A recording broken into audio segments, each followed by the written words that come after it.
I'm muted. I was muted, sorry. Um, I'm here now. I was saying I was playing a little game, or I was trying to get Zeke to come up, and you can see his little face there. Come on, Bubs. He plays his little game. He'll come up, and he's like, he wants me to pick him up, but he'll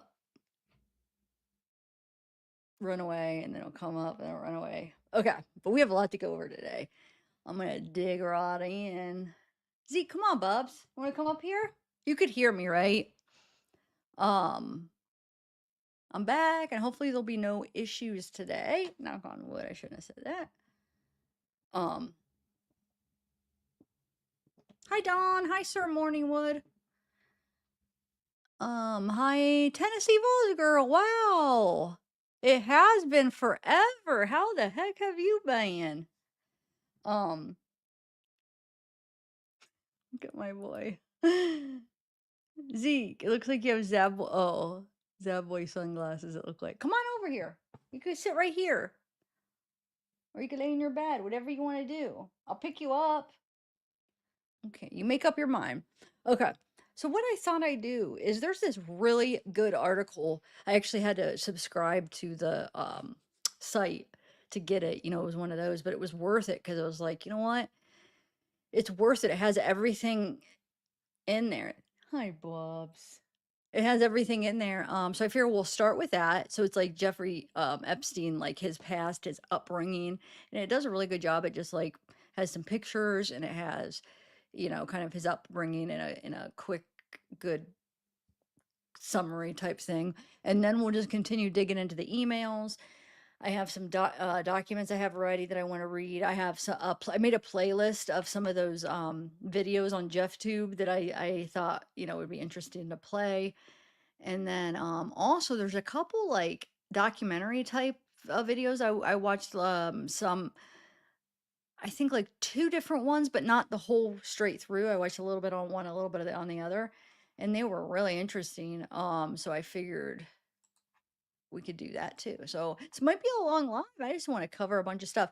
And I'm live on my other channel too, trying to get people to sub over there and to, become aware of that because I am going to start doing some lives just over there. But those will be more like loosely based, not necessarily true crime, just kind of like, any topic type thing, maybe more panels over there, just not any stress with like trying to stay on topic on about a case. It'll just be more like a loose, if that makes sense.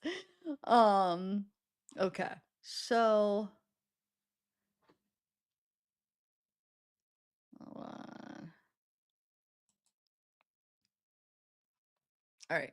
So let's start with the upbringing, like his past. Because I don't know a lot about I didn't know where he came from or anything like that.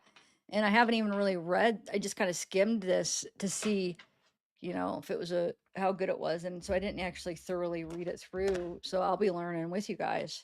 But it looks like it's a very good article, though, what it covers. It's like in different parts. Um, okay, Tennessee Vols girl. It depends. I have 4 lives going on, and it's really only 2 lives, but I've been doing vertical and horizontal, which is just like a setting on there. Well, it recommends, like on YouTube or on StreamYard, it'll recommend you just do it both, like vertical and horizontal. So for both channels, I did vertical and horizontal. So depending on what chat you're in, you'll only see the chat in that chat. I'll see all of them on StreamYard. Um, but let me also say, so like I said before, um, what was I gonna say? Um, what was I gonna say? Oh, uh, if you prefer vertical, then just if you prefer vertical, I'm sorry, I'm like zoning out. Okay, so if you prefer vertical, then go to the vertical one. If you prefer horizontal, go to the horizontal one. So whatever you prefer, uh, some people like the vertical, some people like the horizontal, but I want you to be happy with the style that you like. So, So make sure you know there's another one. Just go to my channel lives and then pick the other one. So I'm given both options, and they recommend it because it brings in different audiences. So, yeah. So make sure you're on the one you like. Okay. So the vertical is just like your whole phone, like when you watch TikTok or whatever, how that's set up, and they offer like special things where you could do like rubies and certain things like this virtual gifting or whatever, which is cool. Um, and then the horizontal is how I normally do it, where it's the widescreen. Okay. So let me actually bring up a vertical so I could see if anybody does like rubies and stuff. That's the only issue with those. They don't have those in StreamYard yet. And I'm sure StreamYard will end up updating where they have them. So if I do miss thanking you, thank you ahead of time. I'm going to try to pull it up so I could try to make sure I'll keep an eye on that if anybody does like the rubies or anything. I think you could do, I'm calling them rubies, but there's different things that are like virtual. Oh, thanks, Steph and Callie. Thank you. Um, okay. So, did we read it? Hold on a second. What am I doing here? I'm trying to pull up my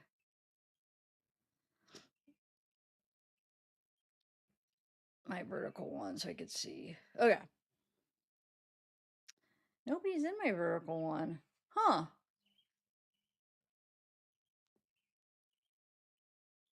Okay, Horsley is. Okay. All right, guys, let's get started.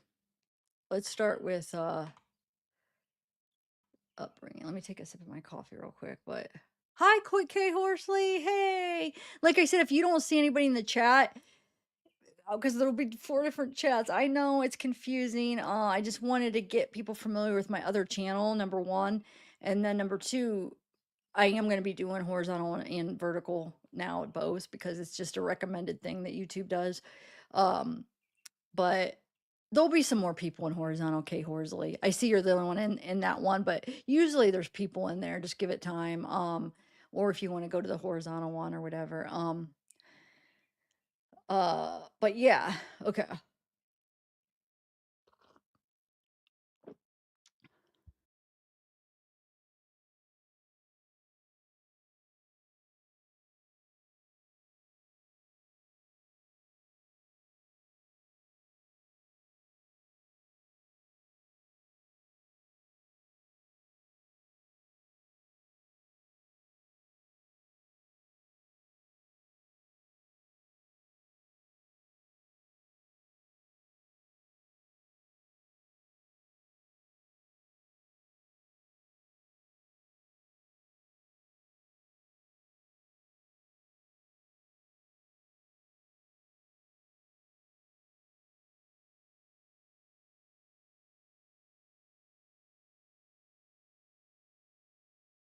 On mute. Okay, yes. Hold on. How long have I been on mute?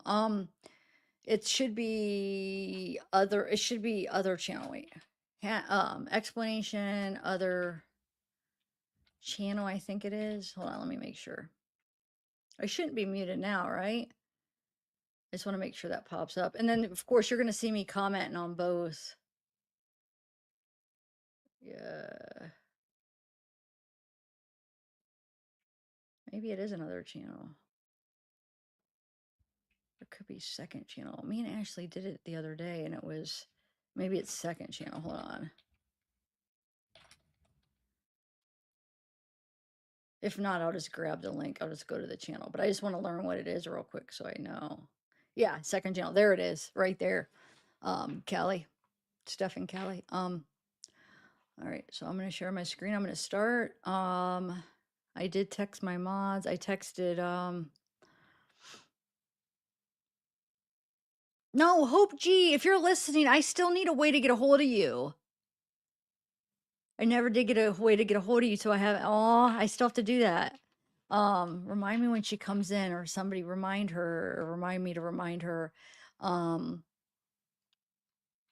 forgot to text Casey though. Hold on. Oh, hey Sydney. Let me text Casey real quick. Hold on. I'm live. I'll text All Sane too. I don't know if All Sane will see it. I give him a hard time because he doesn't. No, I'll quit picking on him. Okay, about him not responding. All right.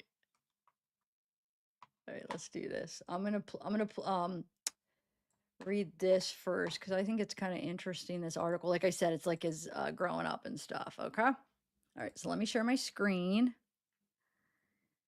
I'm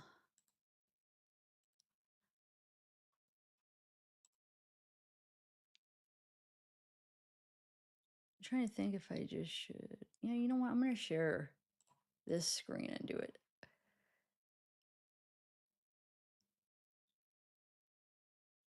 Yeah. Okay. So I don't have to turn my head. I'm gonna do it this way.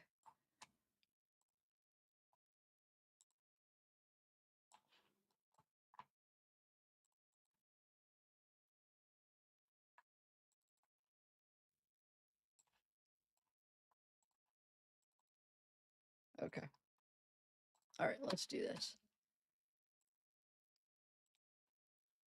Oh, let me make it bigger. Yeah, they had some good pictures of him when he's young. I mean, just to see. Is anybody familiar with like his past and stuff? Or has anybody read this article? Oh yeah, here we go. So here's a couple pictures. There he is. I could recognize when he's younger. And then he has a brother Mark and then a sister. There he is right there. 1957. Wow. Easter baskets. Okay. Oh, thank you, Stephen Callie. Thank you. Oh my God. I saw that pop up and then I got sidetracked. Thank you so much for that super chat, by the way. I saw it and I didn't even say thank you. I appreciate that. Spring break, yeah. Wait, are you spring break like from college or spring break from what? Remind me, are you in school or are you like on vacation for spring break or do you have kids that are on spring break or what's the situation? Um, I will check back on your answer. I'm going to start reading and then see what you say. Okay, here we go. So this is called, oh, I wasn't even all the way down up. Jeffrey Epstein, The Making of a Monster. Oh, I'm a teacher. Ah, teacher. Didn't even think about that. You're a teacher. I do have kids, but they're on the college break, spring break timeline. Awesome. You're a teacher. What do you teach? That's awesome. Okay. Like what grade? Here we go. After months of trawling through the Epstein files, our writers pinned down the elusive truth behind the question, who was he? And this is Telegraph. Okay. Had the financier and convicted PDF file Jeffrey Epstein been motivated by an urge to destroy others during his lifetime? He could never have engineered events so effectively as he has managed to from the grave. Epstein was a man who contaminated everyone who came into contact with him, um, as shown by the continued release of his millions of emails and documents. The material is not only staggering in its sheer volume, but for what it reveals about his life and crimes, not at least in the network of connections that he established through the years, from magnates and politicians to celebrities and members of the royal family. Dozens have been disgraced, but only 3 people have been arrested: Andrew Mountbatten Windsor, Peter Mandelson, and Ghislaine Maxwell, who alone has been convicted of conspiring with Epstein to SA and minors. The blizzard of redactions in the files protects not only the young victims he preyed upon, but others complicit in his crimes. Spencer Cooven is a Florida lawyer who represented the first of Epstein's underage victims when he was arraigned on the charge of trafficking in 2008. Epstein was found guilty of procuring a person under the age of 18 for prostitution. Cooven hired psychologists to prepare a profile of the financier who concluded that he was a narcissist, incapable of empathy, and saw himself as a master of puppets. But how did this nondescript son of blue collar worker gain the power and influence to topple the rich and well connected and destroy the lives of so many? Who exactly was Jeffrey Epstein? Part one: The Boy from Coney Island. A Boy Scout who stayed out of trouble. Epstein's four grandparents were all Jewish immigrants from Eastern Europe who settled in New York in the early 20th century. He grew up in a working class family in Coney Island, Brooklyn. A mix of Jews, a mixed Jewish and Italian American neighborhood. The eldest of two sons, born to Seymour and Pauline Epstein. Seymour worked as a manual laborer for the New York City Parks Department. Pauline was a school aide. And then, like I said, this is him right here and right there. I'm sure that's his dad, right? Dad kind of looks old to have, like maybe he was an older dad, you know. He had him a little. I don't know. It's hard to tell because people back then looked older than people today, you know. Epstein grew up in a working class. Oh wait, already that's just a little thing under the picture. Okay. The family lived in rented rooms in a clapboard house that accommodated three families in the Seagate estate. Um, Modest and respectable. Epstein shared a bedroom with his brother Mark. Seagate was a gated community 2 miles from the beach, a fact that allowed Epstein and his brother to grow up protected from the rougher elements outside the perimeter. It was not unusual for neighborhood kids to earn pocket money by running errands for local mobsters, but Epstein avoided such activities. He was a Boy Scout who had graduated as a tenderfoot at the age of 10 from his local troop, intended to avoid trouble.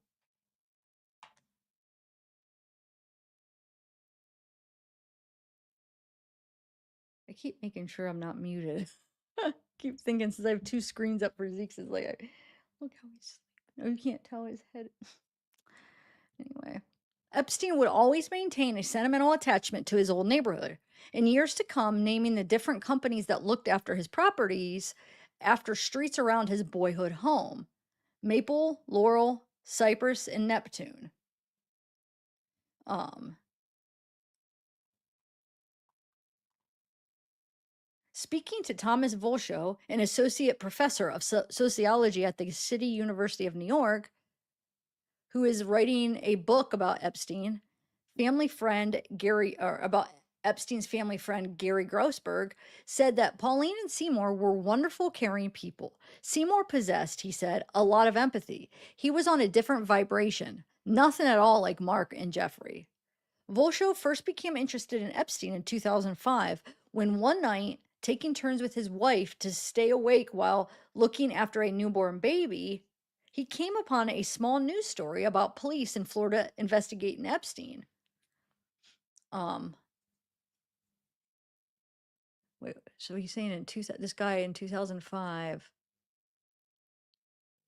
looking at, okay. I thought, wow, some rich guy in Florida got arrested for prostitution. He tells the Telegraph, maybe the world is changing and they're finally going after people like that. It was the beginning of an obsession.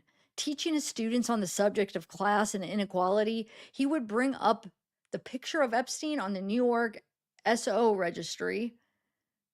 So that's, I use those initials for the offender registry, describing his wealth and his crimes. His students, he says, were blown away about by the magnitude of both. Epstein himself was an accomplished math student. One high school teacher would remember that he would very respectfully correct the teacher's math in class, and an accomplished pianist. By 14, he was earning pocket money by playing at bar mitzvahs and birthdays, handing out cards inscribed Jeff Epstein, piano, accordion, all occasions. And in 1967, on the recommendation of his piano teacher, he attended summer camp at the prestigious Interlochen Center for the Arts in Michigan. future alumni include the pop stars Nora Jones and Chappelle Roan. As we shall see, it proved to be a formative experience in Epstein's life.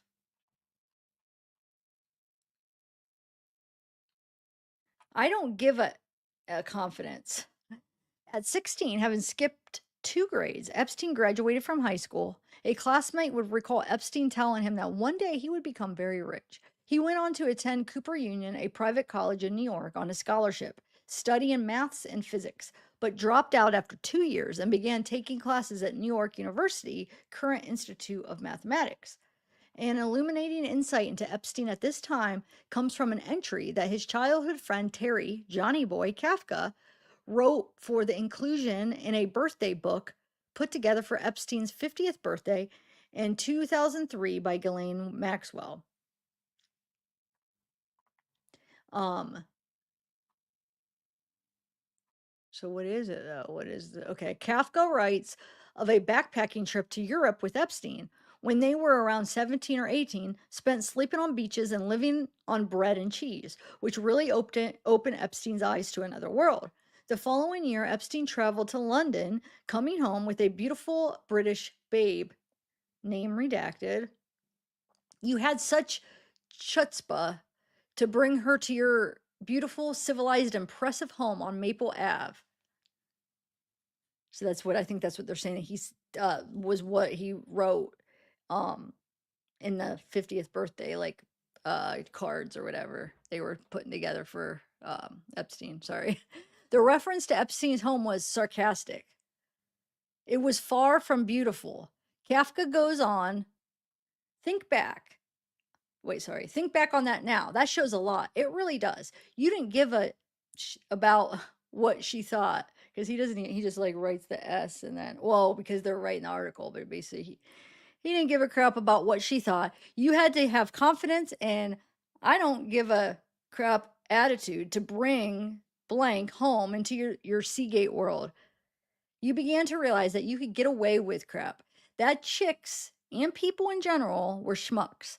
You sensed that you were sharper and more astute than most, especially the ones who had women, money, position, and power.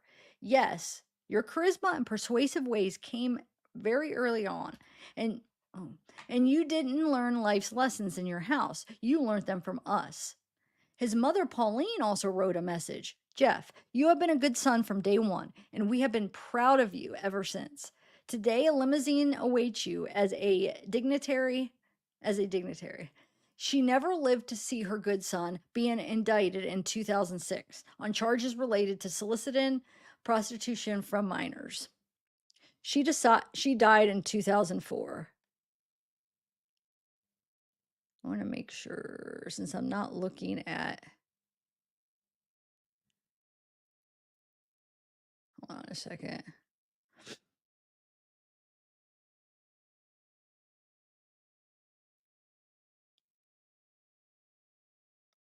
Okay. Okay, sorry. I just want to make sure if anybody, if I'm muted or somebody tries to call and tell me that I'll see it. So, well, I mean, his mom never lived to see that, her son being indicted. Wonder what they would think. Like, what do parents think, having a son that would, I mean, they probably would believe the son that it was all crap and it was not the way that it came about, or that what people were saying, I should say. Anyway, the quick learner who lied and lied. Epstein left college without a degree. For a while, he worked at his brother's silkscreen business, handling sales, and for a friend's roofing company. But in 1974, he got a job teaching maths and physics at the Dalton School, a prestigious private prep school on Manhattan's Upper East Side. In 2003 interview with Business Insider, Epstein talked of how work wasn't something that I thought made a lot of sense. But after reading a book about the wealthiest private schools in the US, he targeted Dalton because it had a different class of students than he had come across before. Um,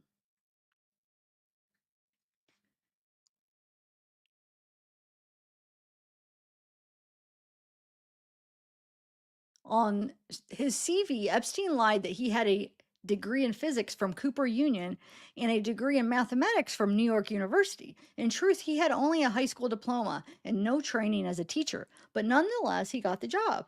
It was his first exposure to the truly wealthy. He would later tell the journalist Michael Wolff in an unpublished interview, which surfaced in the released files, that he concluded that the rich had just as many problems as the people in Coney Island, but different ones, almost invariably involving divorce and money.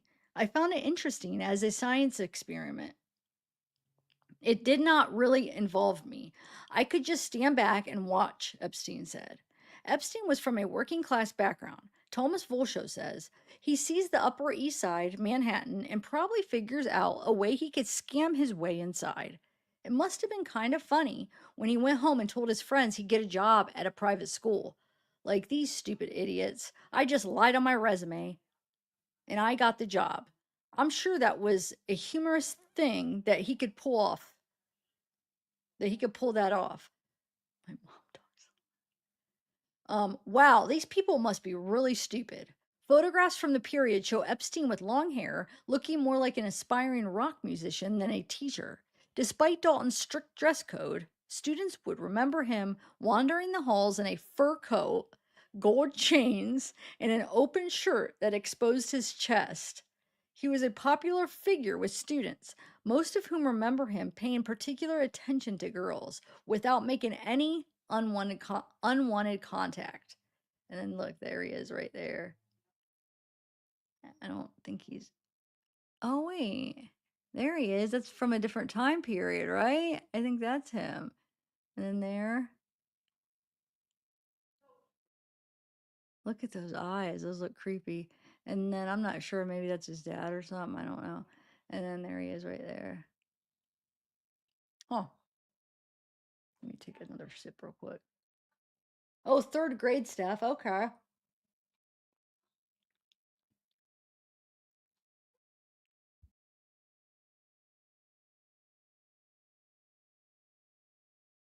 Okay. So his stay at Dalton did not last long. Epstein was dismissed following complaints from the science department about his teaching methods and persistent absenteeism. But he was about to be given another unexpected break. According to Epstein himself, the father of a student at Dalton told him he should be working on Wall Street. The man suggested he call Ace Greenberg, the chief executive of the investment and brokerage firm Bear Stearns. Oh my God, my mom talks so loud. Is it, can you guys hear that? I'm gonna have to, because if so, I'll shut the other door. I leave a back way so Zeke could go in and out, but dang it, she's on speaker and talking so loud. It doesn't bother me, but is it, can you guys hear it? I want you to be able to follow. Oh. So this says a book compiled by Ghislaine Maxwell for Epstein's 50th birthday in 2003 includes photographs of him as a teenager with a close-knit group of friends. So it must include these, the book compiled. No? Okay. Not many people are chatting. Where's everybody at? Okay. An alternative version is that on the verge of being fired from Dalton, Epstein pleaded with a member of the school's board of trustees to be introduced to Greenberg, who had a policy of hiring young strivers who were what he described as PSDs, poor, smart, and with a deep desire to become rich. Epstein fitted the bill. On his list of character references, he included his friend Terry Kafka, giving him the bogus honorific doctor. The friend who owned the roofing company where Epstein had worked was elevated to the status of professor. Wait, hold on a second. So he's saying on his list of character references, he included his friend and gave him the bogus. So basically lied and said, oh, he's a doctor. So he said Terry was a doctor. And then his friend who owned a roofing company, he said, was a professor. And then Epstein also included his girlfriend. So he's just been scamming his whole life. Among others solicited for a reference was Rita Goodman, the aging landlady of the Epstein family home, who described him as a bright, well behaved young man of good character. According to an internal Bear Stearns memo, Dalton supplied references that contained no hint of the reservations they had about him. Um,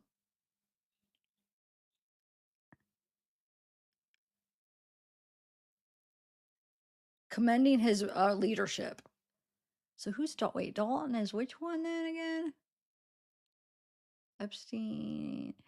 Because they're saying, according to the internal Bear Stearns memo, Dalton supplied references that contained no hint of the reservations they had about him, commending his leadership and supervisory ability, and describing him as cooperative and honest. Cooperative and honest. The way they wrote that, it made me say it like that. Cooperative. That was proved to be false just a few months into the job when a routine check of Epstein's resume revealed a catalog of lies. Among them, his claim that he had graduated from Cooper Union and that he had taught mathematics for a year at UC Berkeley. Challenged by Michael Tenenbaum, another executive, Epstein talked his way out of trouble. Tenenbaum Epstein, Tenenbaum told the New York Times, was a hell of a salesman.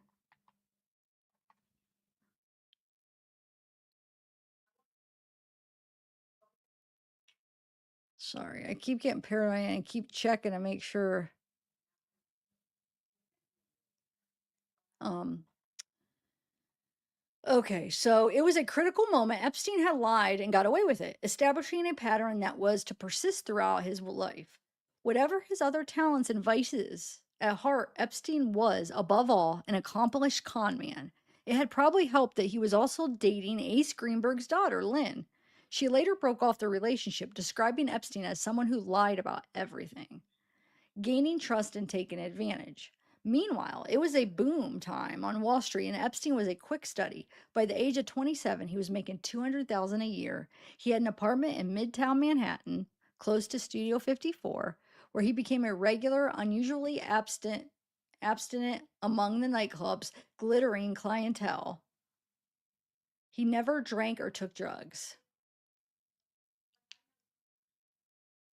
He met Helen Gurley Brown, the editor of Cosmopolitan, and in 1980, Epstein was named as the magazine's Bachelor of the Month, described as a dynamo who talks only to people who make over $1 million a year.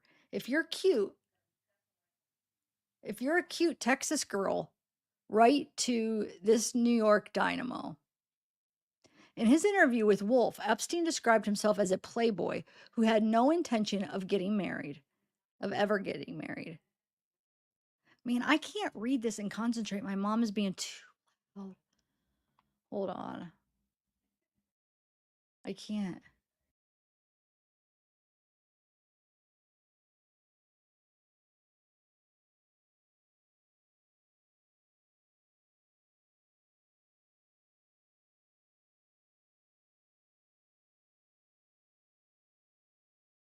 I'll be right back.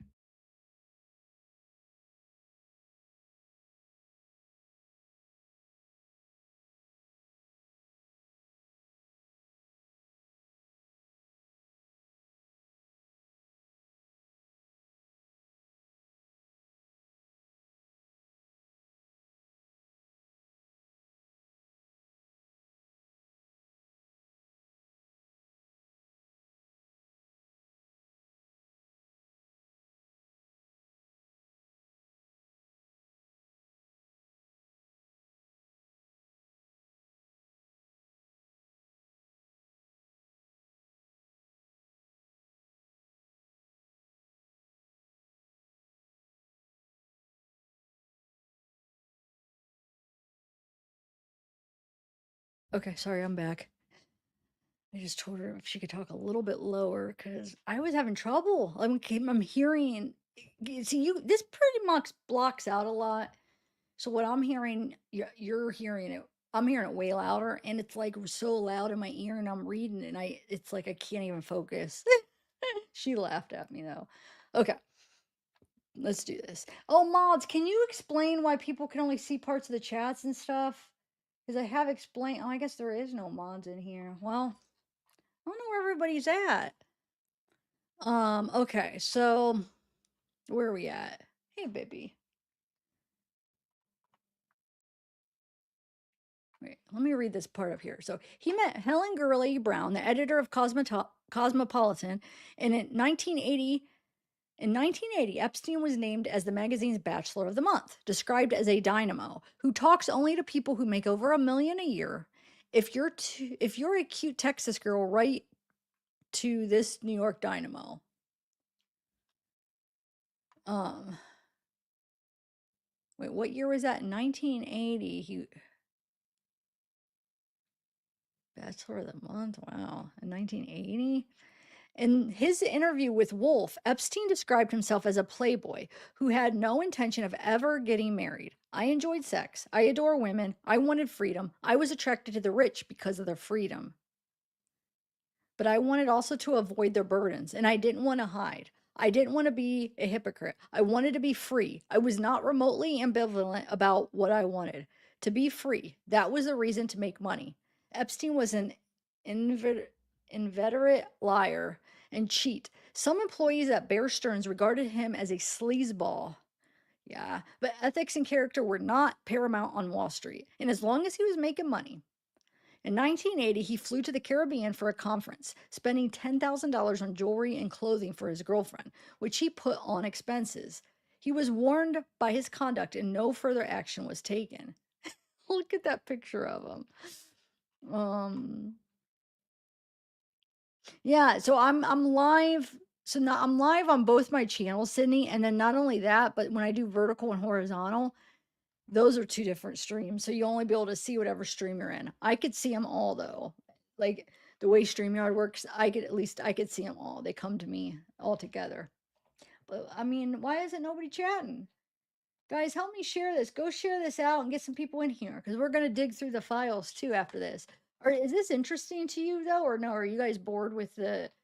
I think it's kind of interesting to at least learn where he all came from. So then when we go over the files, we kind of have a background of like where this scam jerk come from. Anyway, so this says girls on my boat. So this must have been some pictures that was from the 50th party thingy. And some people wrote on it, is what I'm guessing, because it says girls on my boat, something picked up girls on something on Brack. I tell this or suits off, but it's cut off. But this is during his early days as a financier living in Manhattan. Epstein became a regular at New York Studio 54, formerly CBS Studio 52. Unusually abstinent among the nightclub's clientele, he never drank and took drugs.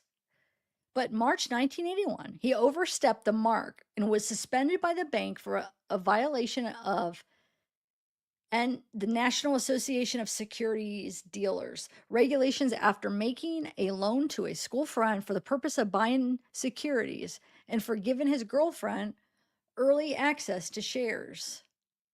Wow. Um, he was fined 2,500 and suspended for 2 months. But indignant at the punishment, wasn't everybody on the make? Epstein resigned. He took with him some of the bank's richest clients, including Marvin Davis, a developer, and Herb Siegel, a major media advisor. Hey, Hope, what's up? Thanks for coming.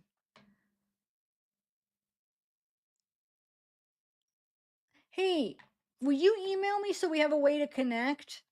So I could message you when I go live. But it's no big deal, mods. Like if you the new mods, Hope and Cat Mouse, like you don't always have to come. You know what I'm saying? If you can't be here, I get it. So don't feel bad, like, oh my god. But I just want to wait so I can at least let you know when I'm gonna be live. That's all. Hey Robin. Okay, so where are we at? Epstein set up his own consulting business, Intercontinental Assets Group, Inc., working out of his apartment on East 66th Street. He advised clients on tax avoidance and evasion, making connections between bankers and wealthy clients. At the same time, bilking investors by using their money to make big profits in illegal market manipulation, schemes without pay them back. without paying them back. He ran a web of different bank accounts in the name of corporate entities with no apparent business purpose, making his money and liabilities difficult to track. How do I sound? How do I sound, by the way? Is everything good? Oh, I forgot to check with you guys. Should be good. Should be good. Should be good. Right.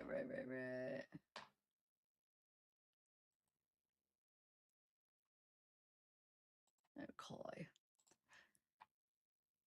In 1982, he was introduced to Michael Stroll, who ran a pinball and video game company. Stroll gave Epstein $450,000, 10% of his total net worth, to invest in a crude oil deal that Epstein was pitching. Within 2 years, the money had vanished. Whoa, I didn't know that.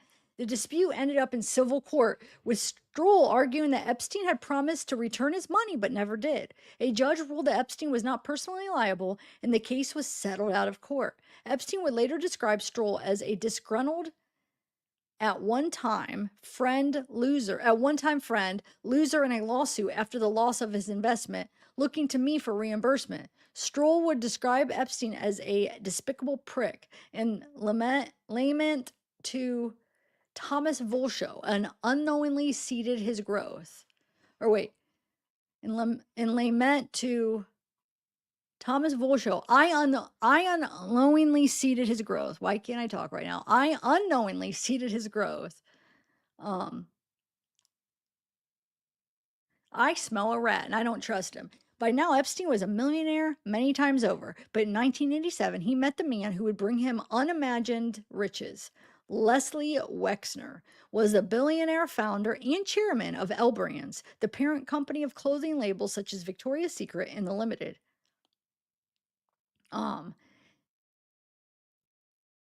Epstein had been recommended to Wexner by Robert Meister, the vice chairman of Aon, the global brokerage and insurance company, whom Epstein had first met in 1985 on a first-class flight from New York to Miami.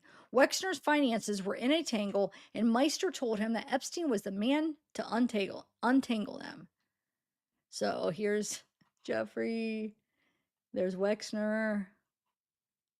There's Jeffrey right here. Oh my God, he's got like something over his head. He's got like a gun or a fake gun or something. It looks like he's putting in his, I don't know, crotch or whatever. 1980, Epstein was named Cosmopolitan Bachelor of the Month. Towards the end of that decade, he was introduced to billionaire business Leslie Wexner, the man who would bring him unimagined riches.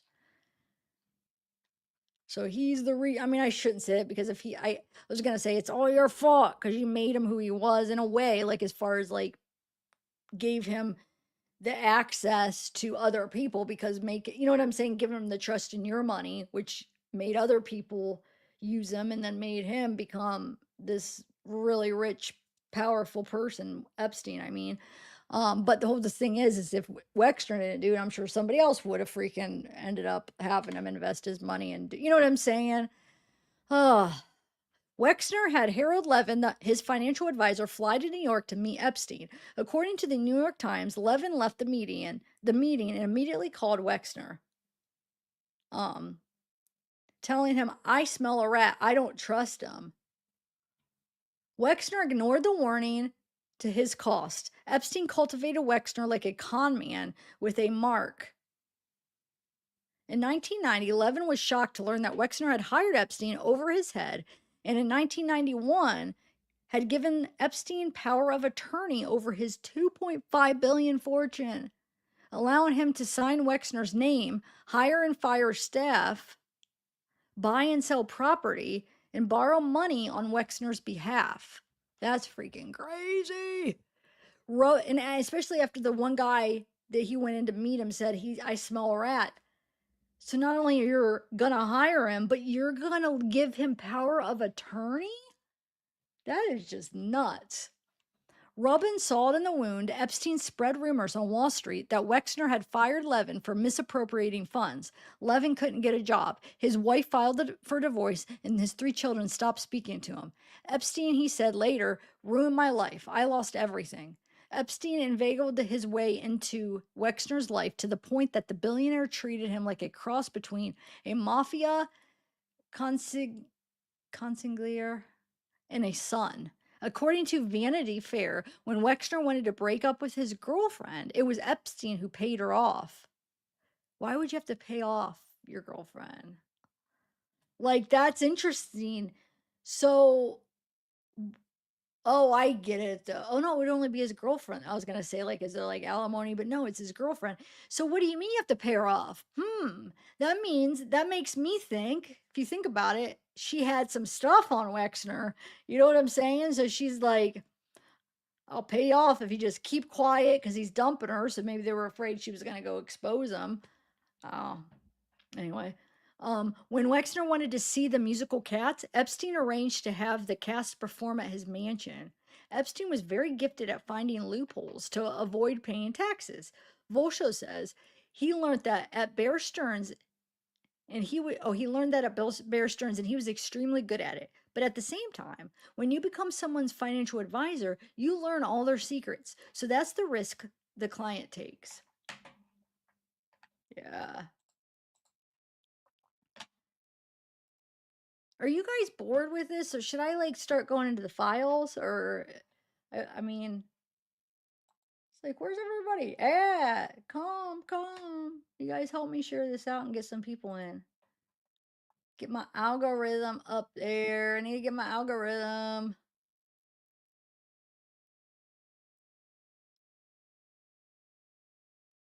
No, that's why. Cause they already flagged my video, so they're not gonna be. I had them review it. What did I say that it would already be flagged? It's probably the P word. I knew I shouldn't say that. See, that's the issue. This is why I try not to say certain words, because once you flag it, then they stop recommending the video and then it performs poorly. They already flagged it. And the only word I feel like that I said different, like, than my last lives yesterday. I said, I talked about Epstein, and it's fine. And I'm thinking the word is the Prosti, that word. I debated as I was saying it, like maybe I shouldn't say that. I don't think I said anything else. Dang it. Okay, so I'm gonna finish reading. Oh, okay, good, Hope. That's probably a good thing when people aren't chatting as much. They're paying attention. That's a good point. Oh, shoot.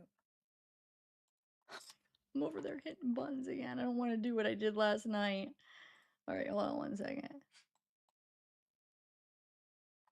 And then that does suck because I was planning on doing like a long live. So then if it's flagged and not monetizable, that means like no revenue, which sucks. For what? Because I said a word that I'm supposed to say a code. You know what I'm saying? It's just ridiculous. Anyway, Epstein was very gifted at finding loopholes to avoid paying taxes. Oh, I already read this part. Okay. Oh, no, I didn't. Volsho says he learned that Bear Stearns, he was extremely good at it, but at the same time, when you become someone's financial advisor, you'll learn all their secrets. So that's the risk client takes. A lot of people have depicted Wexner as some kind of monster. Volsho continues. I don't think that's true. He was a very mild mannered person, and one of the reasons he hired Epstein was to do some of the meaner things that Wexner couldn't do. Um, Huh. Like firing people, hardball negotiations, and so on.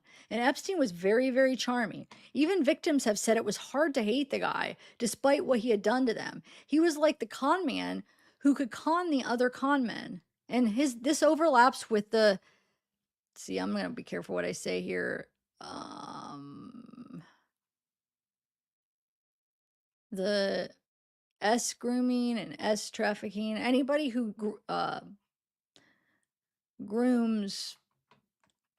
God, my leg hurts. See, I feel like those two words too is gonna be a trigger. Because I'm hoping I requested a review, so I'm hoping they just let this go. But anyone who grooms, younger people and young women is essentially a con artist. burnishing an image of privilege. With access to Wexner's fortune, Epstein's own wealth increased stratospherically. Yeah, laying the foundations for what would become his extensive ST operation. I'll just say ST. You guys understand what that means, right? Because I don't even know if this word itself could trigger it. I sometimes say it and sometimes not, but I don't like to say these two together. It's such a stupid game we have to play though. It's like, think about this though. What why is what I've said so far today, right? Why is that gonna be flagged so I can't, get revenue? But then yesterday those were fine. We're talking about the same concept, right? And think about all the stuff I went over yesterday. You know what I'm saying? It's not consistent. So like, how is a person supposed to learn what it is that they did wrong? Like, what? How would you try to figure that out? Like, okay, wait, yesterday's video is fine. What did I do? I mean, it's you can't. You just guess and you become more code words and everything. Anyway. In 1990, he bought a house in Florida's Palm Beach, and in early 1992, he moved into a grand townhouse on Manhattan's Upper East Side, paying $15,000 a month in rent. Then in 95, he moved into one of New York's grandest private houses, which occupied almost a half a block on East 71st Street between 5th and Madison.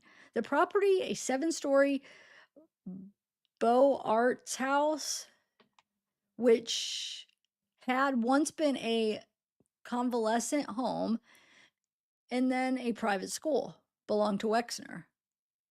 Oh, it was a school? Wait, 7 story. So it was once a home and then a school. Wow. Wexner had bought it in 1989 for $13.2 million, then the highest recorded price for a townhouse in Manhattan. Wait, did I read that right? 7-story is considered a townhouse? But he spent most of his time at the rambling estate he owned in Ohio. Yeah, because he's from Columbus. At some point in the mid 1990s, Wexner transferred the property to Epstein's control under circumstances that remain cloudy. A New York Times interview in 96, in which he was described as Wexner's protege,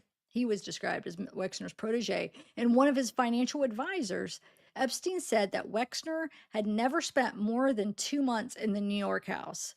In 1998, Epstein bought the house for a reported $20 million.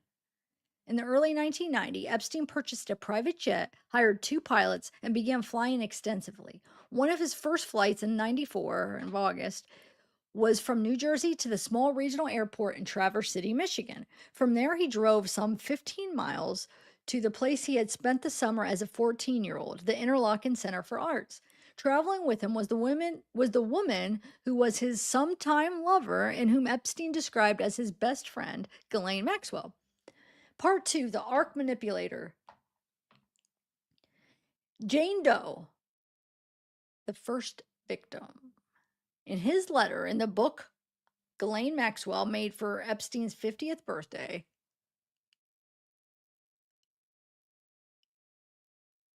In his letter in the book Ghislaine Maxwell made for Epstein's 50th birthday, childhood friend Terry Kafka reminisces about how different the teenage Jeffrey was from his friends and makes specific references to Interlochen.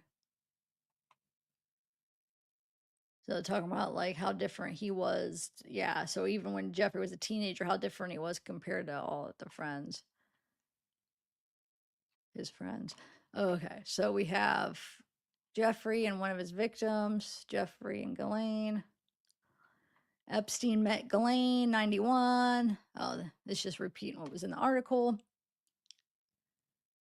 I guess there's a little bit of something new. So Epstein met Ghislaine, 91, becoming sometimes lovers and best friends. A few years later, the pair visited the Interlochen Center for the Arts in Michigan, where they targeted the first victim of Epstein's compulsive. What can I say for the outward? Because that word even might be something rooming of I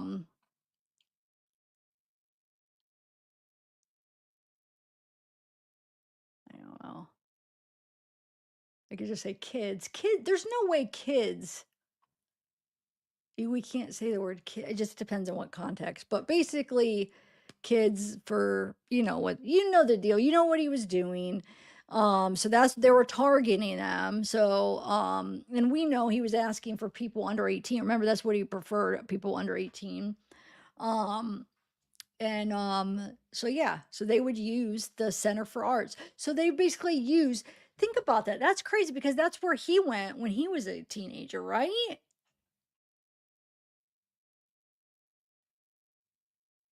Hold on, let me see some. When he was 14 years old, he went to that Interlochen Center for Arts. Okay. So now he's going there with her, trying to find kids. So trying to find women that were his age when he used to go there. That's just crazy. Anyway, you were special. You did things like so. This is what one of his friends, that Kafka, childhood friends, is writing. Because remember, this picked up where he said he was different than his other friends, and then he writes, "You were special. You did things like music camps in Michigan, etc." Which brings me to when you lost your virginity. You may not remember, but I was under the same roof. That could be New Year's Eve in 66 or 67, not sure. The first time I ever flew was with you. I went with you to Michigan to visit your friend, the Interlochen girl, for New Year's Eve. It was the first time I had ever laid eyes on a bright, attractive, bubbly, blue-eyed Midwestern female. She was like an alien to me. She wasn't Jewish or Italian. Wasn't she your first? Question mark. In grand jury hearing in 21, in the trial against Maxwell, the court was told how, on arriving at Interlaken, Epstein and Maxwell had approached a 14-year-old girl known to the court as Jane Doe, who was sitting at a picnic table between classes. They told her they were donors looking to give scholarships to aspiring artists. When the girl asked why they had approached her, Maxwell allegedly replied that it was because Epstein liked her beautiful blue eyes. It was believed that the Jane Doe was the first victim of Epstein's compulsive grooming of them. Okay. I mean,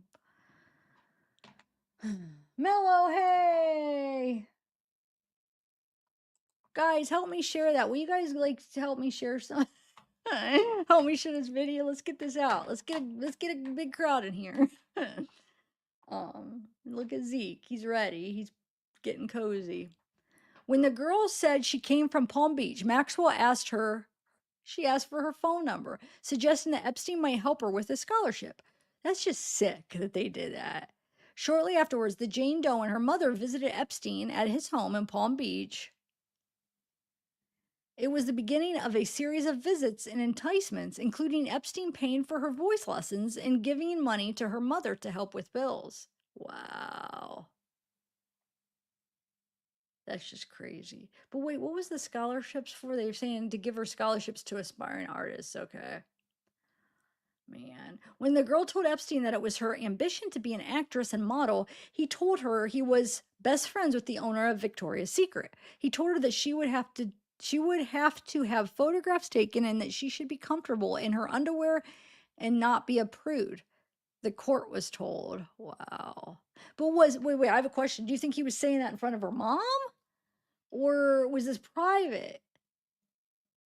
Because I mean, there's some people with their parents sit there and freaking sell off their kids. Or you know what I'm saying? Oh, they're gonna pay for our bills. Yeah, do it. It's sick. This world is sick.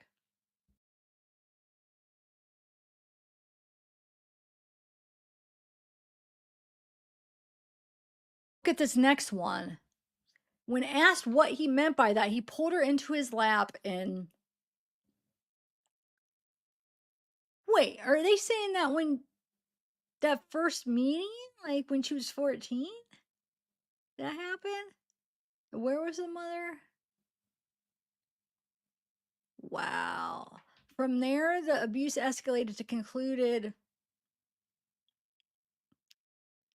um I don't know.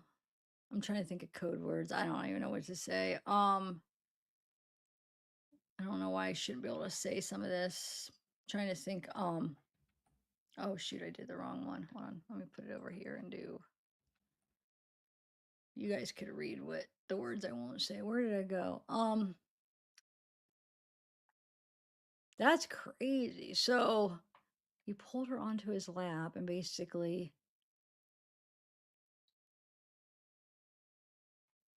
did himself, and then it escalated, as time went on to the actual act. And then an essay in Florida and New York over a 3-year period. So for 3 years, it just escalated, and oh, there's them two little evils. And happy birthday. So for his party. Maxwell and Epstein had their first date shortly after she had fled to New York following the death of her father. The newspaper magnate Robert Maxwell, that's her dad, sorry. Between 90 and 2003, Epstein gave 400,000 in donations to Interlocking, including 200,000 towards building the Jeffrey Epstein Scholarship Lodge, which he had the use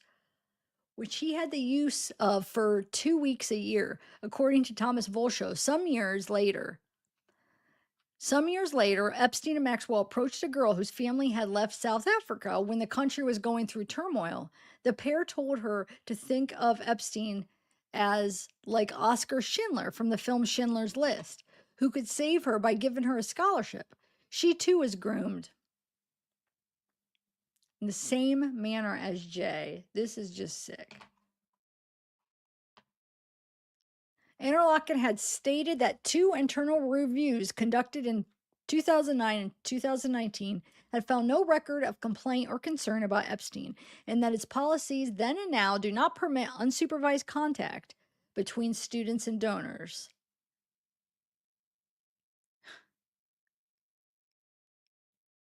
Wow. I was duped by a world-class con man. Back in New York, Leslie Wexner has said that he cut off contact with Epstein in 2007. An 86-page investigative memo prepared by New York federal prosecutors in 2019 revealed in the Epstein files included claims by Wexner's lawyers that Epstein had stolen or misappropriated several $100 million from Wexner over the years, as Epstein exercised control over the billionaire's finances with virtually no oversight. According to a memo in January 2008, in a private settlement, Epstein returned $100 million to Wexner, marking the last time Wexner claims he had contact with him. It has been widely rumored that Epstein had knowledge of Wexner's alleged bisexuality. So I didn't know that. Okay.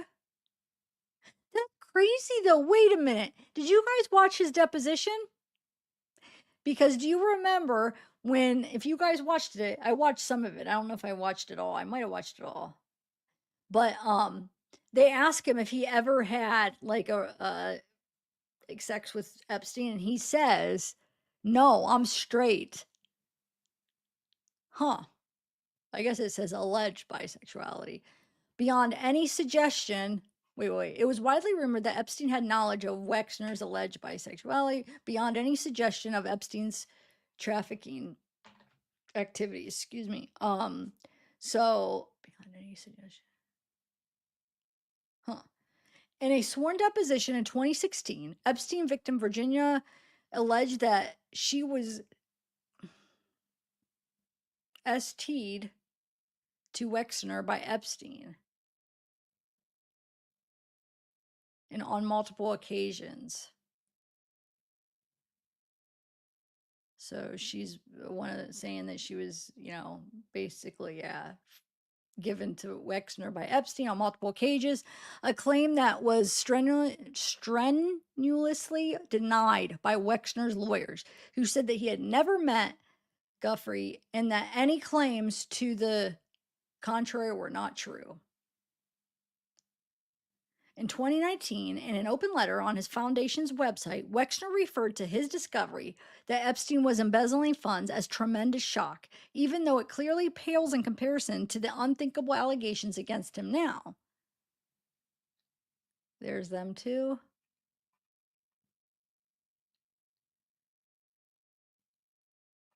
Leslie Wexner held Epstein in high regard until he finally cut ties with him in 2007 after Epstein embezzled the several $100 million. In a lengthy statement in February submitted to the U.S. Congress House Oversight Committee, Wexner said he was naive, foolish, and gullible to trust Epstein, but insisted he had nothing to hide. To my enormous embarrassment and regret, I was duped by a world-class conman. Epstein lived a double life, he said, calling the PDF aisle clever, diabolical, and a master manipulator. I'll just say PDF. I'm not even going to say the whole thing because it sounds too close to that. And I feel like I need to get like a little list and be like, okay, code for this, go for that. But that's why I like to put what I'm reading up there so then you can just read what I don't say. Hopefully everybody could see it. But yeah, so he's saying that Wexner saying that Epstein lived a double life, calling Epstein clever, diabolical, and a master manipulator. I can't undo that part of my personal history, even as I regret ever having met him. I completely, irrevocably cut ties with Epstein nearly 20 years ago when I learned that he was an abuser, a crook, and a liar. Wexner maintained that he had never witnessed nor had any knowledge of Epstein's criminal activity and never saw or heard about Epstein being in the company of a minor. Once I learned of his abusive conduct and left from my family, I never spoke with Epstein again. Never. Oh, wait, I said that wrong. Once I learned of his abusive conduct and theft from my family, I never spoke with Epstein again. Never. And then this is people that are, writing on that 50th book. Somebody writes, once upon a time, an intelligent, something, oh, sharp witted man they call mysterious. It's hard to read. Um, something with my life. I don't know. Call what? Mysterious, parachuted, preacher. I don't know. My life. I don't know. Can you guys read that? Parachuted into my life. That's what it says. They call, I think, mysterious, parachuted into my life, maybe. And then you got Clinton, Ghislaine, Jeffrey. I don't know. I don't know. Remember, you guys, I'm not as familiar. I'm just starting to get into this stuff, so I don't know everybody the people that have been following it, since the beginning would probably know. Um, wow. Okay, so where are we at? With his private jets and one of the largest residences in Manhattan, Epstein's influence extended to celebrities and politicians such as Bill Clinton. People would confide their deviance in him.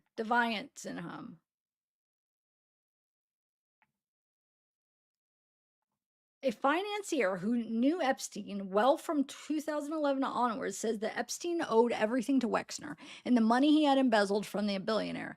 Everyone talks about him like he was this great investor, but he passed on a lot of tech stock like Palantir and Spotify. He turned them down. He didn't do well in Silicon Valley. The money he had was from Wexner. And once you have 200 million, you have access to smart people, the kind of people who manage your money. But then you wonder how good an investor Epstein was, because the estate should be worth much more than it was at the time of his death. According to his estate accountant in 2019, Epstein's estate was worth 577 million. Just investing in the S&P 500 would have done better. The financier says if you had access to the people he had access to, then his money should have done better than that. I would have thought the estate should have been worth well over $1 billion. In 1993, Epstein donated $10,000 to the White House Historical Association and, accompanied by Maxwell, attended a dinner for donors, winning him an entree to the then President Bill Clinton's circle. He visited the White House multiple times in the 90s and hosted Clinton on his private jet for travel in the early 2000s. He established the J. Epstein Foundation, which solicited donations from wealthy clients and made bequests to gain access to influential figures, including David Rockefeller, who gave Epstein a place on the board of Rockefeller University in New York, which focuses on doctoral and postgraduate programs in medicine and biosciences. Particular interest of Epstein for his financial expertise. He also became a member of the Trilateral Commission, which had been founded in 1973 by Rockefeller and Brzezinski, a Polish American diplomat, to foster closer cooperation between the US, Europe, and Japan. These connections put him at the heart of a nexus of financiers, banks, and institutions, and politicians, making Epstein's life grist for conspiracy theorists. Despite his conviction in 2008, the rich, powerful, and famous all came to his table, some perhaps ignorant of his criminality, others indifferent to it, and more still finding commonality in Epstein's perversions. Epstein, it seems, collected people like Pokemon cards, one of each: a former president, a former prime minister, a member of the royal family, a leading banker, spinning all these different connections. Just being Jeffrey Epstein was a 24-hour business. People confided in him because he was charming and magnetic and seemed interested, Bolsho says. And then later on, when he was a known deviant, people would confide their deviance in him because he was worse than they were. There was a comfort level there. Following his conviction in 2008, Epstein appeared less in public. In his 50th birthday book in 2003, his mother had reminisced about the happy family gatherings of his youth and wrote, "Today you avoid gatherings, parties. Why?" Now people came to him.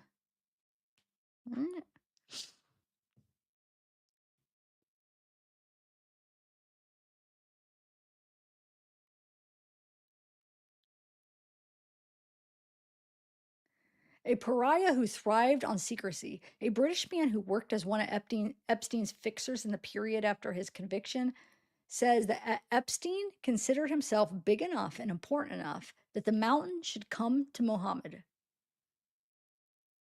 He would hold court always casually dressed.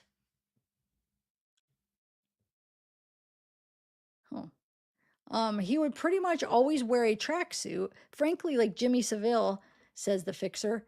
From being the consigliere, I don't know if I'm saying that right, consigliere. Don't make fun of me if I'm not. Epstein was now the godfather. He didn't need the threat of violence to bend people to his will. He had something more powerful: knowledge of their finances, their private lives, and in some cases, their darkest secrets. Ugh, so creepy. Um, who's there? He is. I don't know. Can't tell who he's with. What does it say? You would spend hours, something hours, just waiting for him to turn up. You would spend many hours just waiting for him to turn up. In spite of his immense wealth, Epstein was known to have sparse tastes, with little interest in trappings such as designer clothing or lavish food and wine. He was an arch manipulator who knew exactly how to make money. James Henderson, one-time spokesman and public relations advisor for Sarah Ferguson, tells the Telegraph he saw knowledge as power, and he used all these rich people to get that knowledge and know-how to play them. It reminds me of, like, he's a bigger version of Puff Daddy. Puff Daddy wasn't as, because Epstein had all the most powerful people in the whole world. You know what I'm saying?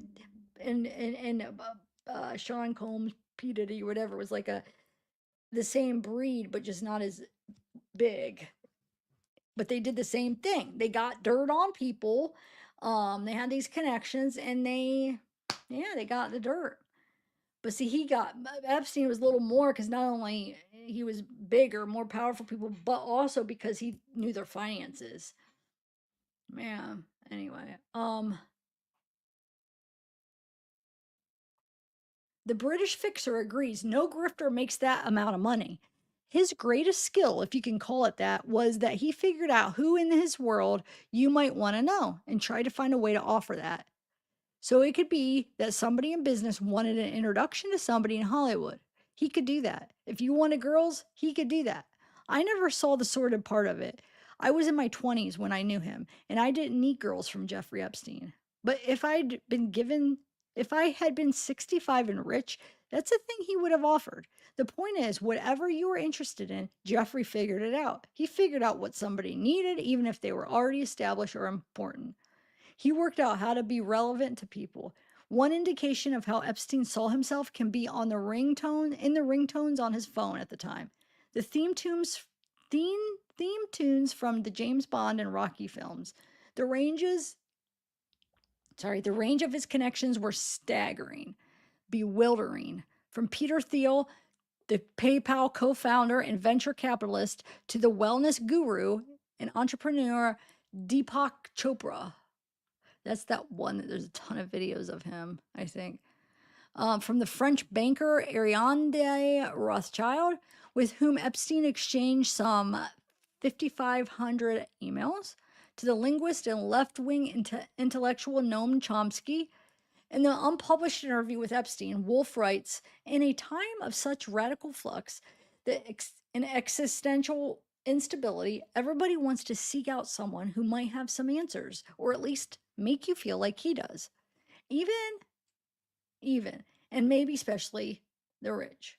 The fact that he's an outsider, even a pariah, nobody you have to fear, in his own way a secret, and all powerful people like secrets, is, if you're not caught in his company, reassuring too.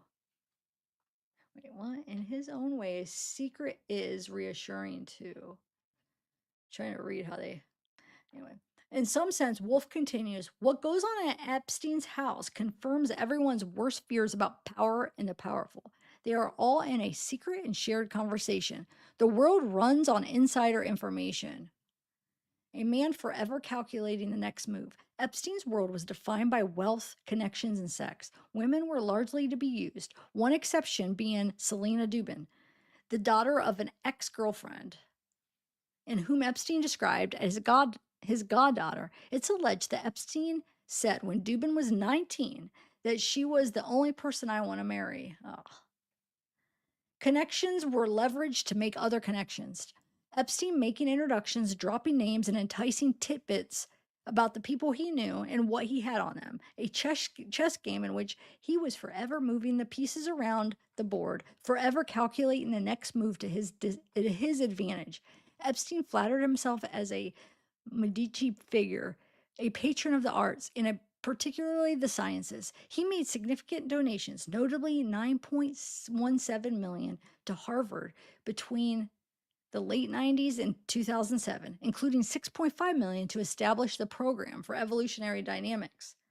In 2000, he founded the Jeffrey Epstein VI Foundation to fund and support cutting-edge science around the world.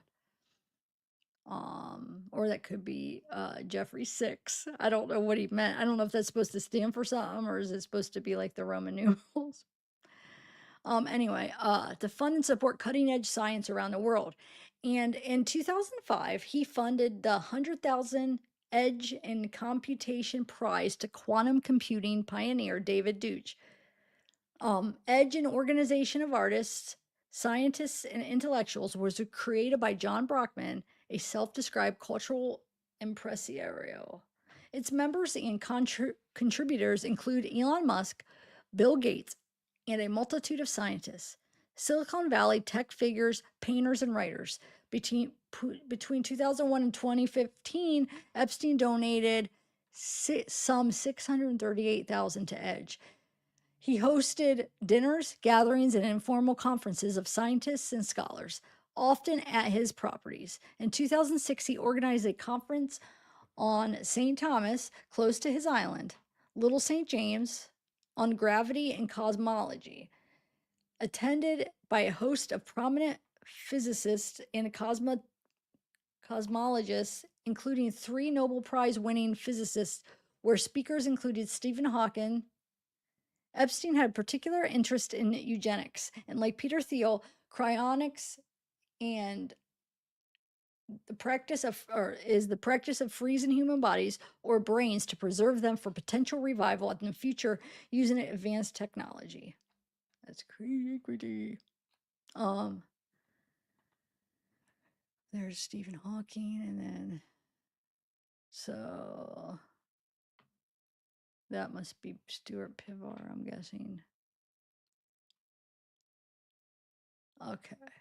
Stuart Pivar was a chemist and art collector who, in an interview with the magazine Mother Jones in 2019, described Epstein as his best pal for decades. In '82, Pivar, along with Andy Warhol, founded the New York Academy of Art. Epstein would later serve on the Academy's board, and Pivar would go on to attend a number of Epstein's so called science summits. Pivar told the magazine that Epstein was a dilettante who didn't know anything about science, but was able to pull prominent scientists and thinkers into his circle with the promise of establishing some kind of mini university of thought.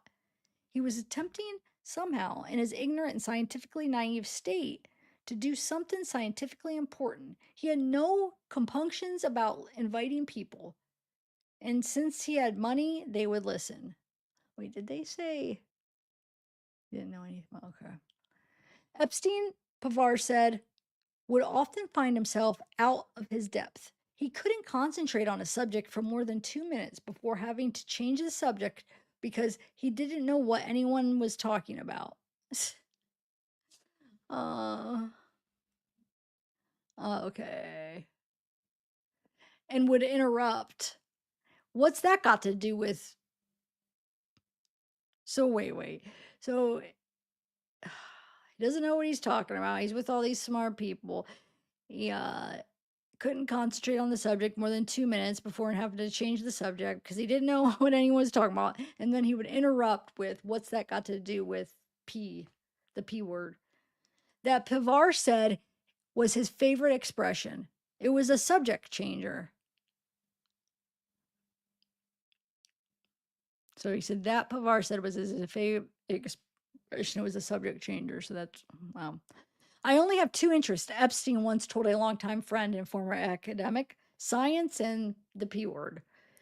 Pavar ascribed Epstein's sexual convulsions as I don't know how to say that. Satiriasis. Satire. Satiriasis. I don't know. Uncontrollable desire in a man.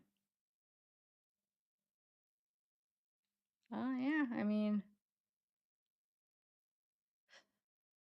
saying that Jeffrey was a very, very, very sick man who was in position financially to yield to it big time. Huh. There's Prince Andrew and Elaine and one of their victims, and then this is the whole thing. If I watched, I don't know if you guys watched Prince Andrew's interview.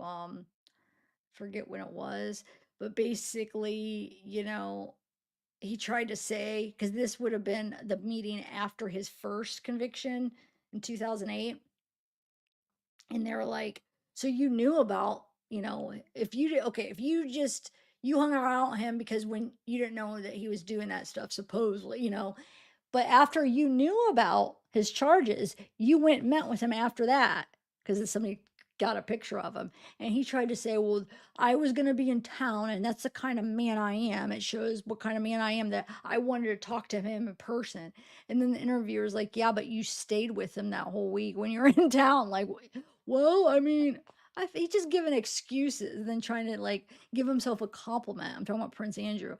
Like that he's just like that kind of a guy. Like he wanted to go in person and tell him he was done with him. He's lying. And now he's in jail. Is he still in jail? They arrested him for it was for uh shoot, I forget how they worded it, but which would carry it could carry like a life sentence, I think. A long time. And they arrested him on his birthday. Hey, Casey. Hey, Marnie. Hey, Ashley. How are you? Um, anyway, okay, so let's continue here. Both Maxwell and Epstein were implicated in claims by Virginia that she had been basically given to men, including Andrew.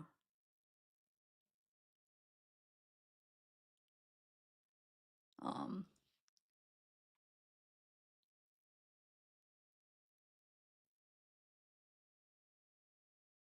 okay. Sex was the bait. The former Epstein fixer believes that Epstein had some form of neurodiversity, most probably ADHD, but possibly some form of autism. He was quick to get bored, and when he was bored, he would just cut people dead. He could be really curt.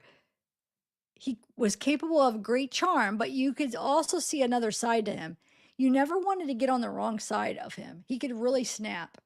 Oh, Sarah Ferguson, James Henderson recalls how Epstein, sorry, I read that wrong. Of Sarah Ferguson, James Henderson recalls how Epstein vowed to destroy her.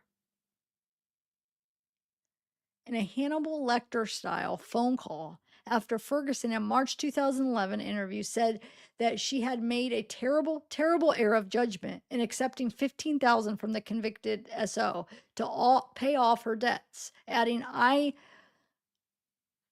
not going to say that word, but you guys could read it. It was Ghislaine Maxwell who introduced the then Prince Andrew and Ferguson to Epstein.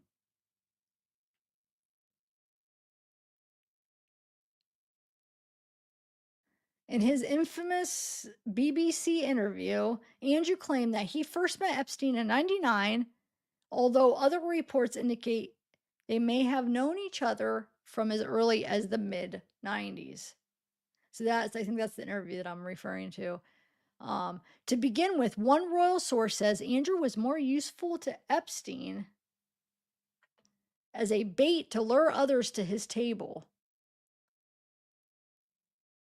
Jeez.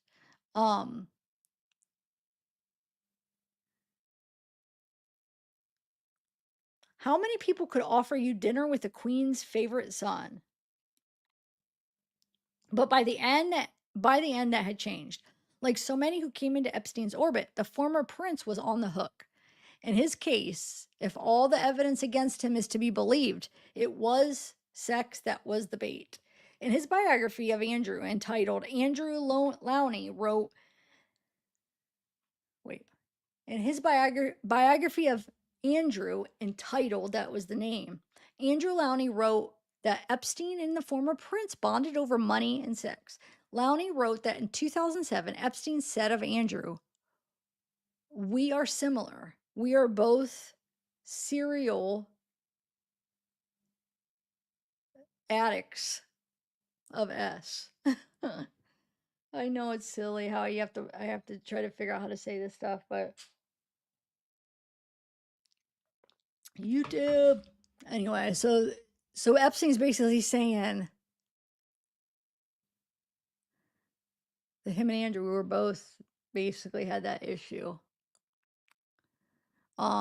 We have shared the same women. From the reports I've got back from them, from the reports I got back with him, he's the most perverted animal in the bedroom. He likes to engage in stuff that's even kinky to me, and I'm the king of kink.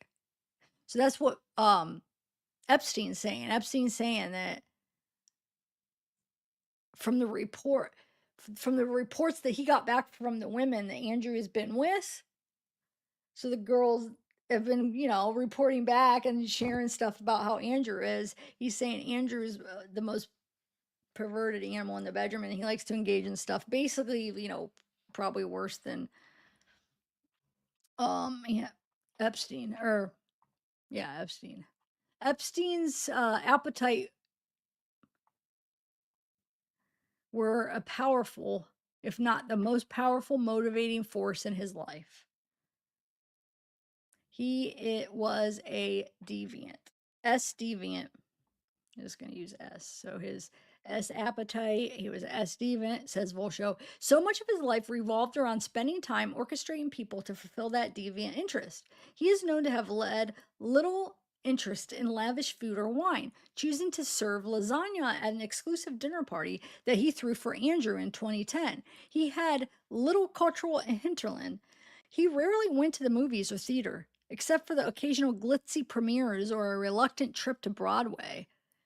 Uh, to a Broadway musical. 2 free tickets to the stage show Hamilton went down badly, with Epstein later remarking to a friend, I walked out. Epstein's Amazon order history reveals that his library was equally sparse. Oh, you guys, I was clicking on all the stuff on the Gmail thing, and it has the Amazon email or what he ordered on Amazon, his calendar, everything. So somebody put that together, and I was watching a video. Shoot, I wish I would have wrote down because he named the person who put all that Gmail that we went through yesterday, which we're going to go through it again.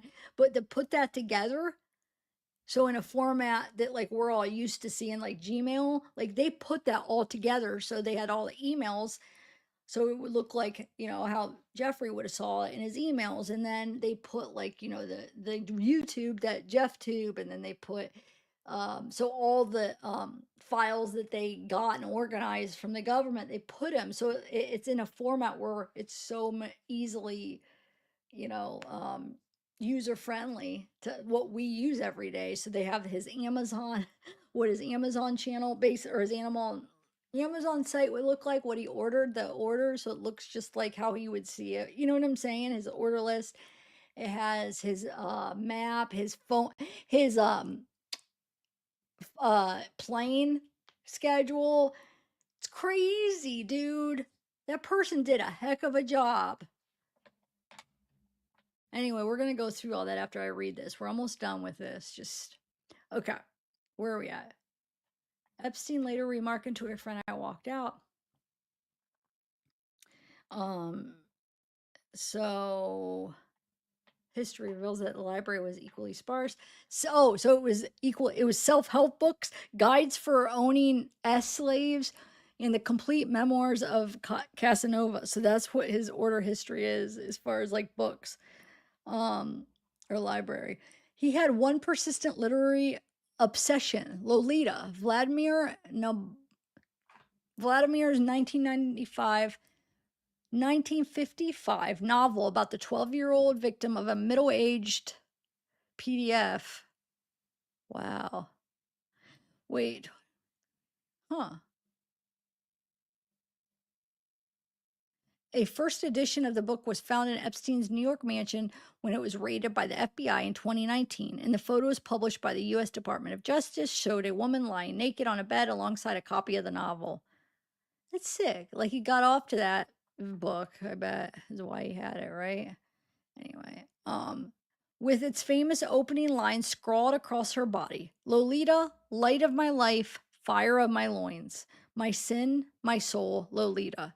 One of his female co conspirators emailed him in 2017 to say, Hi, Jeffrey, I met blank today. She is like Lolita from Naboga. I don't know how to say his name. I'll just say Vladimir's femme miniature. So now I should send Minotaur. Sorry, Minotaur. I'm sure I don't know. I'm probably pronouncing stuff wrong. Oh well. I don't care. I'm trying my best. So now I should send you her type of candidates only. And normally if I'm by myself and I can't pronounce a word I want to learn how, I'll just Google it, learn how to say it so I know how to say it properly. But it's hard to do that when I'm on a live because I would be stopping and like, you know what I'm saying? It'll mess up the flow. But I do it when I'm reading by myself because I want to learn. If I don't know how to say a word or I don't know what it means, I will look it up and then learn. Okay, so now I should send you her type of candidates only. Let's see. Wait, that's sick. Wait, let's see what think about what that just said. Okay, so one of his female co-conspirators emailed him in 2017. So this would have been after his first arrest. Hi, Jeffrey, I met blank today. She's like Lolita. So now I should send you her type of candidates only. In Epstein's world, women were to be used, traded, or abused. In an email to the late Shahir Abdullah, Yemen's richest man, Epstein gave this advice on investments. Make some mistakes, small, you know your max loss exposure. They will argue on the way out. No set commissions. Historical prices are meaningless. Do not look at bargains. When they say X is trading at historical lows, think of women. If I told you she was once really beautiful and for the past years has become uglier and uglier, would you feel a great desire to rush in with the hope that she will return to beauty? Or would you find a young, pretty thing, Techco, with a long, bright, upside future? I remain your new Jew friend, Jeffrey.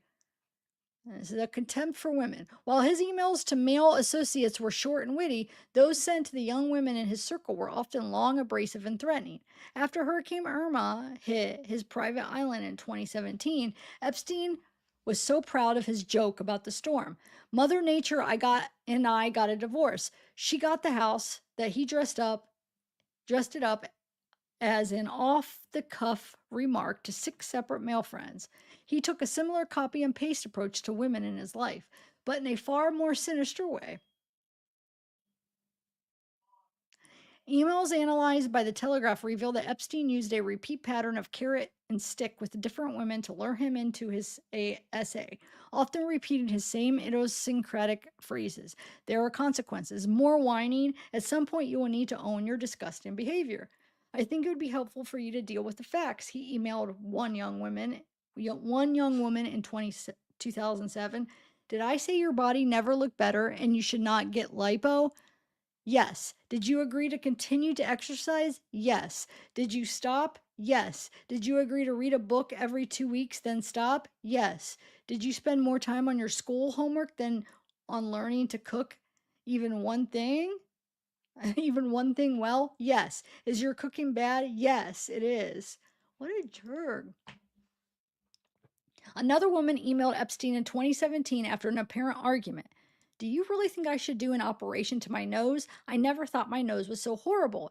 Yes, Epstein replied. The contempt that Epstein held for women can be seen from the often bizarre emails he would send to himself. About the wife of a client, he wrote, one wrinkly old hag.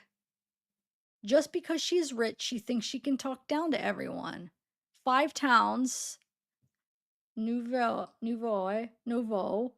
a real piece of dumb as a rock. Everyone knows her husband. Oh, there's just typos. Okay. Everyone knows her husband is effing young Russian, effing young Russians. Everyone except her.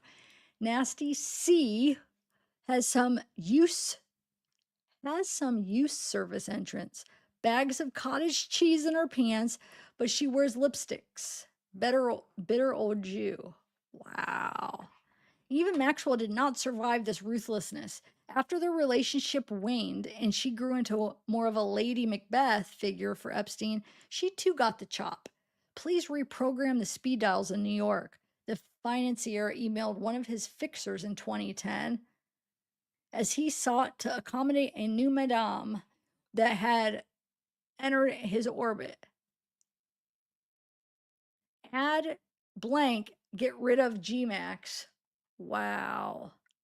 But despite shunning her from his day to day life, Epstein continued to use Maxwell as a sounding board for his defenses, amid pressure over his relations with young girls. I am not a PDF. You are not a CA, he emailed Maxwell in 2011 during a flurry of media attention about allegations made by Miss Guffrey. So here's some pictures.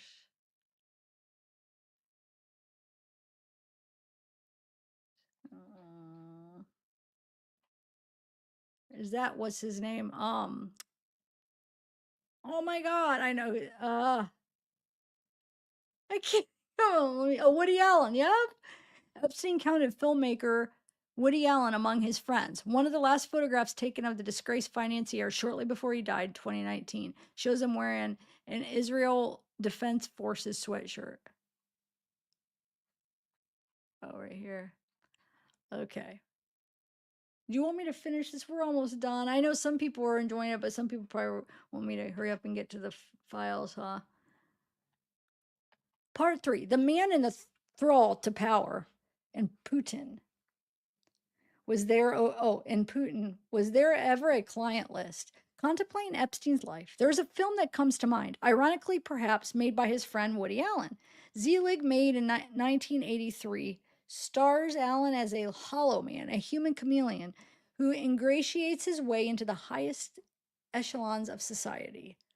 As Epstein told that schoolmate one day he'd be rich, and he had lied and schemed to escape the mediocrity of his family background to achieve that end, he told Michael Wolff, I was attracted to the rich because of their freedom, but I wanted to also to avoid their burdens. I was not remotely ambivalent about what I wanted to be free. That was the reason to make money. A narcissist and a manipulator, he relished having access to the rich and powerful and the sway he held over them.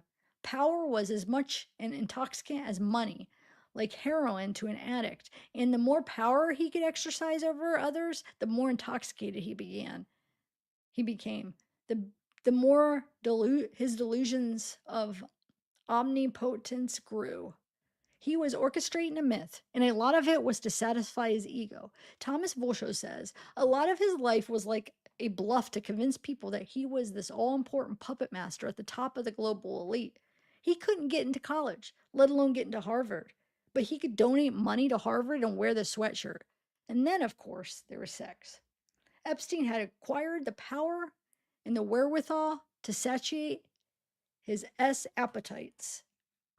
And sex was also a currency in his transactions with the rich and the powerful. The young girls he abused favors to he abused favors to those he knew. The young girls yeah. It was, as his friend Terry Kafka noted in his birthday letter to Epstein, chicks and people in general were schmucks. But by no means at all, but many of those, by no means all, but many of those Epstein associated with who dined at his table or attended the science seminars he organized were drawn into his web. But while investigators found ample evidence of Epstein's trafficking girls whom he essayed over a number of years, paying them and recruiting them through intermediaries, which is legally considered to be trafficking. They found scant evidence that Epstein was running a ring specifically for the purpose of serving high status men. Among the millions of documents released by the U.S. Justice Department under the Epstein Files Transparency Act are a number of internal FBI memos and emails. Summarizing the investigation in an email last July, agents said that while dozens of victims had come forward, 4 or 5 Epstein accusers claimed that other men or women had essayed them, including Virginia Giuffre, who alleged that she was given to other men. I'm going to just put giving, and it's to replace the T word, but she was given to other men. Andrew Windsor among them. Andrew Mountbatten Windsor among them. But the agent said there was not enough evidence to federally charge these individuals, so the cases were referred to local law enforcement. On February 19th, 2025, an FBI supervisory agent wrote, while media coverage of the Epstein case referenced a client list, investigators did not locate such a list during the course of the investigation. Notwithstanding the fact that Attorney General Pam Bondi told Fox 2 days later that Epstein's never before seen client list was sitting on my desk right now, was Epstein a state asset? Even before the drop of the Epstein files, the question of whether the financier was working for another power as an agent for Russia or for Mossad, Israel spy agencies, had been a constant source of speculation, which has only intensified as commentators and pundits have pored over the millions of emails and documents. In the announcement in February by Donald Tusk, the Polish prime minister, that he was establishing a team to examine the numerous mentions of Vladimir Putin and other Russians in the files. More and more leads, more and more information, and more commentary in the global press all relate to the suspicion that this unprecedented PDF scandal was co-organized by Russian intelligence services, Tuss said. I don't need to tell you how serious the increasingly likely possibility that the Russian intelligence services co-organized this operation is for the security of the Polish state, he added. This can only mean that they also possess compromising materials against many leaders still active today. Him and Ghislaine. Epstein met regularly with Vitaly Churkin, a U.S. based Russian diplomat, and facilitated meetings between him and a number of financiers, friends, and contacts, including PayPal co founder Peter Thiel. Credited, okay, that's Peter Thiel. So then that must be the Vitaly.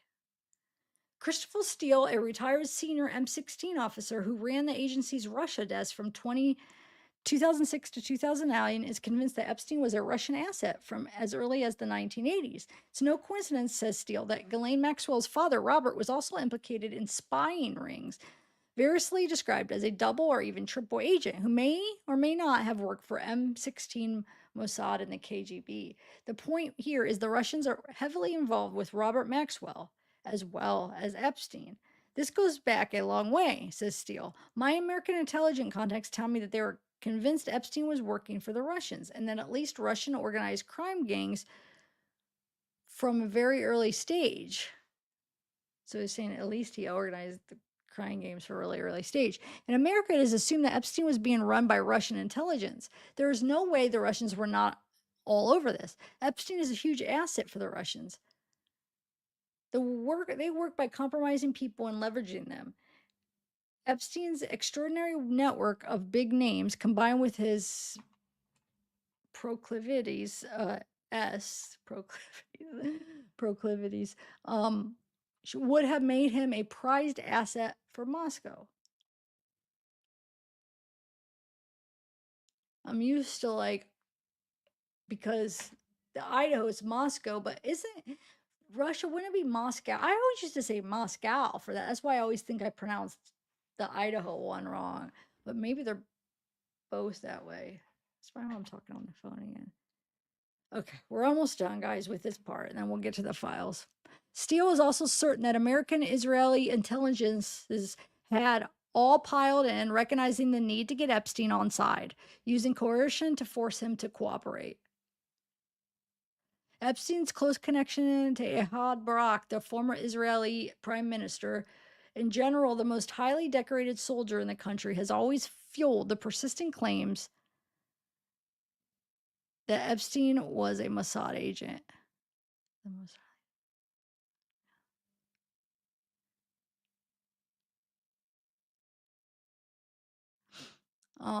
Just as it happens, like the claims about Robert Maxwell. Last year, the Telegraph obtained a photograph of Epstein wearing an Israeli Defense Forces sweatshirt. The photograph was taken on his private jet in 2019, shortly before he died. Intriguingly, the Telegraph was told at the time that the White House had been concerned to see the photograph placed in the public domain. What is certain is that for years, Epstein had cultivated contacts in Russia, visiting the country on numerous occasions, pursuing his interest in sex and money, and always with his eye on landing the grand prize, meeting with Vladimir Putin. There are almost 10,000 references to Moscow in the Epstein files, and more than 1,000 mentions of Putin, including suggestions of potential meetings with the Russian leader. Epstein's first confirmed visit to Russia took place in '98 to Sarov, a closed city that was the home of Russian Federal Nuclear Center.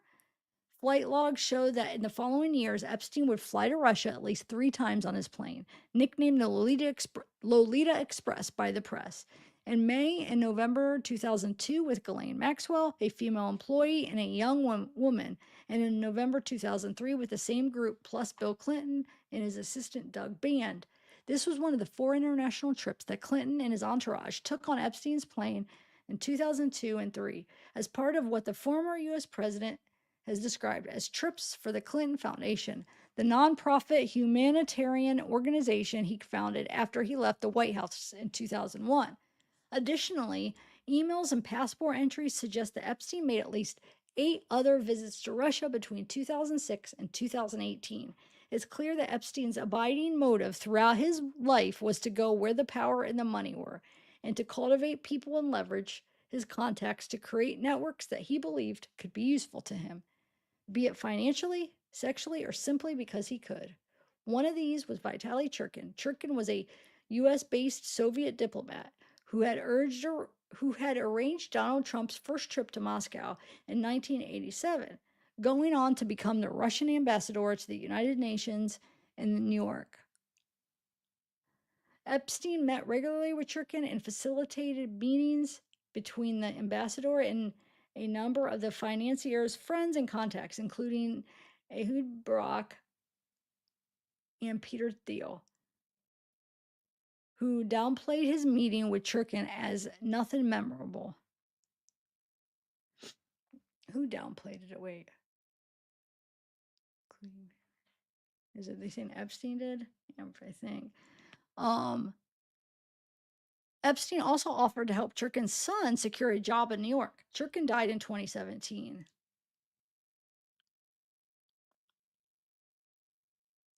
Okay. Foremost among Epstein's Russian connections was Sergei Belyakov. I don't know. A graduate of Russia's Federal Security Service Academy, who became a Russian deputy economic minister and later worked with the state's sovereign wealth fund. Hey, Becky. What up, Becky? Thanks for coming and commenting. Hope, are you the only mod here? Good job. Thank you for being here. Following what appears to have been their first meeting in New York in May in 2014, Belyakov wrote to Epstein, "Our meeting was really interesting for me. I do not know how many people like you who can open new horizons and prospects." Among other things, Epstein gave advice to Belyakov about banking and avoidance of U.S. sanctions on Russia, suggesting that Russia launch its own alternative to Bitcoin and establish a so-called new bank that could be modeled after a capitalistic commercial bank, lending 9 times its reserves, not the World Bank. Those models are antiquated. In an example of how all of Epstein's relationships were transactional with his sexual and business interests often overlapping, in July 2015, he called on Belyakov for his assistance in sorting out a problem to do with Epstein's sexual affairs. A Russian girl who was attempting to blackmail a group of powerful businessmen in New York. It is bad for business for everyone involved. Suggestions. Belyakov provided Epstein with a dossier on the woman in question, believed to have been a former model named Gazelle Geneva, and promised to meet with someone who could deal with the problem.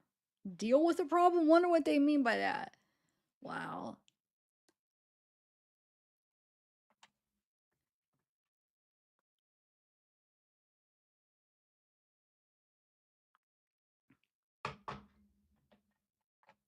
Balakov, I'm just calling B, also repeatedly went out of his way to facilitate Russian visas for Epstein. In a 2015 visa application, Epstein listed Balakov employer the St. Petersburg Economic Forum Foundation. Wait, Epstein listed Belyakov's employer, the St. Petersburg Economic Forum Foundation, as the organization inviting him to visit. And in 2018, wait, 2018, Belyakov provided an invitation letter from the Association of Non-Governmental Pension Funds for Epstein's application for a 3-year visa that would allow him to come and go as he pleased for international seminars and forums. But the longed-for meeting with Putin proved stubbornly elusive. In an email to Epstein, dated September 11th, 2011, an unidentified associate discusses plans for an appointment with Putin when the financier visits Russia. Spoke with Igor. He said that last time you were in Palm Beach, you told him you had an appointment with Putin on September 16th and that he could go ahead and book his ticket to Russia. Wait, what? Wait, spoke with Igor. He said last time you were in Palm Beach, you okay, he could go ahead and book his ticket to Russia to arrive a few days before you, the email stated. Huh.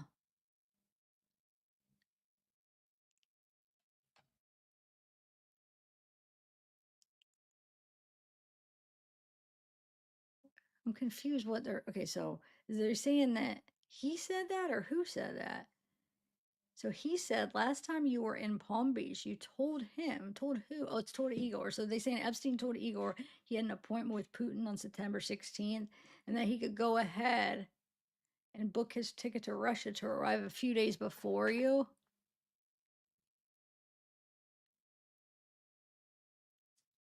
Huh.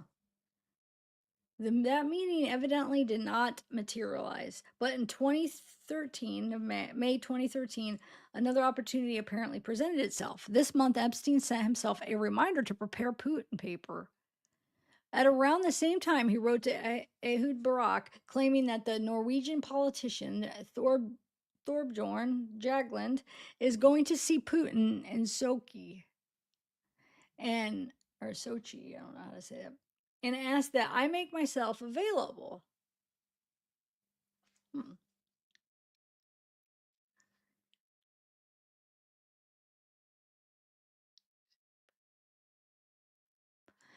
So I make myself available to meet with him sometime in June to explain how Russia can structure deals in order to encourage Western investment. I never met with him. Wanted you to know. So that's uh, Epstein saying that, right? So he's saying he wrote to Ehud Barak claiming, so saying Epstein wrote there claiming that he's going to see Putin in Sochi, asked to make himself available to meet with him. Huh.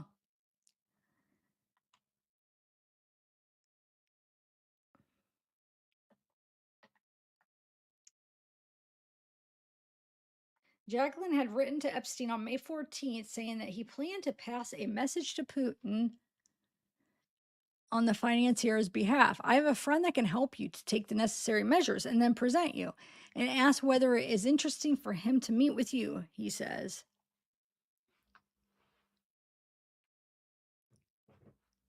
Um, Epstein's wildly inflated sense of his own importance is evident in his reply.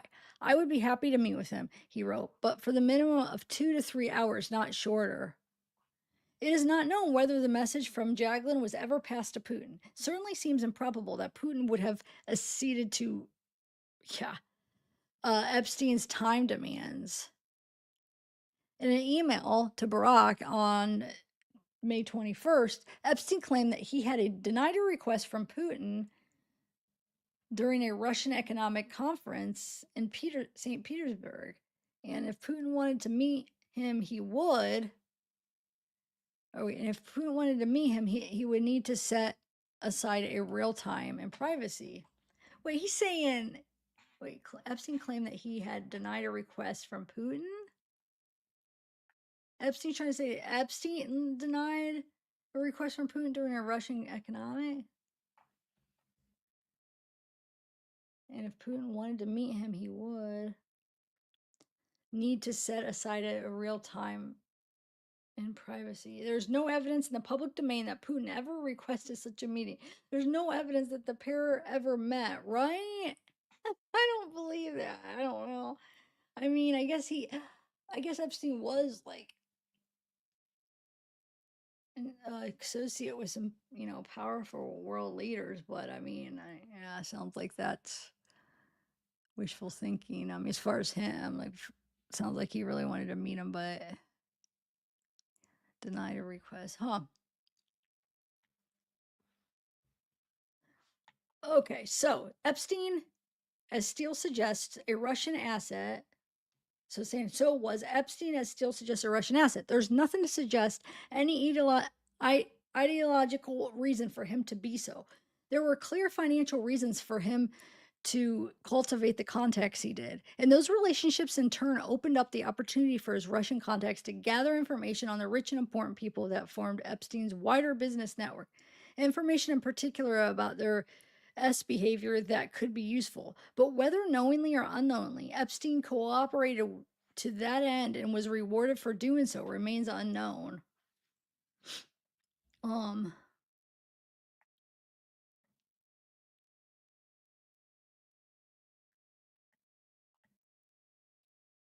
His pursuit of Putin remained an obsession until at least June 2018, 14 months before his death in a New York cell, when he wrote to Jaglin once again to say would love to meet with Putin.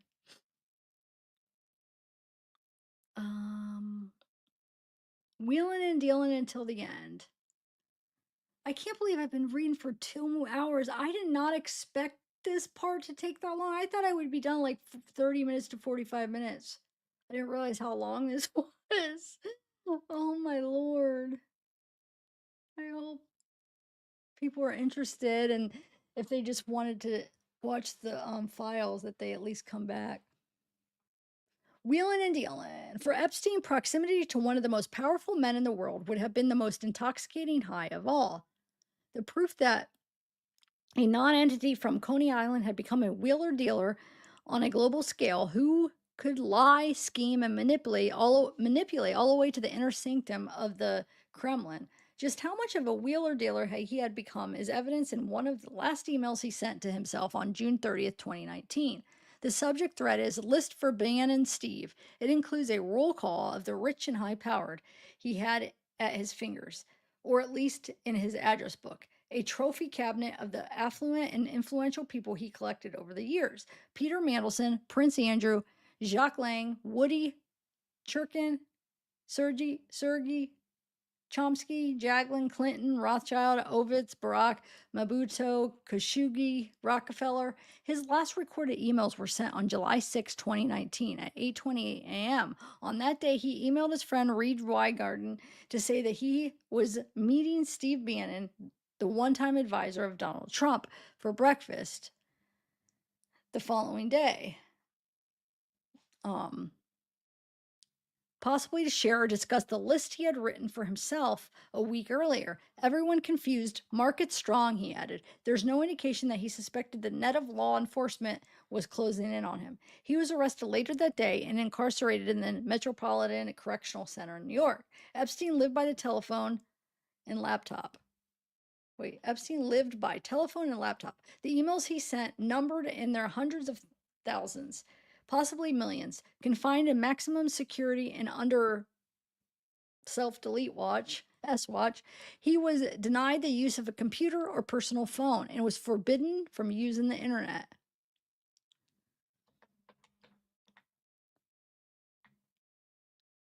He never showed any remorse, any sense of his own morality.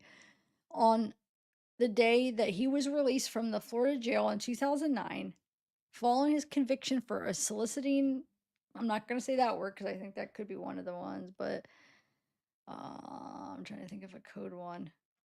Just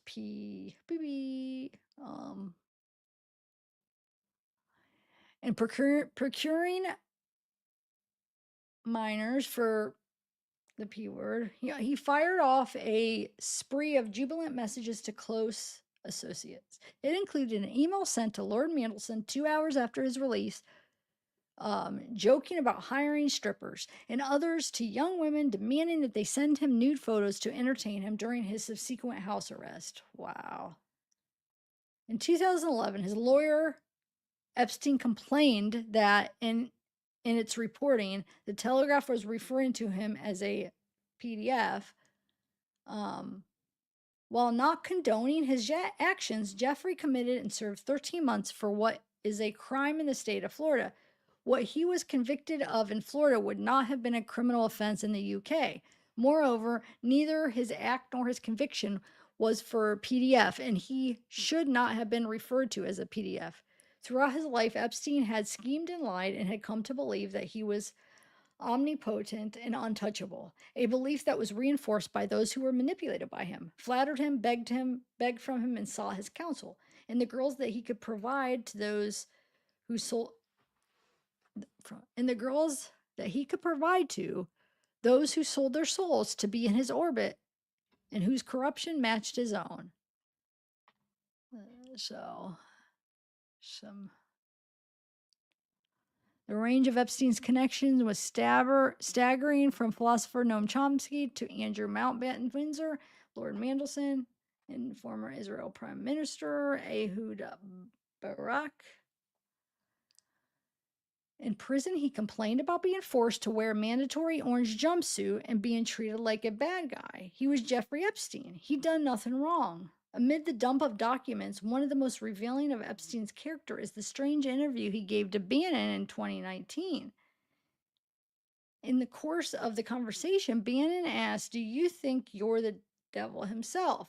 Epstein blinks, smiles, and replies, "No, but I do have a good mirror." Um, Bannon presses him. "It's a serious question."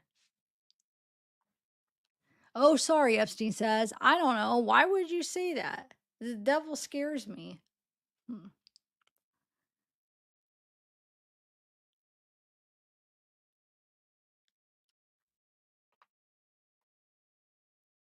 According to Federal Bureau of Prison documents, Epstein told a jailhouse psychologist, "I have no interest in self deleting. He was a coward," he said, "and did not like pain. I would not do that to myself." 2 weeks later, on August 10th, 2019, at the age 66, Epstein died in his New York jail cell. An autopsy concluded that the cause of death was self delete by hanging. But isn't that crazy?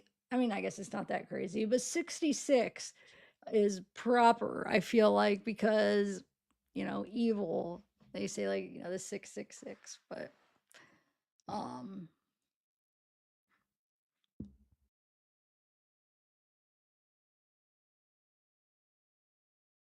look at my Bobby. You see the Zeke? So cute. So cute. See, now the cutest little guy. I love him. Let me show you. Look at that.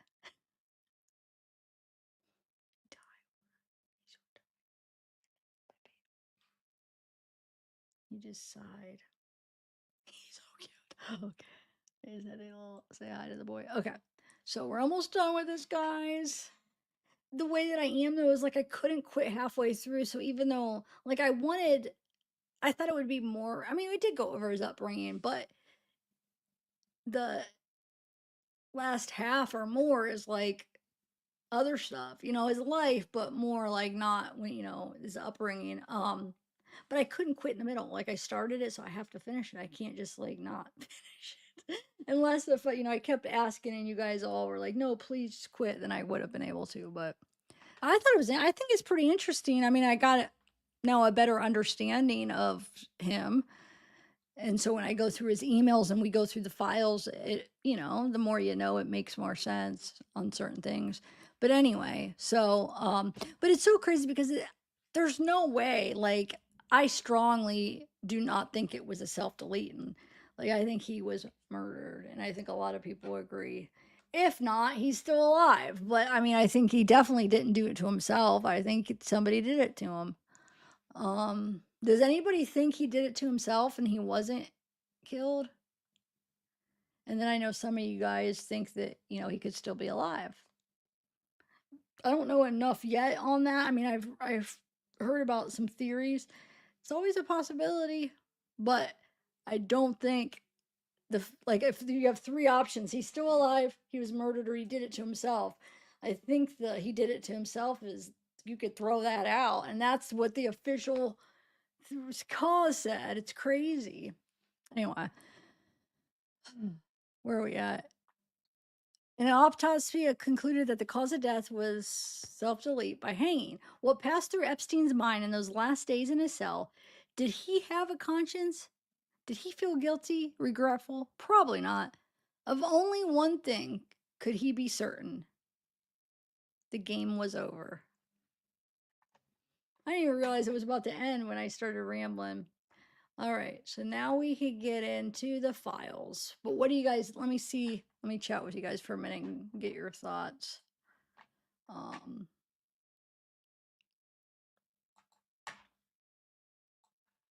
Move you over here.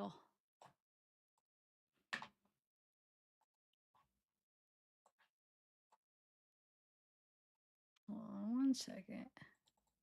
Oh, I wanted to, hold on a second. Hold on. I wanted to share those pictures, some of the other pictures of when he was younger, since we were talking about when he was younger. And we're gonna dig in, we're gonna watch his, we're gonna look at his Amazon list of what he bought Amazon. We'll look at his maps, where he went, all that stuff.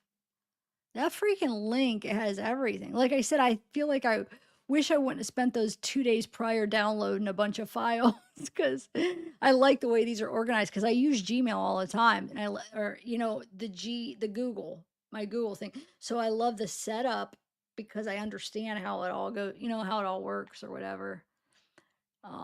Okay, so let me share this really quick.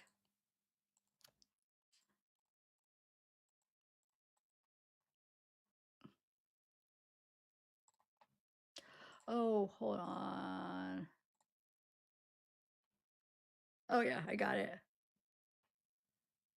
My nose itches. Okay. All right, let me do the pictures real quick first. Just like a few pictures of when he was younger. Most of them we already went through, but it'll just take 1 minute. Hold on. And then some of these were on the thumbnail, like this one here.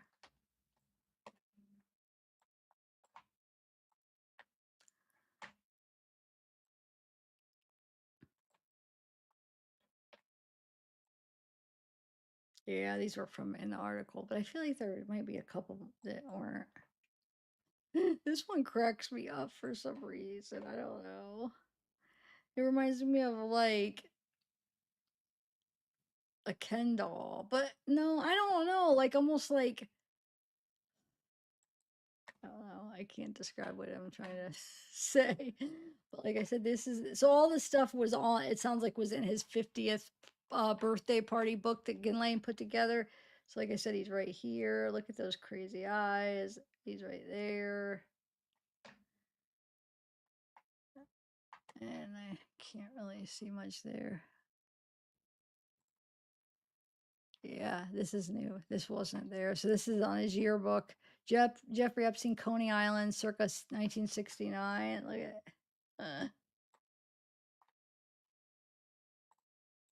and then we have right here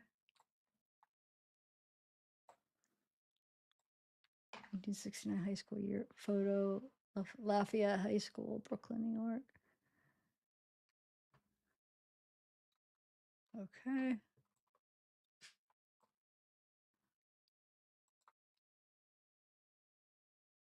Here he's not too young, but look at those shoes with these pants. I don't know. Wait, what the heck? It's like, why does that look like it's two different pairs of pants? Like nowadays they make pants where they're like mismatched and jeans and stuff, but like back then they wouldn't have done that. So what is going on here? Like why is that halfway? Huh. All right. And then we got this is when he was teaching, it looks like. Remember, he lied and he was teaching for a little while, saying he had a degree. There, this is probably his high school photo from a yearbook, I bet, right? This looks like this could have been in the yearbook from when he was teaching or some book magazine. I don't know. Yeah, this is another one. It looks like probably, yeah, math and science, Jeffrey Epstein. When he was fraudulently teaching. Crazy.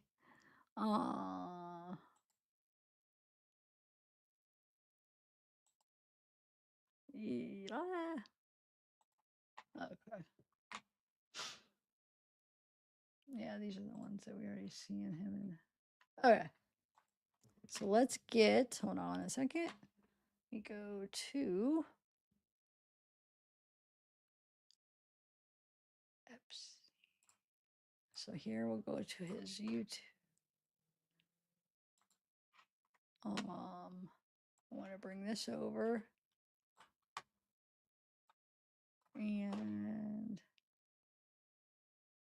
bring this over. Hold on one second.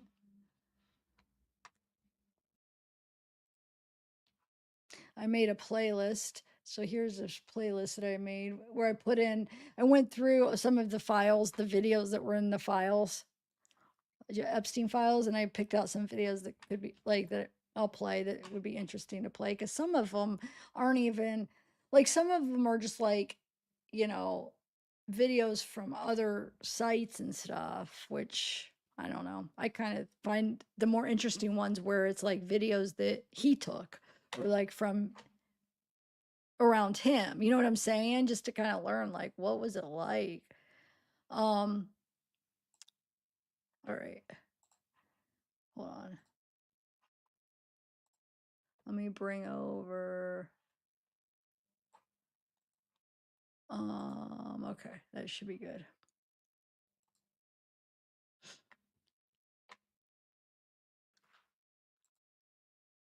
Yay, it's green again. So I requested a review and they greened it. So it says now it's good. So I have to behave and make sure I keep using the code words. You know, like the trigger ones that you can't say. All right, you ready? Let's do this. Let's start with let's do his Amazon. Let's see what he ordered. You want to? But I want to say hi to hold on. Let me say hi to a few people here. Let me okay.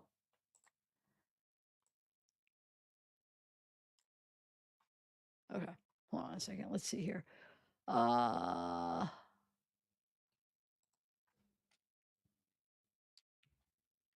well, there's not really many people in chat here. Hey Hope and Marnie.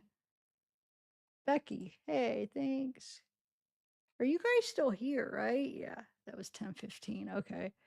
All right. Well, thanks for holding down the court, Hope. Uh, I doubt people. Oh no, Ashley right here. Okay. Hey, Ashley. Okay.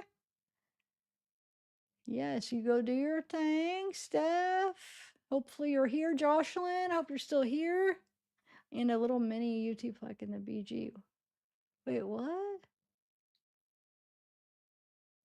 Oh, he's so cute on his little pillow. He needs a tie-dye puff to lay on. Yes, Josh. Shoo, I should have looked. Dang it. I should have looked for tie-dye beds. You're right. Why didn't I think of that? Well, here's the thing. My mom had picked it out originally. So she's the one that's like, I found a cute bed. So she had like that. Remember I was saying it was like blue? So I didn't even think, you know, because my aunt bought one for her dog and it's kind of her dog's a little bit bigger than Zeke, but so her dog really liked it, Lucy. So I wasn't even thinking when she showed me and I looked at the colors they had and then I picked this color because she had another color picked out. I'm like, can we get a brighter color so the contrast is bigger? But so I feel like if I would have just been the one maybe going in and picking out, I might have thought about it, but dang it. He loves it though, comfort wise. But yeah, that would have been so good. Maybe his next bed I'll get that. Or I'll have a two bed.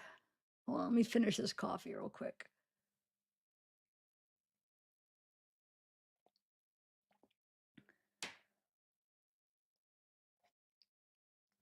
He absolutely loves it though. He looks, and when he's out, like he sleeps so hard and he looks so comfy and he's so relaxed and it looks like he's sleeping so good on it.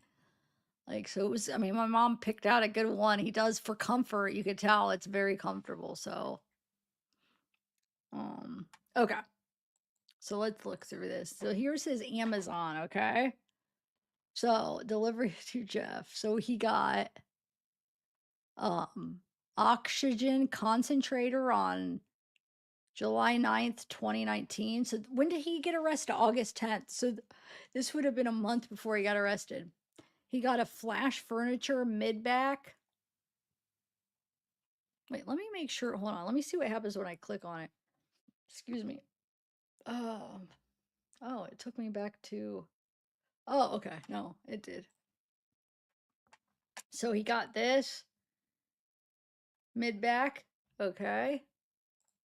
And then let me see. What the heck is this? Hey Jeffrey, sorry we missed you. Tried to deliver your package today, but you didn't want to leave it unattended. What the heck?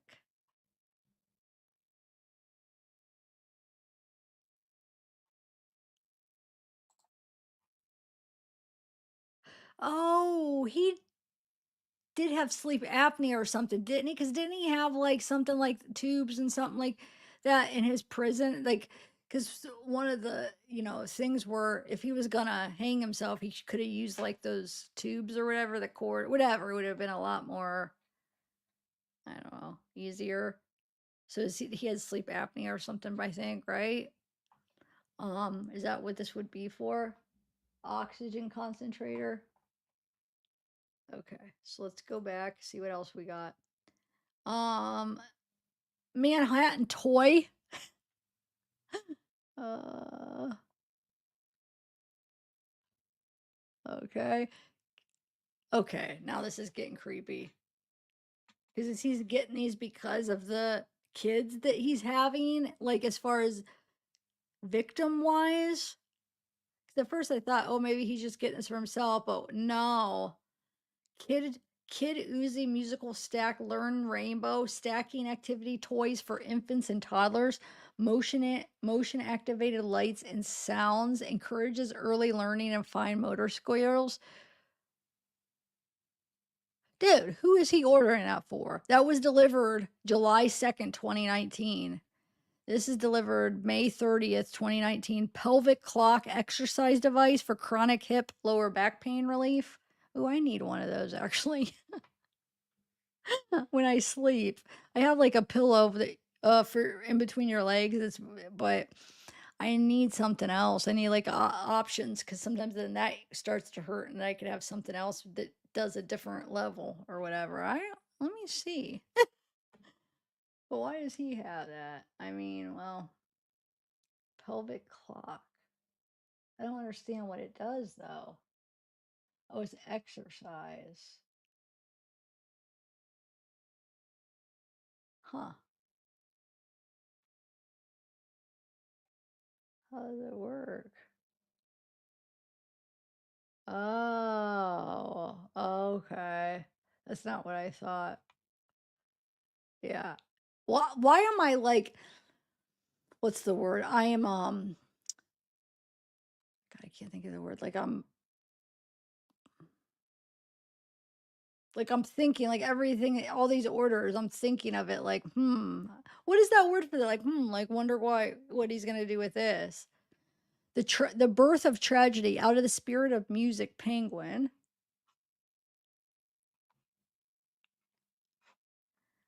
Got that. Let's see.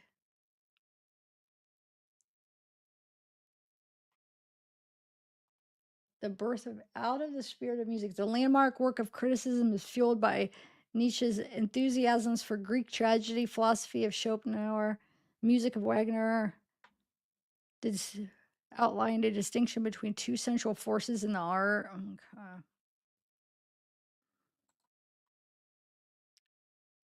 The annotated Lolita, of course, the Lolita, right? He was obsessed with that. Remember, they said that was like the only book or something. Green box jasmine night blooming plant. Okay. Luxurious hypoallergenic package will arrive. Luxurious hypoallergenic. $600. Trying to see what it is though, because it cuts off hypoallergenic what?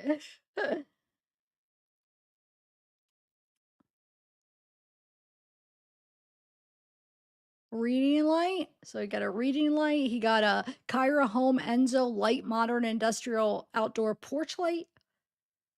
Okay. The formula unlocking the secrets to raising highly successful children. Film strong women's. What? Is it a bike? Is that what it is? A bike? I mean, I know this is the bike, but Firm Strong Women's CA. That's what I mean. Is that what he ordered a bike? I guess, huh? I can't see him reading. Oh, yeah, it's a women's bike. Okay, huh? Suspicious. That's the word I was thinking of, or one of the words. I'm really suspicious of all of this stuff. So any of these orders, I'm going to be thinking of it with a suspicious eye when some of them might just be like for normal stuff. You know what I'm saying? But because of who it is, I'm thinking everything is as like this um like negative or nasty, like suspicious, like So then he got the Serious Guide to Joke Writing, how to say something funny about anything. Okay, he got that. This is April 2019. He got kitchen knife set with wooden block. Okay. Another reading light. That's the second reading light within, hold on. So within a month. Another book, Devil's Bargain, Steve Bannon, Donald Trump, and the Nationalist Uprising. He talked about that in that email, or that, I think that article I just read, didn't they? Medium-sized pinnacle giant. So it's like a plant. Then we got American art classics of 10, 10, 10 to 10,000, $10,000 gold certificate novelty bill. And then there's prices over here. Super Z outlet canvas natural money bag pouch with drawstring closure and dollar sign. Okay. Design for toy party favors, bank robber, cowboy pirate theme, carrying case. Let me see if I make this. There we go. Now you guys could really read it good. King mattress topper for back pain. Extra thick mattress pad cover for 8 to 21-inch deep pocket pillow top mattress. Theological Political Treatise, Spinoza. Cambridge Text in the History of Philosophy. Then we got The Conscious Mind in Search of the Fundamental Theory, Philosophy of the Mind. So this is all April 2019 is when it was delivered. A lot of books. So another book, The End of Science, Facing the Limits of Knowledge in the Twilight of the Scientific Age. Helix books. Remember he was talking about the Helix stuff in one of the emails I read yesterday. Discourse on Metaphysics and Other Essays. Discourse on Metaphysics on the Ultimate Origination of Things. Preface to the new essays. The Monodialogy. Philosophical Essays. Proving Darwin. Making Biology Mathematical. Hindu edition. The Prince of Mathematics. Carl Friedrich Gauss. Euler's pioneering equation, the most beautiful theorem of mathematics. John von Neumann, the scientific genius who pioneered the modern computer, game theory and nuclear deterrence, and much more. Watch Gregory Chaitin, Against Method.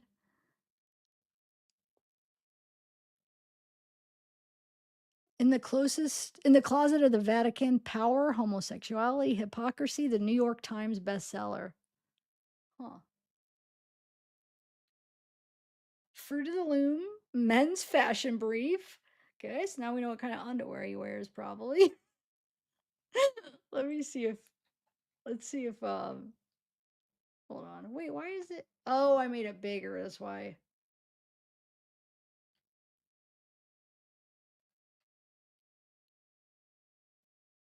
wanted to see if there's like a history or anything, but no. Okay. Wait, how do I go back?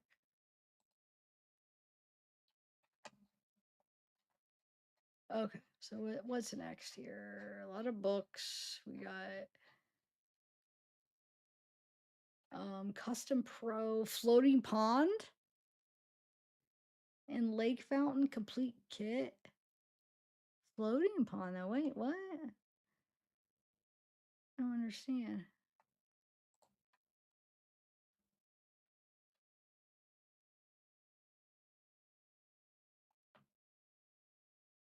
Huh.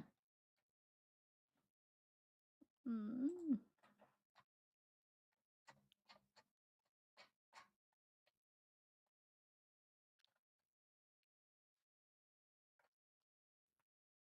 Wait, is that working there? Yeah, there we go. The science of facing limits of knowledge in the twilight scientific age. Oh, hold on. All right. Cool. I'm using my keyboard. It's a lot better. Sunset prune juice. Okay. More prune juice with pulp. More fruit of the loom. More. Oh, so here we go. So this 2 months in a row, we ordered a bunch of Fruit of the Loom underwear. Must love those Fruit of the Loom. More. Wait. 1, 2, 3 packs, and then 4. So the 4 packs in a month, basically. Gotta have clean underwear, lots of underwear. I don't know, I'm being silly. Kushner Inc. Greed, Ambition, Corruption, the Extraordinary Story of Jared Kushner and Ivanka Trump. Risp Labs CPAP hose. Yep, CPAP. So he had one of those machines. That's why the oxygen thing that was the first thing we looked at. It was for him. Tubing for all the CPAP machines. Because remember, there was one in his cell after they showed his cell after he died. Some of the videos, we're gonna see the cell and the tour of that. Some tour of his cell and stuff. More Fruit of the Loom. Full face mask. More Fruit of the Loom. Men's fashion brief. Central men's straight fit 5-pocket comfort stretch chino pants. Hanes men's waffle knit jogger pants. Songbirdie, what up?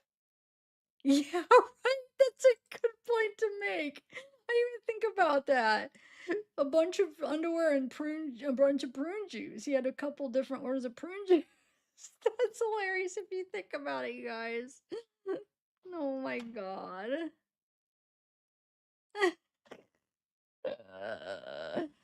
Oh Lord.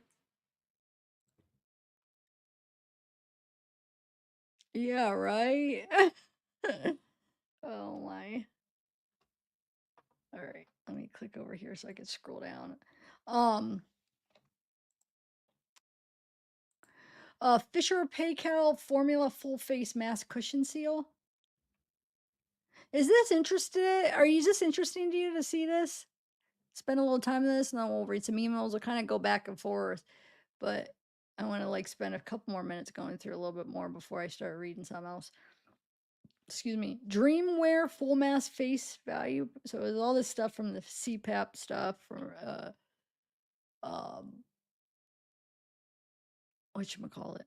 Oh my god. The last 2 days my recall has been really bad. I can't even think what I'm thinking of.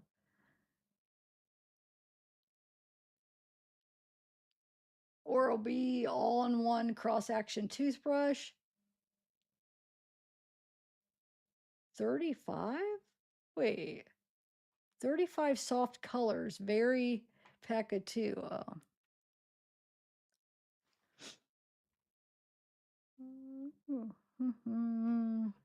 HP Floating Pond. $798 for that. Wow. I want to see. Wait, let me see. That's a lot. Shipping information has been updated. included the following items. Wow.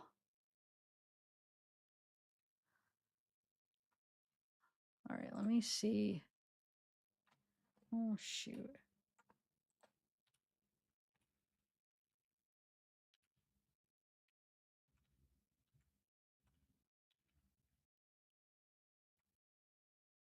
I'm going to see what the heck. I don't understand what a floating pond is. What do you get with it?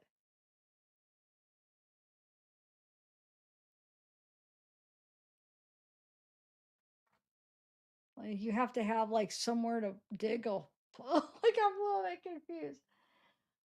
With included raw predator robust pumping. Don't you have to have dig like a place to put it, or what am I missing here?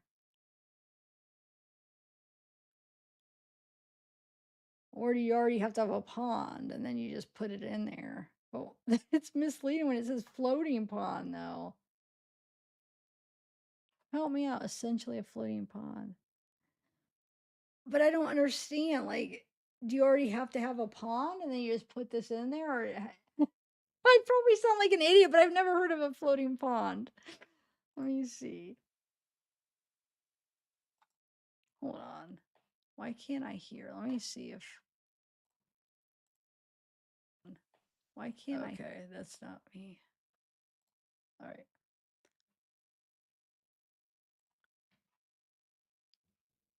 Okay, it doesn't show you anything. What the heck? I want to understand how that. What do you do? Oh, wait, here.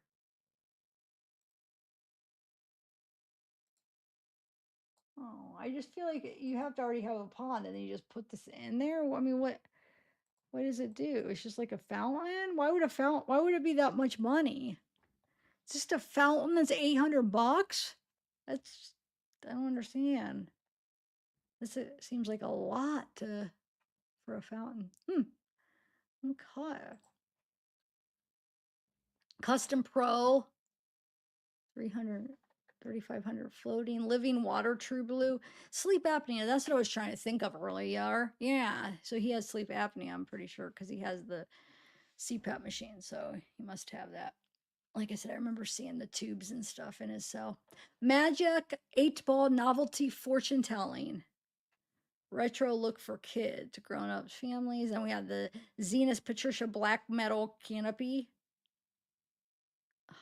See, my mind's getting suspicious on all this stuff and what he's going to use it for, right? The threat, how the FBI protects America in the age of terror and Trump. Seat mat and luxury white bath mat, soft, shaggy bathroom rugs. Okay, microfiber washable. So he's remember he's getting all this stuff. So he's getting. Remember he has like in some of the pictures or it might be videos and that we'll eventually watch. I don't know how far we'll get today, but you'll see a closet where he has like a bunch of white towels, white robes. So he must give. And then I've seen some of the like quick videos or pictures where you could see like a girl in the white robe. So must give the girls white robes to wear. Some more toothbrushes. We're all made of molecules book. How mushrooms can help save the world book. How the FBI protects America in the age of terror. I already read that one. Toe pal, gel toe separator, 2 pairs toe spacers. Pleasant Bay 4 feet. Then we have women's chinchilla collar slippers. So these are all in 2019. And then we'll read some stuff, and then next time we come back and look at more, we'll put in a different year.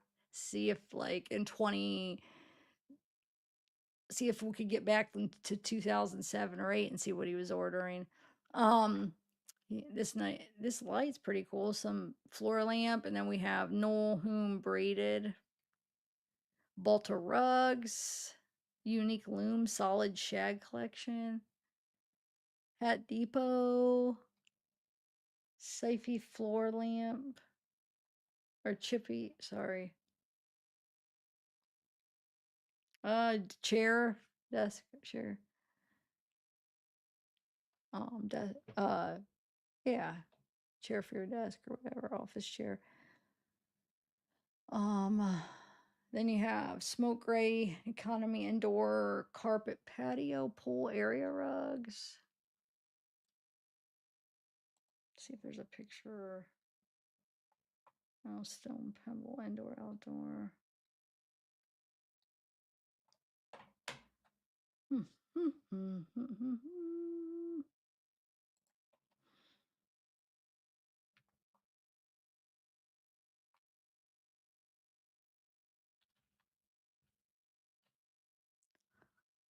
Oh, there it is.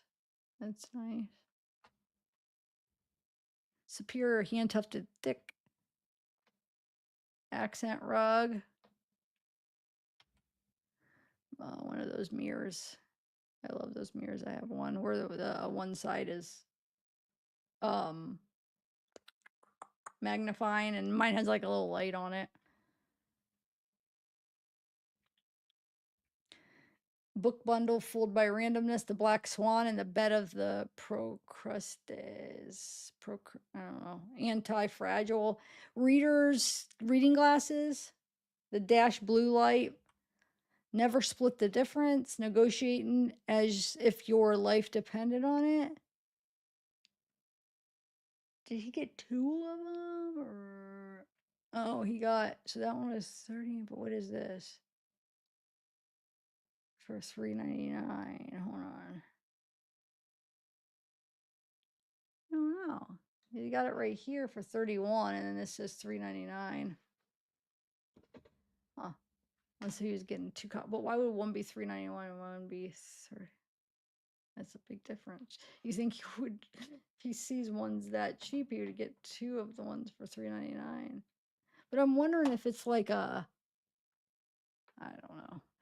Your power motion sensor light, laundromat inside the Panama Papers investigation that illicit money networks, the global elite, which he was like associated with the global elite. I feel like that's the people that he was in that circle. I feel like Luminox men's.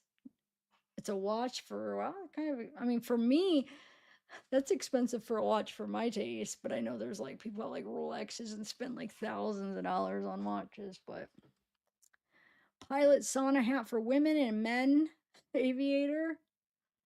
Okay. Wool sauna hat. Another sauna hat. Ertinix slim fit shell. Rise and kill first. The secret of Israel. Wow. Israel's targeted assassinations. Huh. Wonder if he read all these. He was a reader though, right?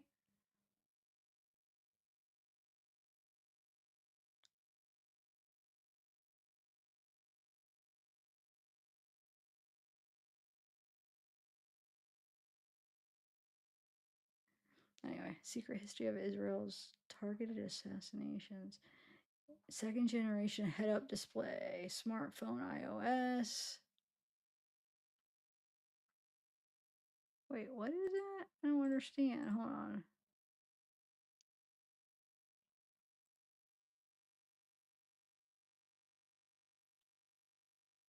Huh.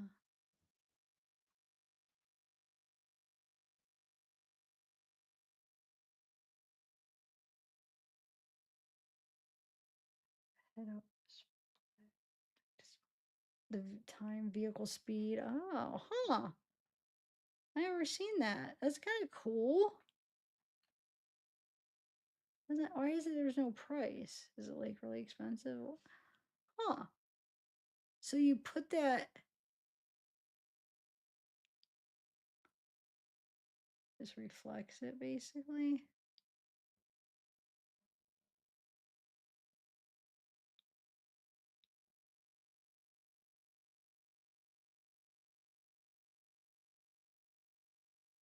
I'm trying to like see. Huh. Anybody seen one of these in like real life?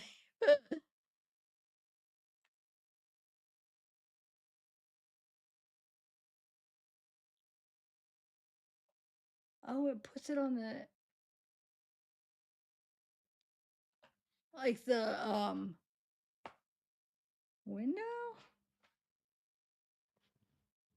Some kind of something I wouldn't mind trying, but let me see how many stars. 2.6. Nope, I'm not getting that. Huh. Okay. Well, anybody have seen that? Did he get it? It doesn't say a price though. What does it? I couldn't find the price either. Car digital speedometer, car head up display. Okay. Oh, $585 was that thing I was looking at. Wow. Look at Zeke. Look at Zeke's head. See his little ear. He is so comfortable. I love that. I love seeing him all cozy. How cute is my baby? Look at his little ear. He's so cozy. I love him. Okay, what else? We got Hudway Glass, a Hitler definitive biography of Hitler, Universal Head. More. Oh, now we're on 2018. Oh, but it's still because it's December, so we went from 2019 to December 2018. More Fruit of the Loom. He loves his Fruit of the Loom. He just buys. So all of his underwear it looks like are either gray, black, or light blue Fruit of the Loom. Because all the packs were. There might have been one pack that had red, different colors, but most of them are all these three colors Fruit of the Loom. Sonic prostate massager. Is that a normal thing? Like, are men supposed to have that, or is that like he's using that for like a, like what's the word? I don't want to say the other p word because that probably would trigger, but like a way that's just not good. Like kind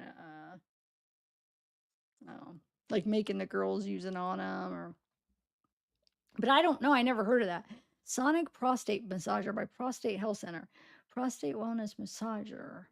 Does anybody know? Let me look it up. I have never heard of this.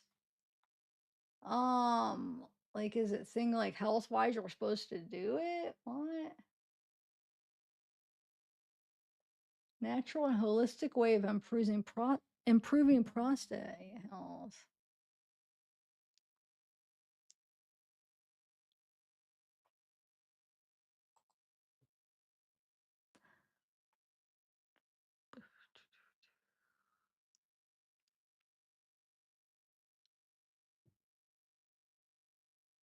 Wait, you have a prostate massage head and a colon massage head?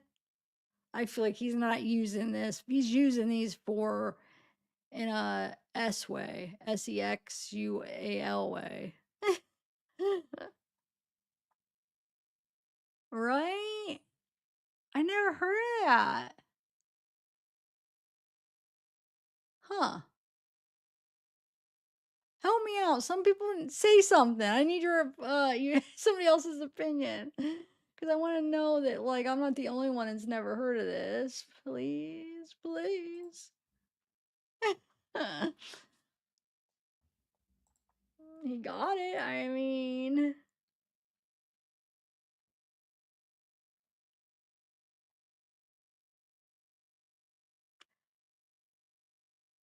oof, $61.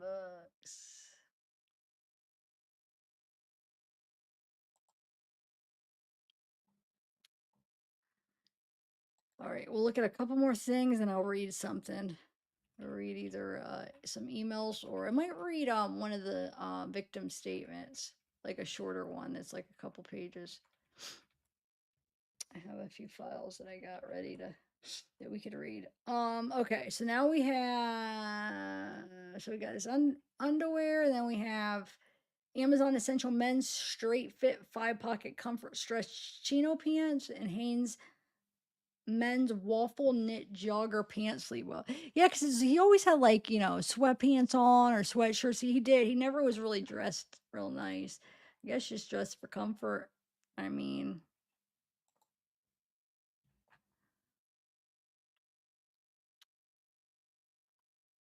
men's skinny fits. Huh, those look different. Wait a minute.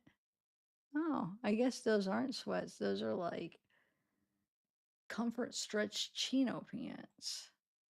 Doesn't even look like these. I know it's black. No. Why do I feel like that? It doesn't even look like it's those.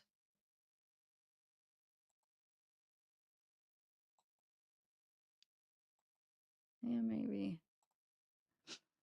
These ones look like a little bit tighter, I feel like then.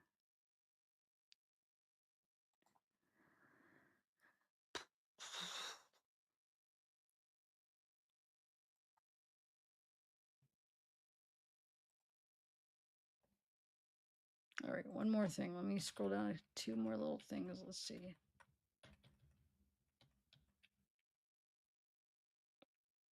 So these Hanes jogger pants.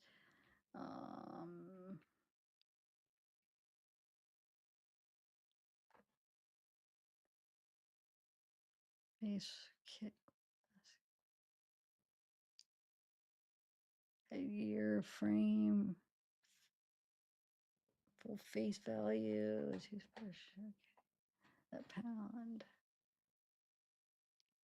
Well, wait, he's ordering multiple things. So I'm like thinking like, okay, maybe it's just like one is the order, one was the in whatever. But no, these are the same thing, and they're delivered like right? Oh wait, I didn't scroll down far enough. Never mind. Hold on. Sorry, that's why.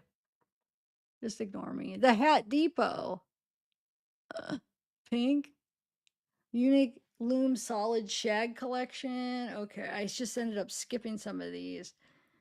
All right, let's get back to where I was. Sorry, guys. Piggy. The Panama Papers investigation of illicit networks. That's one of the books. Lubinox Men's, some lunch. Yeah, we already looked at that. Sorry. Let me get back to where I was. The direct truth, uncompromising, non-prescriptive truth to enduring questions of life. Kivik, second generation, whatever this is. I'm sure it's just a book, right?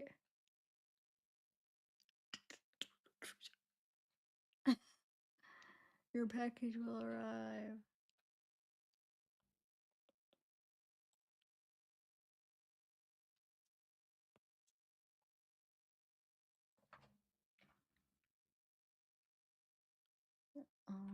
Okay, let's get a few more things here.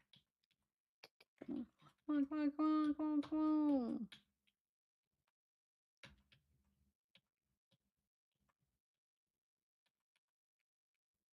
Mm.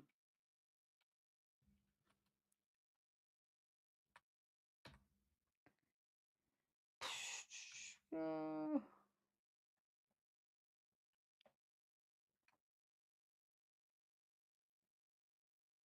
I don't know.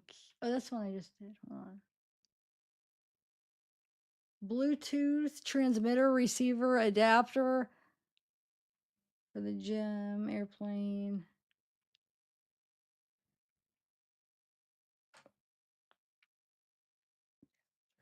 Huh. Then we got home goods, blood pressure monitor, Balta rugs, square pillow,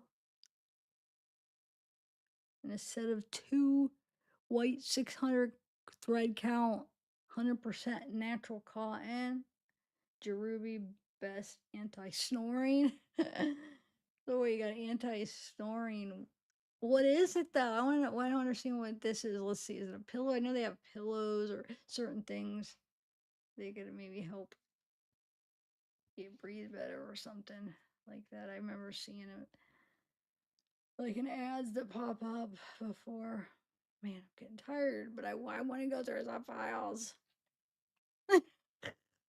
I'm not gonna end it. What were we doing before this?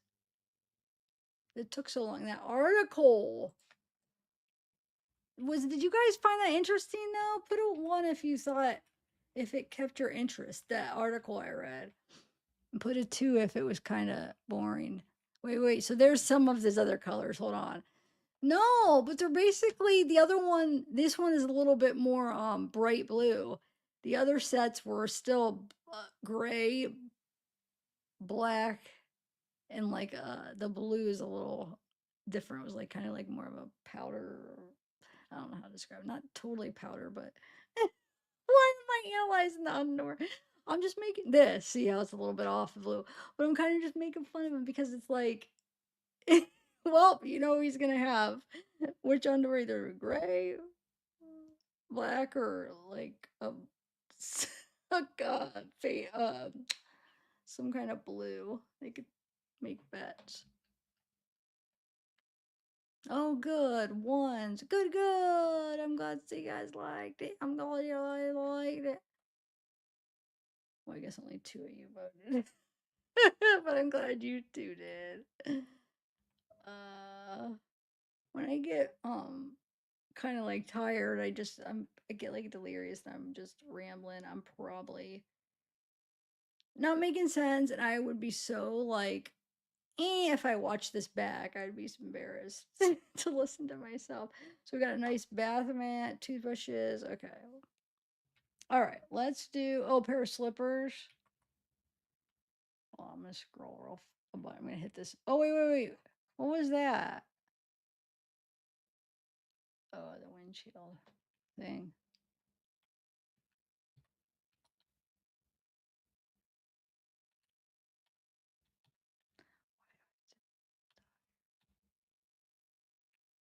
What, I gotta be so tired, guys. Charles Dickens.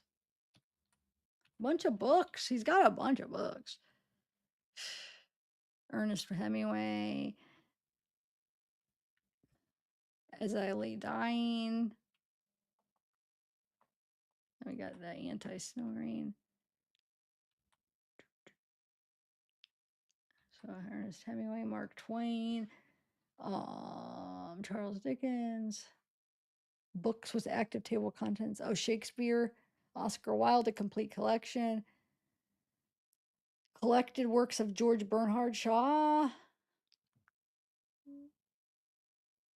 James Joyce. Finnegan's Wake. I wonder if you did read all these. Or was it just like a show off thing? Like to act like he's like, oh yeah, I've read all these books. I have all these books.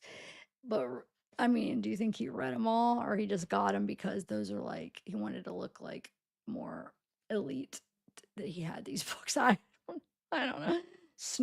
Another snore stopper, mouthpiece, snoring solution, anti-snoring devices, sleep aid, custom fit mouth guard, bruxism, and snoring solution, healthy. Then you got a pair of noise canceling headphones. You have a knob, toothbrush holder, and another pair of headphones, and then you have cabinet pulls, tyrants destroyed, and other stories, Bolterex, details of a sunset, and the others, tyrants destroyed, and other stories, a Russian beauty, and other stories, Crocs, unisex adult. Oh, one of those O2 meters, which that was definitely a lifesaver during the COVID period. We didn't have it when we first got it, when we all first got it, until the very end after my dad died. And then that's when we ordered one. And then my mom got COVID. So we were able to use it towards the end of our first time. But even when I had, he got sick again and we had it. And I don't know, it just helps. It would help like ease my mind you know, if the oxygen's good, because they say like when your oxygen low, it doesn't necessarily mean like you're gonna have trouble breathing. It doesn't feel like that. I don't know why I'm rambling into that, but yes, I have that exact monitor. uh, Sunglasses, light spot flood combo for bad bar driving, fog, more toothbrushes, more anti-snoring pillow cover. Oh, got some boxer shorts now. A little bit of something different there. Okay. Mirror disc roll ball, Southern Hills polished chrome cabinet knobs. All right, I want to move on. Vendetta home collection. It looks like what? Pillows maybe? Yeah, pillow. Abstract oil painting. Anti-snoring mouthpiece. How does that mouthpiece work? Huh. Wait a minute. So do you bite it? Oh, I think I understand. I don't, not really though. Hold on. Let me see. Have you guys ever seen that? Oh, I see. I was looking at it weird. It just fits like, sorry, you guys. I was looking at it like where it wasn't exactly how what I was looking at. Like this. I don't know how to explain it, but I was just looking at it wrong. Okay, I see. Have you guys seen, and I just learned about this like a couple months ago because my brother was showing me a video and um his wife's son, you know, so his, you know, his stepson, um I don't know if he snores or he just wants to quit breathing out of his mouth. So they have this thing where it tapes your mouth shut. So then you don't open your mouth when you go to sleep. And I'm like, what is that? Like mouth tape, or I forget what he called it. Like, what? I never seen it. Like, oh yeah, like people, yeah, it's a big thing people are using. It's like, I don't, I'd be nervous. Like, I feel like I couldn't breathe. I mean, even though I breathe out of my nose, I usually fall asleep and I'm breathing out of my nose, but then, you know, I wake up and, you know, of course, a lot of times my mouth's dry, so I end up breathing out of my mouth. But still, just the thought that it's shut and then you're going to go to sleep, it kind of freaks me out. It gives me a little bit of anxiety to think about it. Probably have to get used to it, but it's just like, wait, your mouth is tight, tape shut. She was like I don't know. And then you're going to fall asleep, so you have no control over, you know, you have to make sure you're breathing out of your nose. But it's supposedly supposed to be good because it's better to breathe out of your nose when you're sleeping. But yeah. All right, let's move on to something else now here. Let's go to his all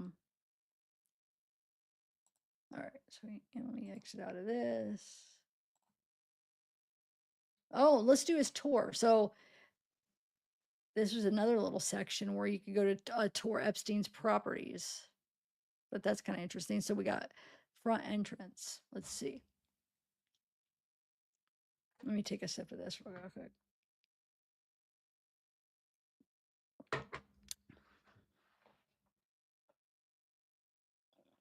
Hope, you're the only one that's been thanks for being active. Oh, Ronnie commented too. I can't believe I had 37 people and I have like 4 live streams going. Come on, guys. Help me share and comment. Will you guys please comment under them? Because that'll help too. I really need help getting this algorithm and stuff. I don't know what's going on. Okay, so here we go. Drag to look around. Oh, it's like a 3D. Oh, okay. I thought there were videos. There are some videos in the playlist where it goes through.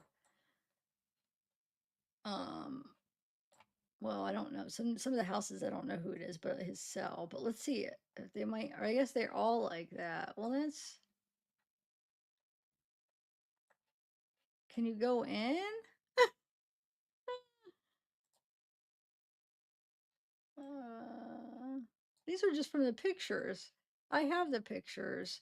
I don't feel like this is something that needs to be like this though, these kind of pictures. You know what I'm saying? Some of it is like useful, but so far that nothing. I don't feel like I feel like this is better as a picture. Huh. That's so. It's the only thing I don't really agree with on this. The rest of the site is like awesome, amazing. But with this, I feel like it's better as a picture because doing it this way, it takes away some of the clarity of the picture and stuff and makes it look all blurry and it's not needed. I feel like this only works if there's different angles. You could go in and see different, like, what is it called? Depths and stuff. But yeah, this isn't. All right, we can just look through the pictures. I have these all in pictures, guys. I just keep hoping there's gonna be a video somewhere in here. Because look how it makes it so it's all, yeah, I don't want to waste my time on that. But let me see if there's anything that looks like a video. Let's see. Massage room, that'll be interesting. Let's see. There's the massage room. Let's go through this to see the pictures. Got a speaker. You got, oh, these are blue. These are blue. So I lied. I know in the one bedroom everything's all white, but yeah, these are blue. It looks like these are the towels, maybe, or maybe the robes. And you got the white blanket, speakers for probably the music, right?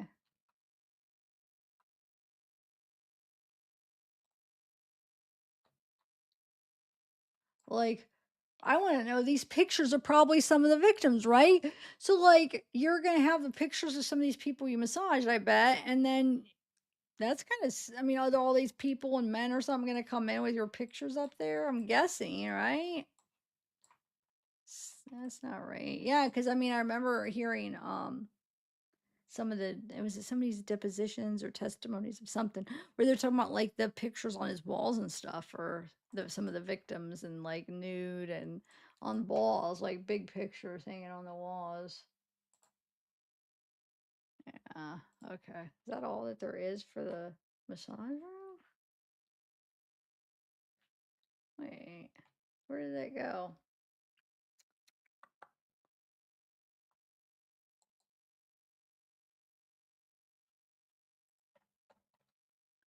But wait a minute. What if I hit play? No, it's the same thing. All right, let's go somewhere else here.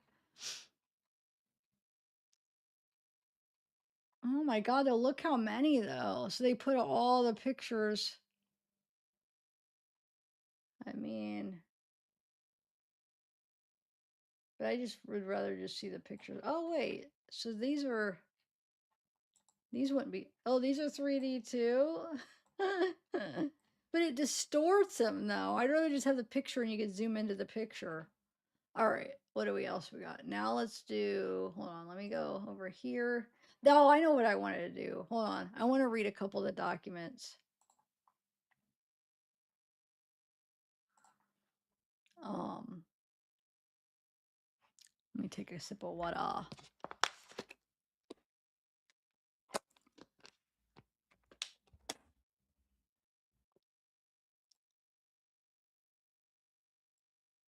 I'm worried that, like, I feel like there's certain people that should be here that aren't. I'm a little bit confused. Hey, Cat Fab! What's up? Trying to think where else I could share this to help bring some people in. Huh. Oh, well.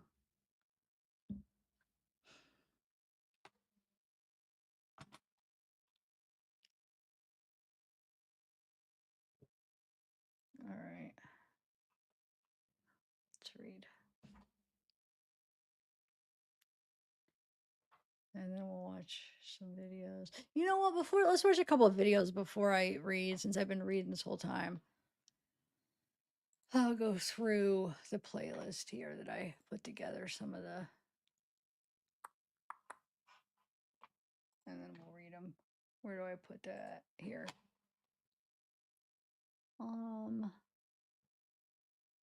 Some of them are longer, but I want to do some of the short ones real quick. Jeffrey Epstein stranded boat.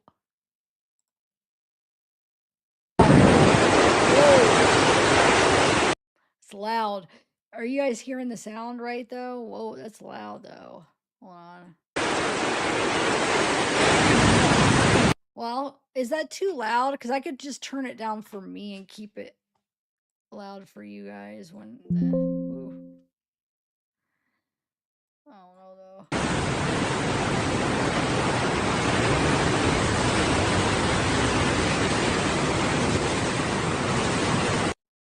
In all 50 states, it serves more than 60% of the population. Founder and CEO Cyrus Masumi is with me now. So Cyrus, I have heard this described as an open table for doctor appointments. That's pretty much what it is, right? Well, yes, exactly. We're at the beginning of a better healthcare experience, so people can do everything on ZocDoc from finding. So the way I'm taking this is in his files. So I think it's him taping, or somebody, you know, in his house or somebody close to him. I'm guessing. I feel like let's see if anybody talks. Because sometimes you'll hear like a girl talking, like when they're going through the house that I'm not sure who it is, but I think this might be him just taping it. Epstein. Doctors who accept their insurance, to reading reviews, to booking appointments, to even filling out the medical history forms and being reminded about doing all the wellness. But it saves all this time. I mean, you can fill out, you just talked about the paperwork, you can fill that out before you even show up at the doctor's office, so you just go. And you can do it once and never do it again. We pre-fill it out for all the future doctors that you go to. How many people are freaked out about you having all of this information? How many questions do you field about hacking? Well, patient trust is very important to us at ZocDoc. One of my co-founders and our founding CTO actually came from the financial services industry. So we hold it, it's very, very important to us across Like, why the do board as a company. choose of course, we to have tape patients this? first as a value. So this is something where... I don't know. Let me skip to another. Sorry.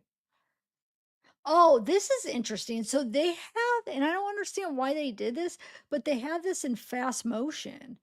They put all these like in like super fast speed. So I was thinking, man, I should put these in my editor and slow them down and see what's going on. But since I haven't put it in my editor yet, what I could do is slow it down on the YouTube settings. It only goes to so slow, but it's better than nothing. So let's slow it down and see.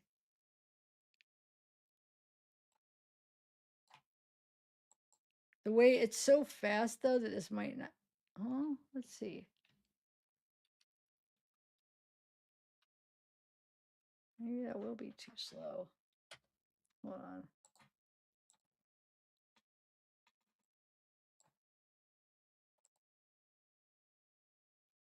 I just want to see what's in these.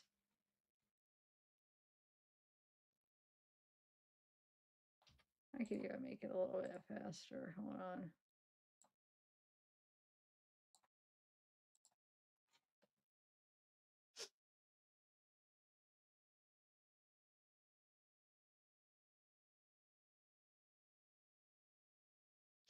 Watch, nothing to be in this one.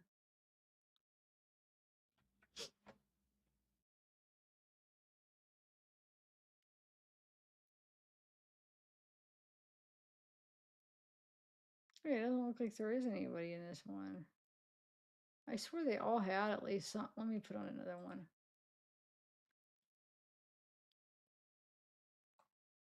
Yeah, look. Hold on.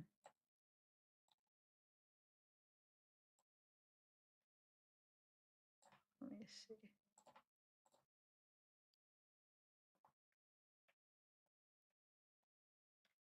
This one is super fast. This one's a lot faster than the other one.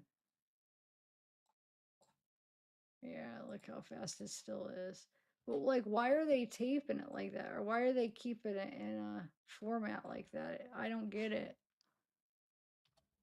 Look, somebody just popped up right there. Somebody's sitting right there. That's kind of creepy. I mean, it's got to be Jeffrey, I bet. It's in his office or his desk. I guess it could be somebody else. Look, the chair just moved. That's creepy. Wait, hold on. Like a ghost. But I don't understand how they have this because it's not even if I did put this in my editor and even slowed it down more. Oh, look. It's not. It's like, it's almost like it's still not like a smooth playback. They're still like chopped up, I feel like. But that's got to be him sitting down. And then he just disappears. So you don't see him walking away. So that's why it's like, it must be just like little instances. But why do they have it like this? Don't get it.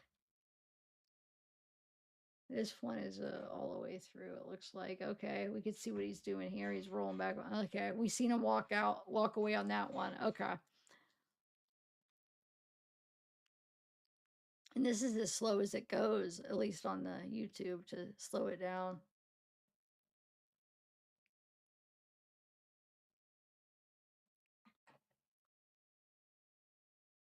Oh, it's playing all of them in the, okay, it's playing these in order. Like, what the heck? Hold on.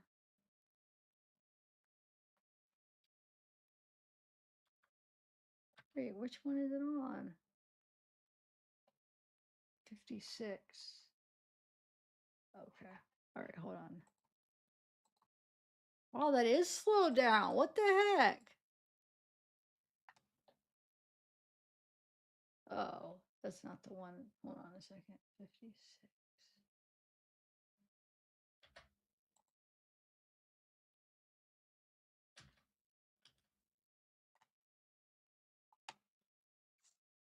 Yeah, that's the one we just watched. Okay, so now we do 53. There's two people. Wonder if that's Ghislaine and him. Huh. Is it? I feel like, does that look like a girl?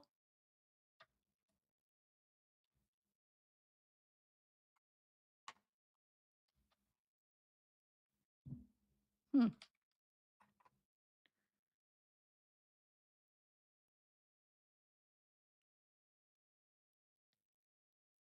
Is Mama Mia been in here at all? Or Soul? Or wait, was he just kicking the air? Or was I just was I imagining it?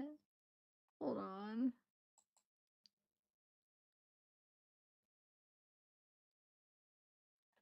I don't know.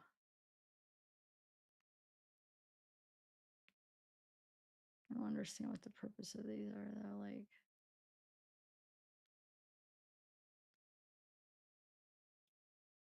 wait, who is that?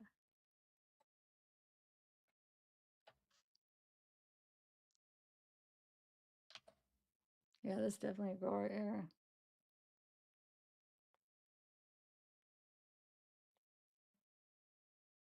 Oh, Soul, you are here. Cool. So we have Soul, Casey. Okay. I was just curious who was here.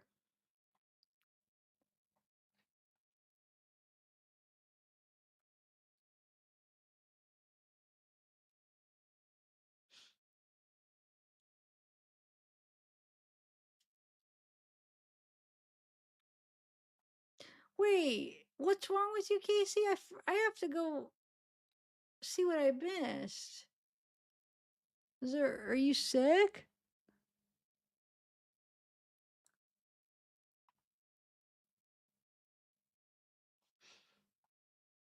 Oh, your hormones. Okay.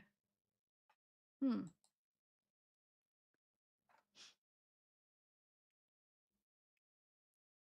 And Soul, do you know what this is all about? Like, wonder what are they trying to get out? I mean, that's Jeffrey probably in his chair, right? All right, let me skip some of these because I'll have to see. Look how many I was. I'll have to slow them down and see if there's anything interested in them sometime. But I feel like for right now, it's probably not keeping people's attention. Oh, what's that? What the heck? Yeah. I mean, I do think it could be her and Ghislaine. I don't know. Look how many. Okay, so here's that one I played yesterday. Oh, hold on. I have it on slow. Hold on. Okay. Okay, so Darren and I are sitting here. You can hear the echo. I'm pretending I'm talking to Darren. So, hi Darren. So Sarah and Nadia, are you guys having a good time? You can see I have a little sore on my face that I got from some black guy trying to kiss me. It's really disgusting. Look at his tongue. Oh, it's really, oh. Anyway, I have pictures up on the wall. I had to borrow the scotch tape to get the pictures on the wall. I'll talk to you guys later. Bye. Can you list for me all the Wait, girls? real quick though. He said he has a sore on his mouth from a black guy trying to kiss him. That's what he said. I mean, I'm pretty sure he's probably just making a joke.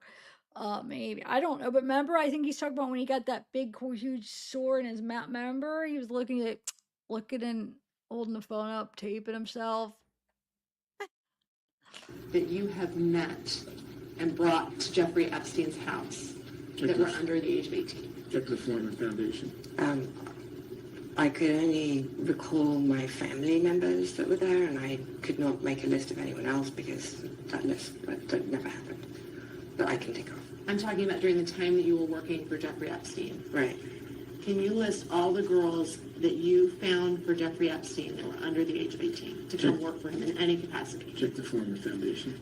So I didn't find the girls. I didn't You look have for them, them. you choose the word.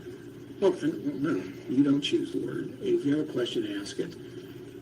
List all of the girls that you met and brought to Jeffrey Epstein's home for the purposes of employment that were under the age of 18. Check the Foreman Foundation. I've already characterized what my job was, which was to find people, adults, professional people, to do the types of jobs that I listed before. Pool person, secretary, house person, chef, pilot, But I was asking architect. about individuals under the age of 18, not adult persons, individuals under the age of 18. I only hired, looked for people, or tried to find people to fill professional jobs in professional situations. Under the age of 18, correct? I think we've established was 17 and Is she a the masseuse. only, I'm sorry, go ahead. Gina, Is she the only hey! individual that you met for purposes of hiring someone for Jeffrey that was under the age of 18? Check the Foreman Foundation. Oh, that's an It old mischaracterizes the message. I testimony. just So I didn't hire people. I I met didn't use the people. word hire, I said Yes, you met. did. I said met. Yes. So I interviewed people for jobs that were professional people for professional things, and I'm not aware of anyone aside from who clearly was a masseuse aged 17, but that's, at least that's how far we know that I can think of that fulfilled any professional capacity for Jeffrey. List all the people under the age of 18 that you interacted with at any of Jeffrey's properties. I'm not aware of anybody that I interacted with. Other than I was 17 at this point.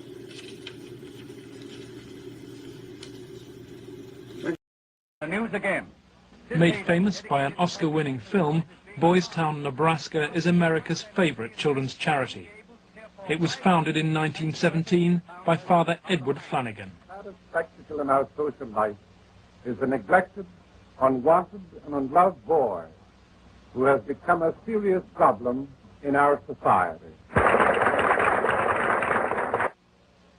this was a part of the file. Boys Town was started to Shoot, be I just a did home something. for orphans. That was after World Dude, War One. I accidentally. And since Dude, I accidentally did something.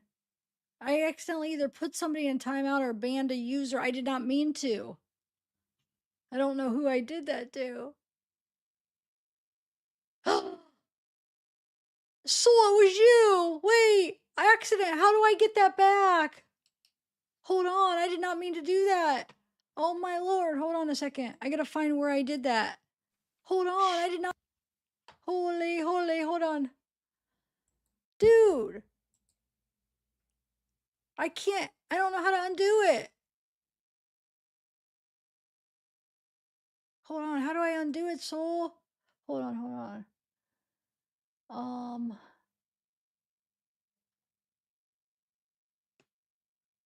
How, I don't know, what's it gonna do? What does banned mean? I mean,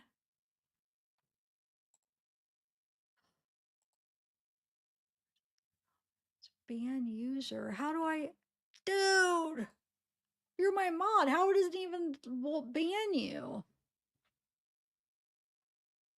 No, but it says banned. On my set, it said I banned her. Are you sure it was just a timeout?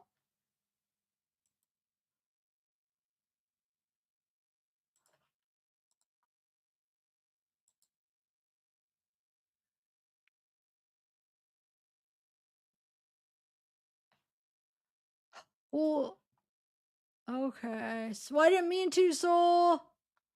Message when you're good.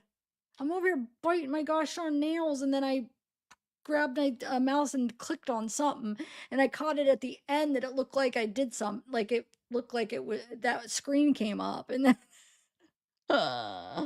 see on StreamYard it shows it's banned, and that's freaking me out, and it won't let me undo it. But on YouTube, I guess there is no ban thing; it's just a hide. So, but I didn't hide. I don't know what the ban does on StreamYard because I never use it. I don't know. See, it was on the YouTube side, so it might actually just convert into something else on the YouTube side. So I'm gonna wait 30 seconds. No, it wouldn't let me click or undo anything. So on both sides, though, I even got on YouTube and it wouldn't let me do it. What? I don't even know what message I deleted on Souls. Oh my god! You know what message it was? Is when she did the Nightbot. Oh my god! When she did explanation member for my Nightbot command. Oh lord. Well, at least I caught that and I'm able to. Well, I guess it doesn't do anything. I caught it, but at least I could explain it to Soul so she knows I did. Soul, say something. Text me. Oh, okay, she texted me. Okay. Dang it. All right. I thought I was gonna have a free thing where I didn't screw. Okay, should be okay then. All right. What is this here? Since then, society has changed. Oh, so it's interesting because remember all these things were on a part of his files. So is it because he had this in his phone or on his downloaded or something, I'm guessing, or something, these videos, And the right? problems of boys have changed.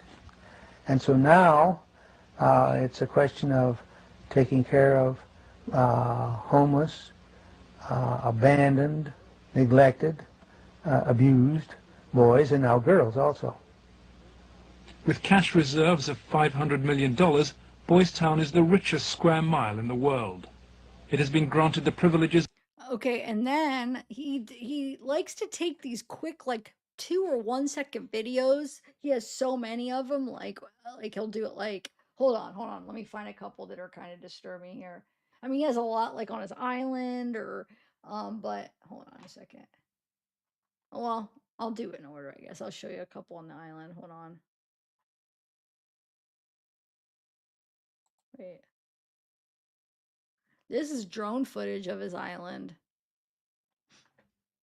This one isn't the quick ones. This is actually a longer one, but he does have like these 1 or 2 second ones where but I wanted to show you a couple of those where there's one where this girl's massaging his foot and it's like one like he has 2 of them of the same girl and it's like a couple seconds where she yeah. And it wouldn't even be because we know, you know, what he does, or otherwise it would just look like some guy massaging his foot, but we know what those massages lead to. But yeah, this is his island drone footage. So I don't know. I'm sure he's not the one flying the drone. Who knows? Maybe he knows how to fly a drone. But somebody's flying one and showing like around the island. Gave it all up. He had his own freaking island and he had to be a sick freaking predator. So no more island for you.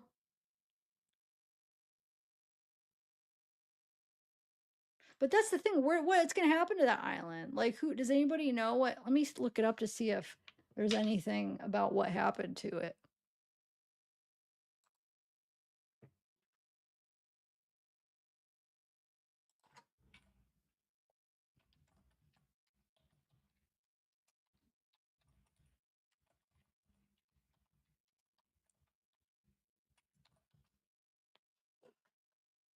So it says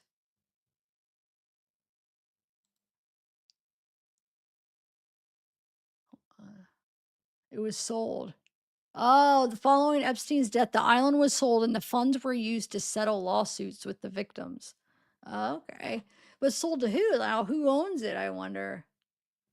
Let's see. This is a People magazine. I'll read it while you're watching this.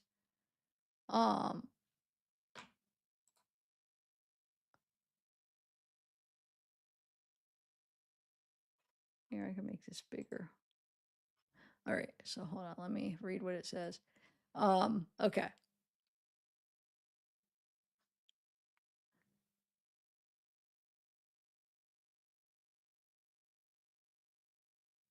He owned 2 properties in the U.S. Virgin Islands, Little St. James, which he purchased in 98, and Great St. James, which he purchased in 2016.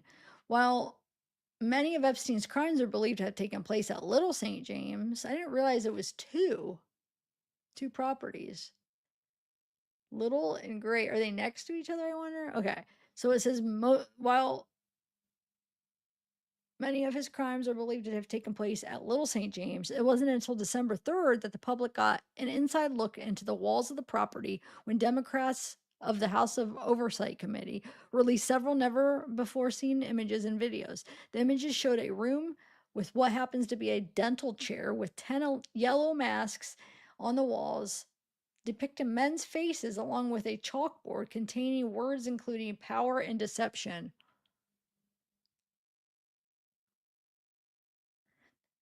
Ugh. Let me click on that and see where it takes me. Oh, cool. I was gonna go get the pictures in the on the site, government site, but hey, you could click on it right in the article and just look at them there instead of me going through and getting it there. Here, I'll move it over so you can see. Or here, let me just save it and then I'll bring it over. Hold on one second. Let me take all these pictures. I'm sure you guys have seen these, but maybe some people haven't. So 1 second.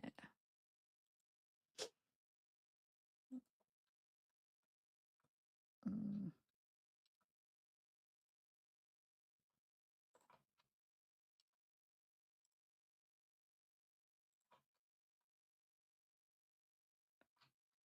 Okay. Hold on 1 second, guys. No, I didn't mean to do that. Hold on. Okay.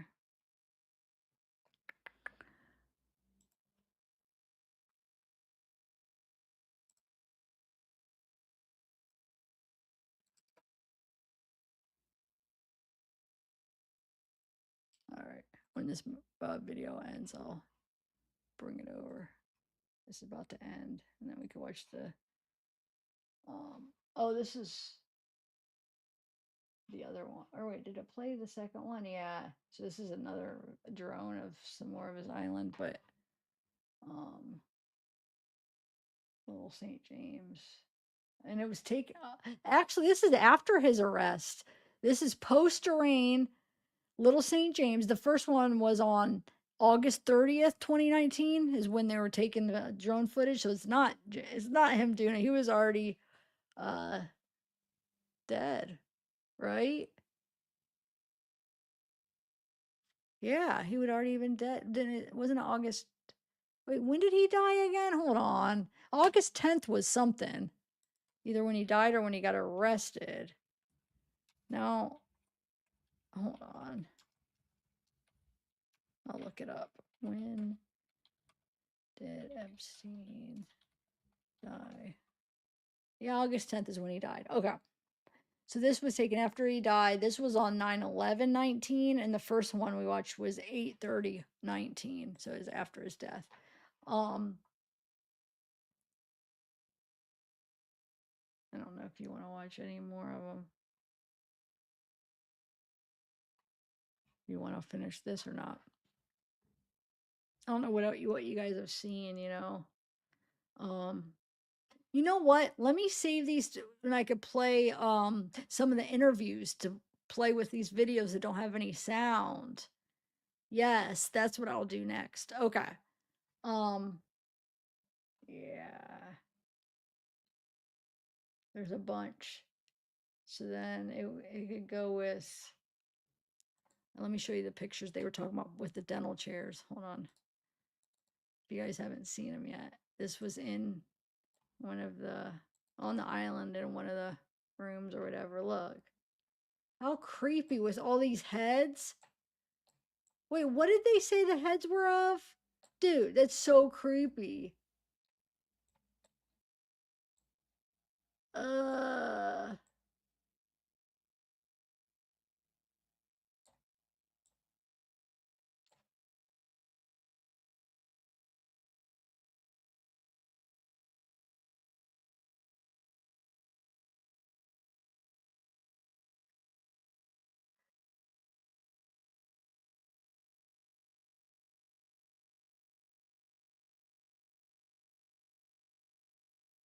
what do you mean had the shorelines? I don't understand what you're saying, Casey. Had the shorelines?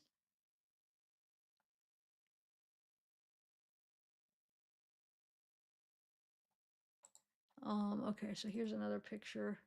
Or here, let me just hit over. Here's that where it says power, what they're explaining, where it says power plants appeared, truth, music, deception, intellectual, political, mirror in face, mine, I don't, mirror your face, I don't know. Power, deception, truth, plots, I don't know. Appeal, I don't know. Music.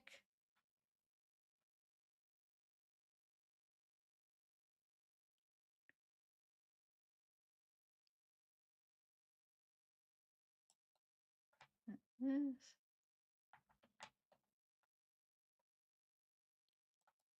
Here's a big shower. Look at that. Like a bench. And you could, is this shower too? Or is it a sauna? I don't know, but they have a shower head and you got pillows, towels. I don't know. Huh.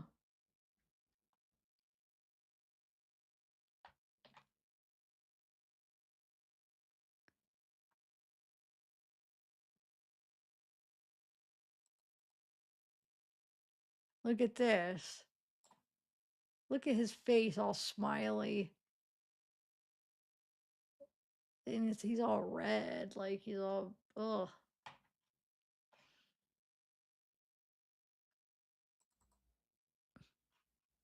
Look how young he is here with his little cigar or whatever.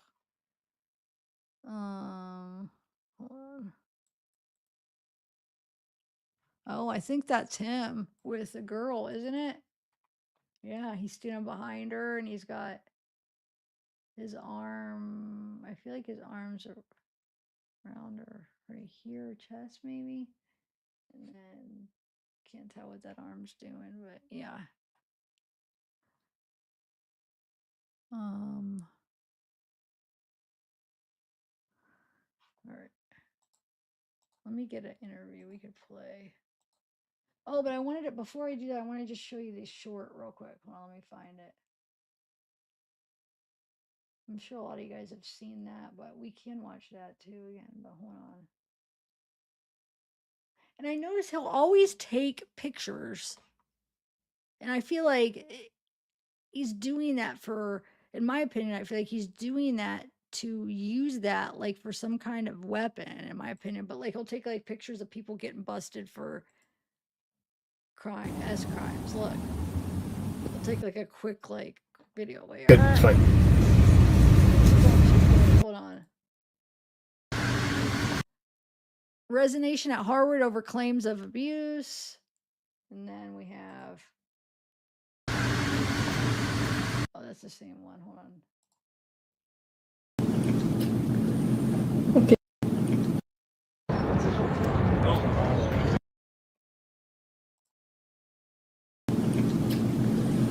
Okay. Gosh, it goes so quick. No. Hold on, let me go back to that. Where's it at? So this says investigating sexual misconduct accusations. Arizona State suspends a physicist. And then we have this one. This one actually has his name. It says, Mr. Boyce said he had no plans to retire. People retire so they can do what they love to do. He said, I already love what I do. He's a busy on the constitutional challenge to the Electoral College on a pro bono basis. He's representing an S trafficking victim in the suit against the billionaire hedge fund manager Jeffrey Epstein, and he highlighted his or underlined his name. And he's one of the lead lawyers representing plaintiffs in a class action against Takata and a manufacturer of defective airbags. And then he took a picture of, or video of this one. Weinstein, friend in Italy, funds himself engulfed in a media storm.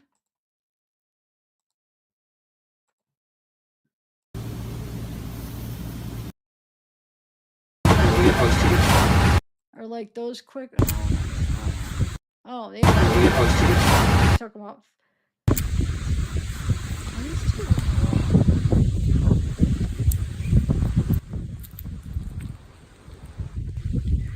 Freshwater fish. What's that one? Throw it to the right. Where? There, to the right. There's only one right. There, that big one there. See it?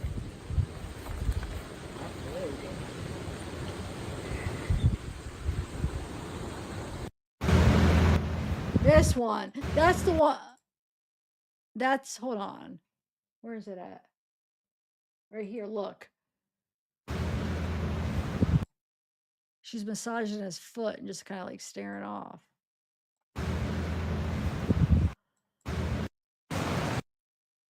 Why? Oh, I wish it would just play the next one. I wish it would play the. I'm playing a playlist. Hold on.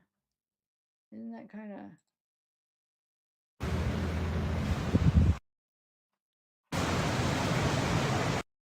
There's two of them.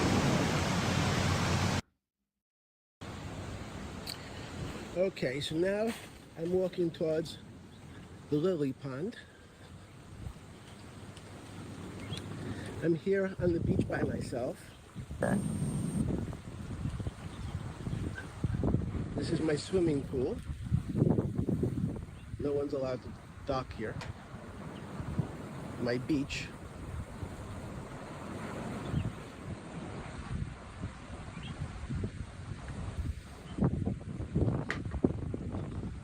The luncheon place.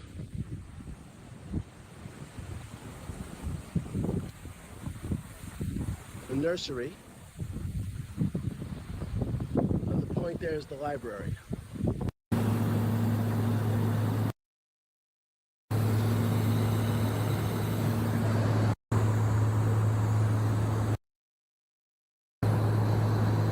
So all these are playing in the playlist. These are all from the Epstein files that keep coming. That are coming. Here's another one of that girl massaging. It's a different one. Same girl. Yeah, look. It's just because we know what happens after that. That's why it's creepy. Like, and this girl's probably a minor or, you know, young. She's massaging his foot. They're out in the beach with the, you know, his island. I don't know. Why is he just recording her for a second? Like, is he trying to thinking he's taking a picture, but does these like 2-second recordings, or did he just do real quick just to have like a quick video? I don't, just some kind of proof or something. I don't know. It's weird because there's a lot of them that are like that. What's sitting over there? Is that one of those sauna hats that we were looking at? Look, he's got the wine bottles, glasses of wine. One has some left. Got a phone, iPhone, it looks like. Huh.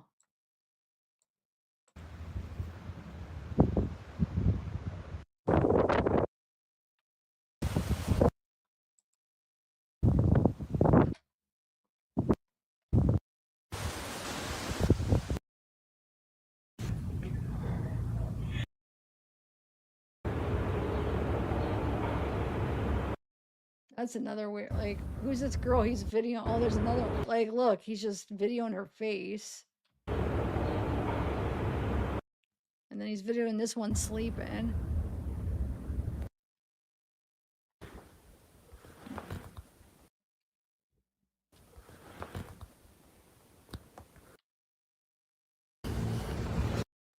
All these quick ones, like, what the heck? Why? Asking 13. Like, look. This girl is young. Like, she looks really young. She looks like she could be like 10, 11, 12, maybe 12, 13, maybe. I don't know. But like, what's he doing? He, like, this is his hand holding her head. And he's like, look, put videoing something on her head. But that's his hand right there, holding her hair back. I'm very. He starts to say something. I'm very.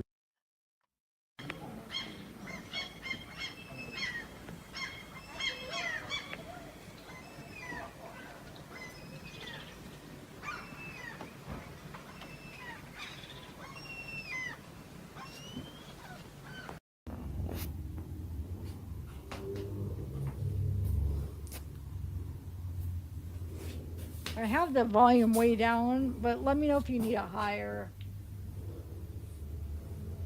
I feel bad because some of Okay. these. Drive slow. Dot speed.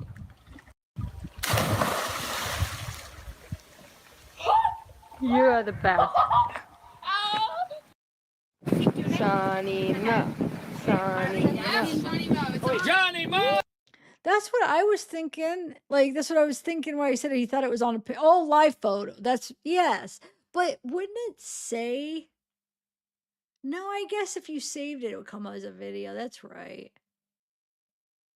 Because you know when your phone, you have it, you could tell that it's a live photo. But yeah, I mean, it could be that. You're right. And then they got it as files. Might be right. Oh, wait, pick it. Here it is. Johnny Mo! Selena, alltid ready to go. Woo!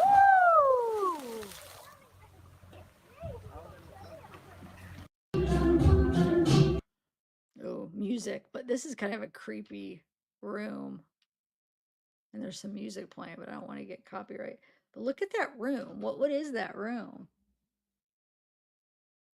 Hold on a second. I want to do something really quick. I'm trying to see if I can figure out something. Okay.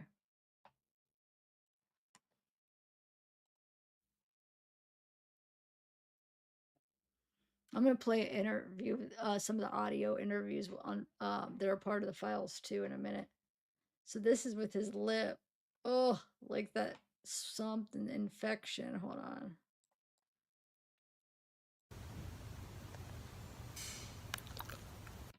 That noise too. Oh.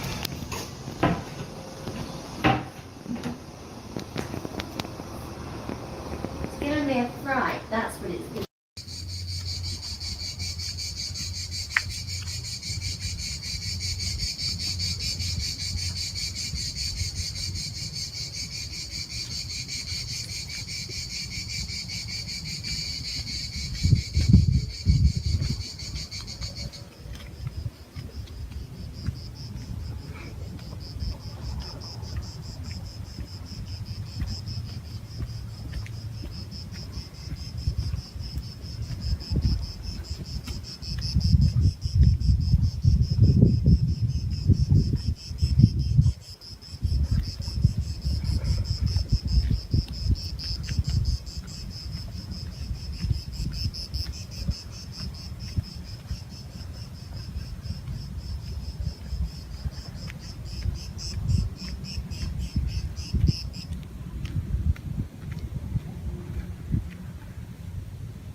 creepy.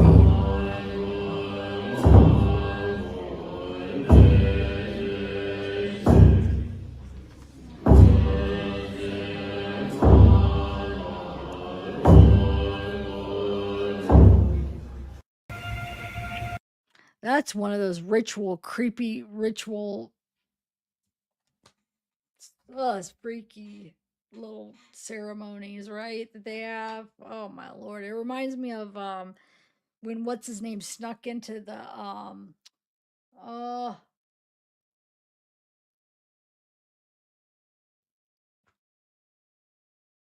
oh my god! I can't think of what it's called. The camp that they do of the shady um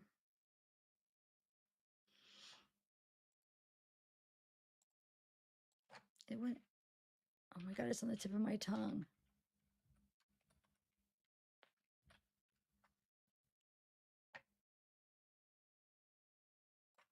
Grove. What is it called? Is it Shady Grove? No, dude, my can't I think of stuff very good anymore.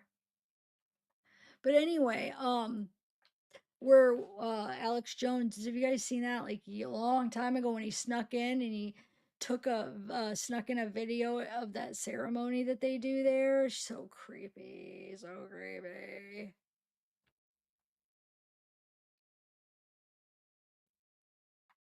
Yes, in California. Yes. I remember when I was still living in Colorado, when I just deep dove, like, learned about like all these conspiracy. Oh my God. I was just like, by the end of it, I was trying to like show Randy all the stuff I was learning. And that was my initial like wake up of like all the conspiracy, all the stuff going on with like, 9/11 thing, the government, like how shady everybody is, the government and all this stuff, where I really like learned how crazy it's just like. I remember just showing Randy and he's like, what? And we were just like, I couldn't stop looking into all this stuff. I'm like, oh my God. I remember when I moved home, I was teaching my grandma all this stuff. My mom was like, grandma likes that kind of stuff, like, she's smart, like, sure. And I was like, I needed to like tell people about it. I was like, oh my God, all this corruptness and all this stuff that I learned, like, oh. Anyway, that's what that reminded me of though. Have you guys seen that where he tapes that and it's like this weird, like the Moloch and the sacrifice of the children, of the baby, and it's supposed to be like a whatchamacallit, see, I can't think of anything. I can't think of words, but it's supposed to be like a representation and not a real baby. But rumors are that they do real ones, like, but kind of like, I don't know. It's creepy. It's creepy. Bohemian Grove. Yes, thank you. Thank you, Ninja. Oh my Lord. I could think of Grove and I couldn't think of the first one. The first part of it. I kept saying Shady Grove because I was thinking of that song. Oh, I knew it wasn't Shady Grove. That's why I was like, I don't know what it is, but yes, Bohemian Grove. Bohemian Grove. It's so creepy. Anyway, oh shoot. Okay, so let me play.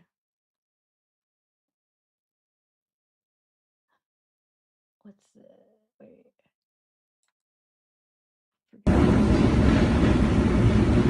И помахай так.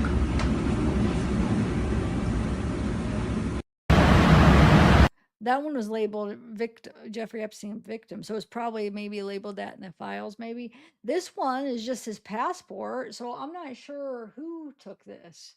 Was it him or the law enforcement? It says the bearer was convicted of a SO against a minor and is covered SO pursuant. So I mean, he had to register, when that one charge. Here, let me turn this down. His first charge. And then his passport. Took his passport.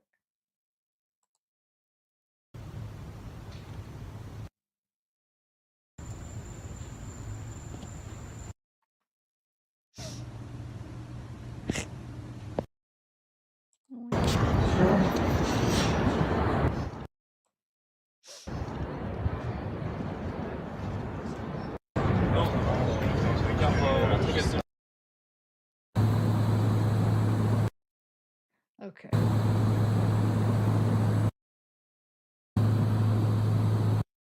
Oh, this is kind of Tell me, what are the interesting. odds This is that interesting. the notary to the deed of what was both Epstein and Howard Lutnick's property at 11 East 71st Street, because yes, Epstein owned that property before Lutnick owned that property. It was transferred to Epstein for just $10 in 1992. Epstein passed the deed to a Comet Trust in 1996, again for just $10, of which a Guido Goldman was a trustee, the son of one of the founders of the World Jewish Congress. And then it was passed to Lutnick in 1996 for, again, just $10. Who notarized the deed transferring this property from Jeffrey Epstein to the Comet Trust in 1996? A Gary Pollard. A Gary Pollard just so happened to be in the perfect spot at the perfect time to record the perfect shot of the South Tower collapsing on September 11th, 2001. Is it just a weird coincidence that Jeffrey Epstein and Howard Lutnick owned 911 East 71st Street? That's weird. That's weird, huh? That's crazy. All right, hold on. I want to see something before. You know what I'm going to play first before I play the interviews? Because those are, I'll have to be up here. I want to make sure because I want to go get a drink and a snack. So I'm going to play part of this documentary I was watching earlier. I'm not going to play it all. It's really good. I know people might be mad if I stop it as they're playing it, but I'm not going to watch it all at least right away. Because I want to play when I get back up, play the interviews. But I'm gonna play some of it. Hold on. Let me find it. Hopefully it'll let me play them. Hopefully it's not one of those things where it shuts off your live, you know, because it's copyrighted. And so, some of them are copyrighted in a way where if you're playing them and you're live, it'll shut it down and you have to stop playing it. So you can't even have the choice to play it. Oh wait, let me play. Hold on. There's a couple other videos that where he's buying jewelry. So too small, no? Did you hear? Did you... Definitely will bid for the rings. All right. Hold on.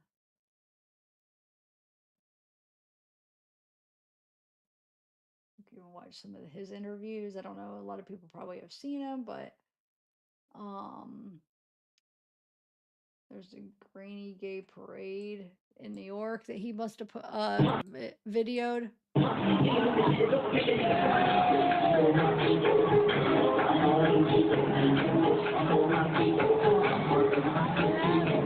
Oh, this is a good one. It's fascinating. Watching, but first, there's a bunch of clips of them and on that channel. So this is about Ghislaine. Because remember we were watching her jail cell. We watched some of it last night. So Sam, you have clients in Bryan prison alongside Ghislaine Maxwell. Now, I know that all the prisoners have been told they cannot talk about her, but I know you've talked to some of their relatives. What are you hearing from people in the same jail as Ghislaine Maxwell about how things have changed since she's come in as basically a trophy prisoner? I've helped many high-profile people. I served time in Miami with Peter Madoff, Bernie's brother. And the sentiment that I'm getting from... that's a whole new episode on its own. I am dying to talk to you about that. But let's stay focused on Maxwell and then promise me you will come back and let's talk about the Madoffs. Absolutely. So there's two general sentiments amongst the inmates that are there. In many instances, when you have a high-profile individual that enters the facility, there's a lot of fascination. I've had, two people that are currently in the president's inner circle that serve time, and there's a lot of fascination. Steve Bannon and Peter Navarro, correct? Correct. And when they go into a prison, or anybody of that type of stature or fame, inmates tend to be very curious. They want to almost live vicariously through them. And many of the staff tend to be very deferential to them because they understand who they are and who their friends might be. In this case with Ms. Maxwell, it is completely different. They were warned, the inmates and the staff were warned prior to her coming in that under no circumstances are they to disclose anything that happens with her or to her or surrounding her during her time at Bryan. In one case, there was one inmate that told somebody, a journalist, something about her. And this young lady was a friend of one of my clients, and she had a very short sentence. Keeping in mind, prison phones and email are subject to being monitored. So you know for sure they have an AI system that is just looking for the name Maxwell. And as soon as this other inmate made the statement, she was whisked off that night to Houston Federal Detention Center, which is a maximum security facility. So wow. The sentiment is one of walking on ice. They're afraid, as the staff is afraid, to do anything wrong because they know that in order for her to have gotten there, the strings at the highest possible level had to have been pulled. And they see, and we can talk about some of the things that they're experiencing while she's there, from her visits to how her meals are being handled, and they're truly walking on eggshells. The other sentiment, which I find fascinating, is the inmates, feel that she is being treated more like a guest in a hotel than an inmate in a federal prison. So she's been treated as a sort of celebrity prisoner, basically. She's getting special treatment. Everybody else is feeling nervous. One person who let something slip has already been moved to a harsher jail. So this is not someone you want to mess with. This is, at least from my clients, they're steering clear of her. They want to stay as far away from her, and they're actually afraid to socialize with her because you never know, especially in a prison environment, what could happen, not just between the inmate and Ms. Maxwell, but between the inmate that's socializing with her and other inmates. You know everybody, Elon Musk, Charlie Kirk, Jeffrey Epstein was your neighbor. I would be remiss if I didn't ask you about him. East 71st Street. He was your neighbor for 10 years. How well did you know him? All right. So we are in number 11 and he lives in number 9. Right. So we renovate, we buy our house, and our house is pigeons and mice. Right. Okay. That's it. It was derelict. Right. So we rebuild our house. We move in 2005. Okay. Jeffrey Epstein is arrested in like 08, I think, or something like that. Right. So knock on the door. His assistant on like a Saturday says, Mr. Epstein, your neighbor would like to invite you over for coffee. So my wife and I go next door. We walk the 7 steps, yes, right, to the next house for coffee. We share a wall. Right. Right. So it's in New York City. So he invites us in. We have coffee in this, and he says, do you want a tour? We said, great. Interesting. He's got a really big house. Every room you went into? He's got, well, I'll tell you. So his house is like super big, really wide. And so he gives me a tour in the living room, big living room. And then across from it is double doors. I assume it's the dining room. Yeah. And he opens the doors and there's a massage table in the middle of the room. Ooh. And candles all around and stuff. So I ask very insightful, cutting questions. I say to him, massage table in the middle of your house? How often do you have a massage? And he says, every day. And then he gets weirdly close to me. Ooh. And he says, and the right kind of massage. Ooh. Now, my wife is standing here. So she looks at me and I look at her and we say, I'm sorry, we have to go. And we left. And in the 6 or 8 steps it takes to get from his house to my house, my wife and I decided that I will never be in the room with that disgusting person ever again. Really? So I was never in the room with him socially, for business, or for even philanthropy. If that guy was there, I wasn't going because he's gross. Oh. And so I look back at it as a gift. Yes. He gave me a gift. Yes. Of avoid. Yeah. And so, yeah, So that's my story. A one and absolutely done. Right. So I mean, that's an incredible story that you could pick up that he was a pervert. It's gross. The guy's gross. Right with my wife. And he's gross. The guy's gross. This was not, the deep nuance of Howard Lutnick. This guy's gross. Right. So how come Bill Gates and all these other people could hang around him and not see what you saw?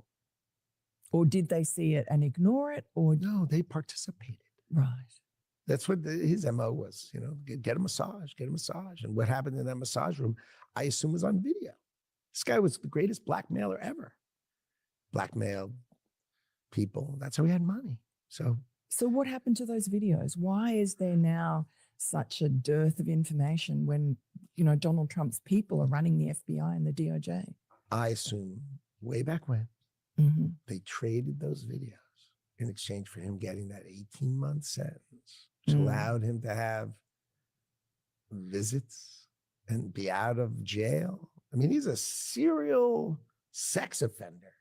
How could he get 18 months and be able to go to his office during the day and have visitors and stuff? It must have been a trade. So my assumption, I have no knowledge, but my assumption is there was a trade for the videos because there were people on those videos. And have you talked to Donald Trump about this and shared your theory? No, I mean, he knows the story. Right. But my story, that, I was one and done with the guy. He knows that story, but that's it. He would have been interested in that story. Yeah, but I don't know. It's a story. It's just a one and done. That guy. Ugh. And did Trump feel the same way about him? I don't speak to him about these kind of, these are just distractions. Would you raise your hand? Have you guys seen this? Or I feel like a lot of people may have seen this. I was going to play a cell thing, but if you haven't, we could watch this interview or this, it's like a deposition thing. But I was going to play, hold on, Zeke. I'm going to give him some of my string cheese. I want to play a part of, where is it? Where they do the cell tour of where he died. All right, hold on, let me find it. Where is it? Hold on, I had it up when I was, hold on, Bubba. I saw it.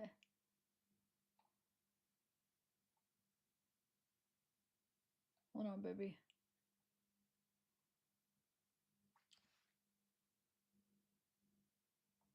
Should be around here. Jeffrey Museum. Tweaking.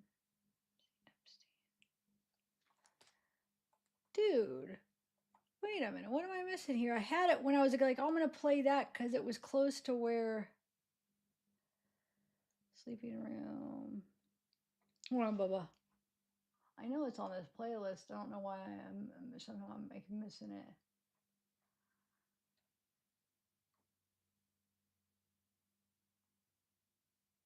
Or hold on.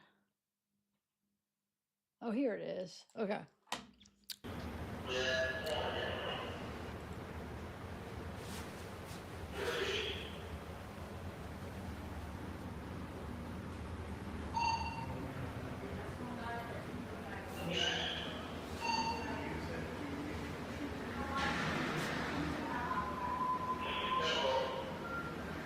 Staff bathroom? holding. Real quick, I was trying to figure out why is this not operating anymore, this prison? Because I mean, it's so dirty and gross, and like there's nobody in any of the rooms. Is this shut down now, or I want to look this up? Because look, it looks like that it's just, I don't know, not operating. Cell. Shoot.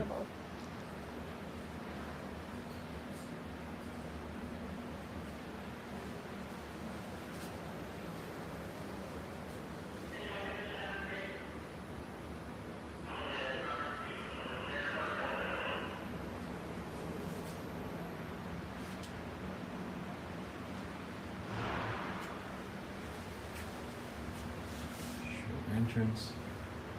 Camera. Camera.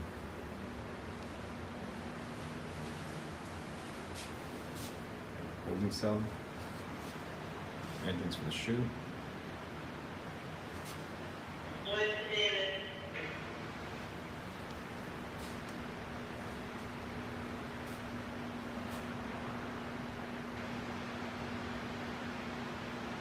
Officer station.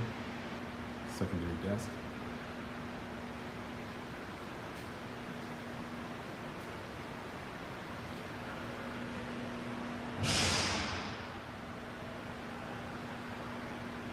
Main camera. G tier on top, H tier on the bottom. That cage is the law library. What's the law library?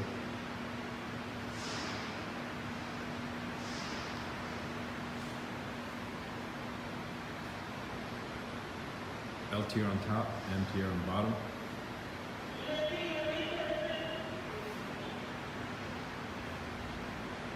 That's I, K over there.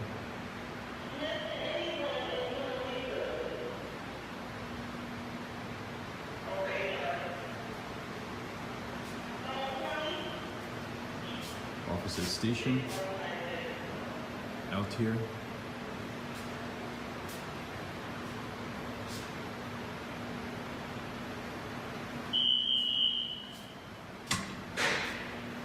Epstein was in the cell with the light on. Direct view.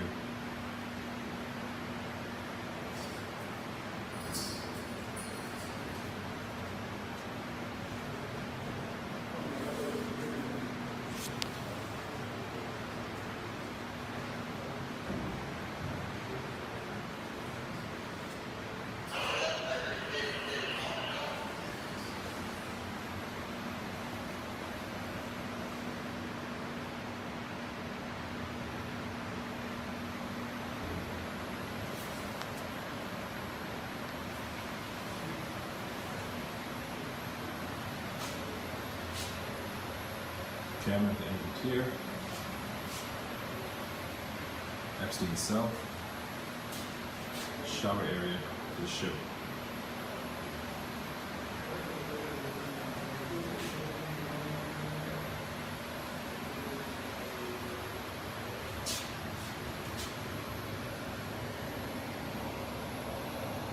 View from outside the cell.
Possible phone jack that was removed.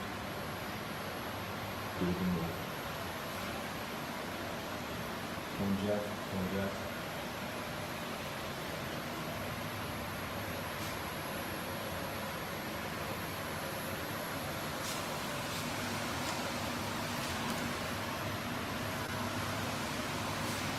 14, 15,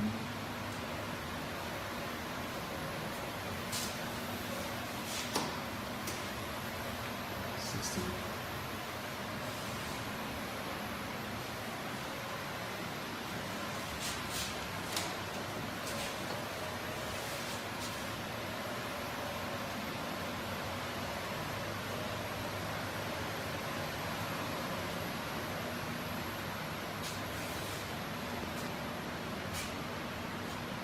This would be the cage that Noah stated that she opened, and she stood here while Thomas made his rounds doing the feeding.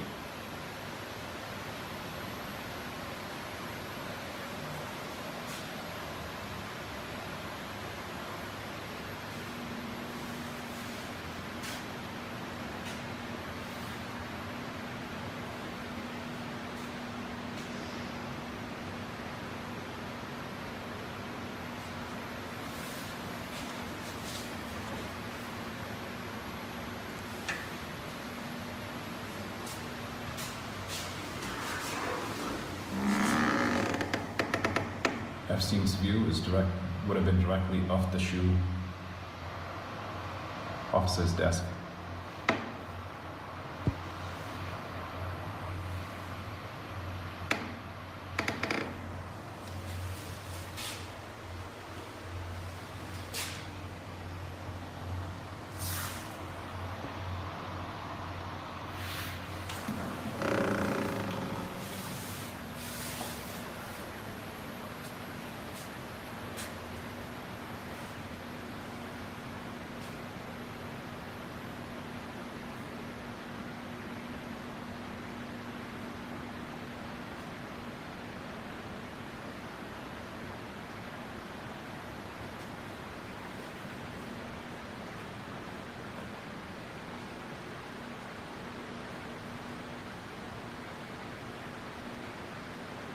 G tier, H tier, law library, I, K.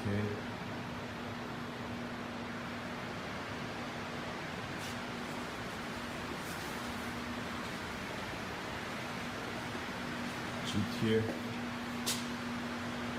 turn south up there. Going back, right next to the steps going down, this is the shower for G tier.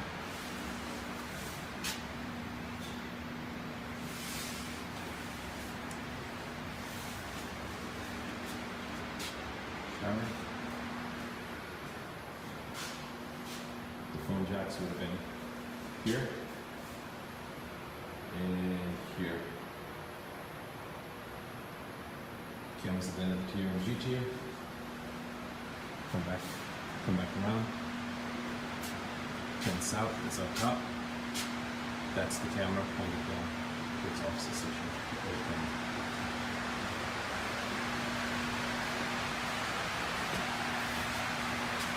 Shoot counselor. Office. Lieutenant's office.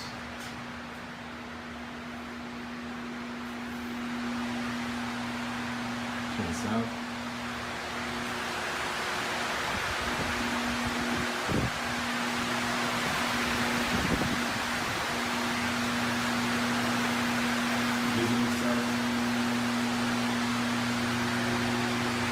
Holding cells.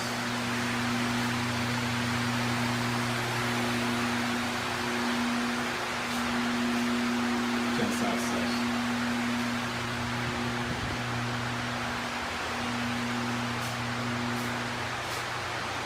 Staff bathroom, repeated.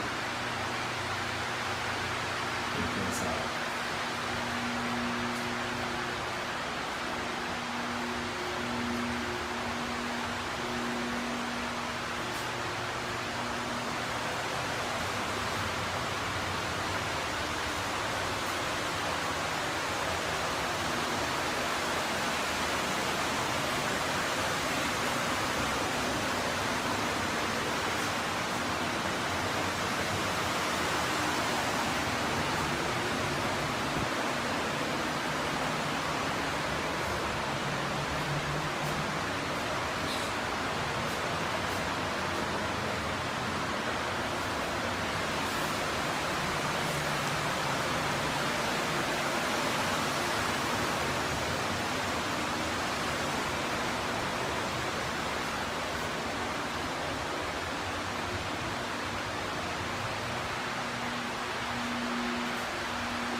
station that we see on camera.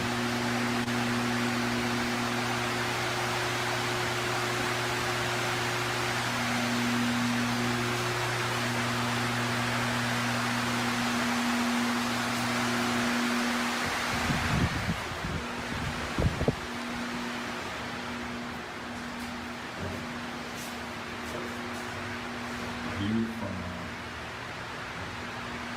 sunset.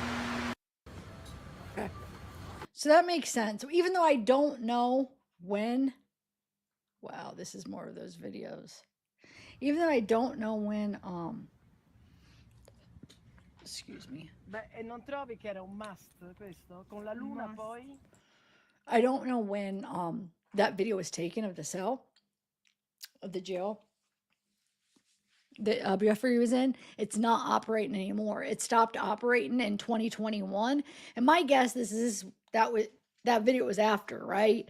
Because it looked like it wasn't operating anymore. Like they were cleaning it out. But it says the prison where Jeffrey died, the Metropolitan Correctional Center, MCC in New York City, is not currently operating.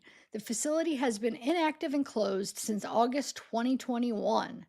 Following 2021 or significant security failures and poor conditions, including those highlighted by Epstein 2019 self-delete. So it's not anymore. If it was at the time of that recording, man, it was disgusting. Like even the desk where the workers worked, it was like horrible, but I think it looks like they were trying to empty it out, right? Okay. So I'm going to try to play some of this documentary, and I might even get ready for bed while it's playing, because it's one of those ones that it's so interesting. I just keep it playing. It's really good. Well, there was two actually. Hold on. Let me see. I want to play the one. Give me a minute. Let me see here.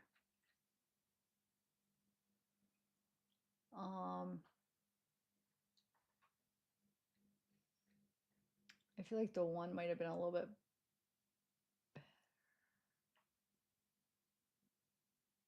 Hold on, let me see what this one is. It's a question of I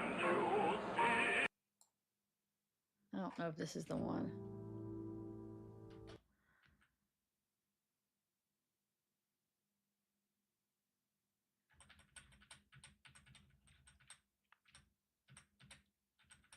Hold on. Boys Town. No, but we should watch this time. I don't think this is the one that I wanted to. This is the one. So, what do you guys think? You want to watch it? I don't know if it'll be copyright and it's gonna get taken down, but I'll try. Let's see. Epstein said this to me one time, but one day he pulled me aside and he said, Maria, look at this. You see all this? And I'm like, what? And he said, this room, all these decorators coming and going and all this stuff all this artwork and this beautiful furniture. You see it all? I said, yeah. And he said, I got it for $1. And this is the first time I heard the name Les Wexner. He said, Wexner gave it all to me. He'll do anything for me. When I called the FBI, I'm going to tell you what I told them. I said, I know this is strange, but I said, I have a report to make on someone that I've been working for that recently kidnapped me. And they said, who are you talking about? And I said, okay, well, his name is Jeffrey Epstein. And I said, and her name is Ghislaine Maxwell. And I said, but here's what's important. It also involves the Clinton family. It involves Bill Clinton for sure. It involves Donald Trump. And I said, but the most important one, and I said this, that he's the head of the snake, is Les Wexner. And they said, what do you think he is? And I said, he's Jewish mafia. And they said, what do you mean? And I said, what do you mean, what do I mean? Yeah, I said, what do you mean, what do I mean? I said, he's not Italian, he's Jewish, and he's mafia. I said, I can't be any clearer with you. And they said, how do you know he's Jewish mafia? And then I went on to list everything that I'd seen. That was just so creepy. Could you and how they tell sent the me dogs what you after told me. them And how- about why you thought Wexner was part Yes. of the Jewish mob? Because that Yes. anything you can tell me there helps me build my Yes. case. I don't know if you read my Yes. background Okay. in Wexner Yes. in part 3 of my series, or remember it, but there's definitely a lot of evidence No, I haven't. pointing to him. Right. So there was this police report filed, and I think it was Columbus, about the murder of his tax attorney. And the police report was Oh, my God. destroyed, but there was a copy of it that ended up resurfacing 15 years later after it was supposed to be destroyed, that linked him pretty much directly to the National Crime Syndicate, which is the Jewish and Italian mafias working Oh, my together. God. But in the 1980s, there Yes. were these series of lawsuits and arrests made. Rudy Giuliani was actually a big part in that. It was like the pizza something, I can't remember, but they basically the Jewish mob Yes. in New York took out the Italian mafia they'd been working with all those years and consolidated and basically just took over the whole thing. So anyway, Wexner has ties to those guys. So, but anything you can give me about what you saw that Oh, made my you God. think, so I mean, there's clear ties from that, right? But beyond Yeah. that, Okay. anything you can tell me about what you saw, Right. Right. why you thought it was organized crime and not like intelligence, things like that. So anything there Okay. is helpful. Right. So one of the things that made me think it was all the passports. I know for a fact Epstein had an Israeli passport because he showed me. Okay. Yeah. But Epstein, and I'll tell you about the Wexner, like why I think he's mafia. But I just want to say too why Okay, sure. I thought it was really sketchy that they had like how Ghislaine had all those passports. She had a passport, a French passport, an English passport, an Israeli passport, an American passport, and there was one other. And then it made me really mad that when the FBI raided the safe, I know what was in that safe. And it's not a regular safe, it's a whole room, just so you know. So when people say a safe, they think, oh, it's the safe. It's Wexner had one too. It's a whole room you walk into.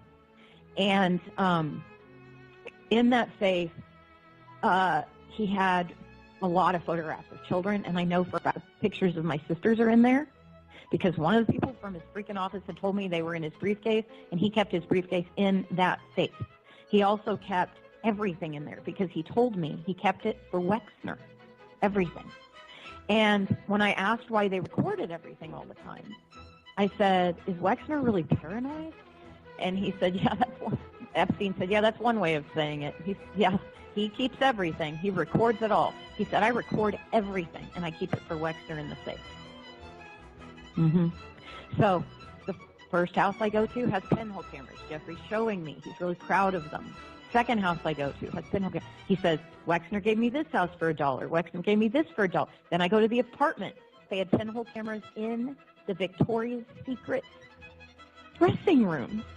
And just to fast forward, when I was in Wexner's house, there were cameras there were pinhole cameras throughout that thing. And Jeffrey again is like, oh, look at all the pinhole cameras. And Ghislaine says, you need to be careful. We can see everything. When I would go to the restroom or take a shower or anything, Ghislaine would call me, and from the speaker, and this is in New York, sometimes in London, in different places, she would say, get out of the loo, get off the toilet. She would start screaming at me. And I was on the toilet. And I'm like, what's happening? So then later Jeffrey's like, oh yeah, everything's being fed to Abigail. They're watching everything. They literally watched my every move, Whitney. Who does that? My point is, who has cameras everywhere? Sharpshooters, Doberman, mafia. That's why I said mafia. I'm like, I don't know anyone who lives like this. There were little pinhole cameras in that first mansion that Annie met Jeffrey in, and in the second mansion that he gave Jeffrey for $1. They were in the building that his brother owned on 66th Street. There were pinhole cameras in all these buildings that Wexner, yes, Okay. all the buildings that Wexner had owned. Well, here's where they were in the building that Wexner owned. They were in the Victoria's Secret stalls. Even though I had this driver's license, and Jeffrey had given me his SUV to use while I was there, but I couldn't go outside because, Whitney, there were sharpshooters, and no one discusses this. Actual freaking sharpshooters everywhere. And anyway, the weirdest part about being at Wexner's was it wasn't the basement, because they had a basement. It was like below that, and there was a sauna in that room, like a huge sauna, and then they had like a vault, and then they had a door to an underground tunnel. And the only way I knew it was an underground tunnel was because their maid told me. I said, "What is this door?" Because I used to keep everything down there. And she said, "Oh, that's the tunnel that leads to the main house." I'm like, "Well, that's weird. Why would they do that?" And she said, "Oh, you don't know?" And I said, "No." And she said, "There's a giant 10,000 square foot floor that raises up when someone goes through that tunnel, and then they can enter the room secretly, go in, and then no one ever sees them. The floor raises up." She said it's 10,000 square feet. I mean, here's the thing. I lived there for 3 months, and I never once saw him. I saw Abigail on her horses, go out to get her horses. I could just see her and go out, but I never once saw him. And that's why I called him like the Wizard of Oz, because he was controlling everything, but no one ever saw the guy.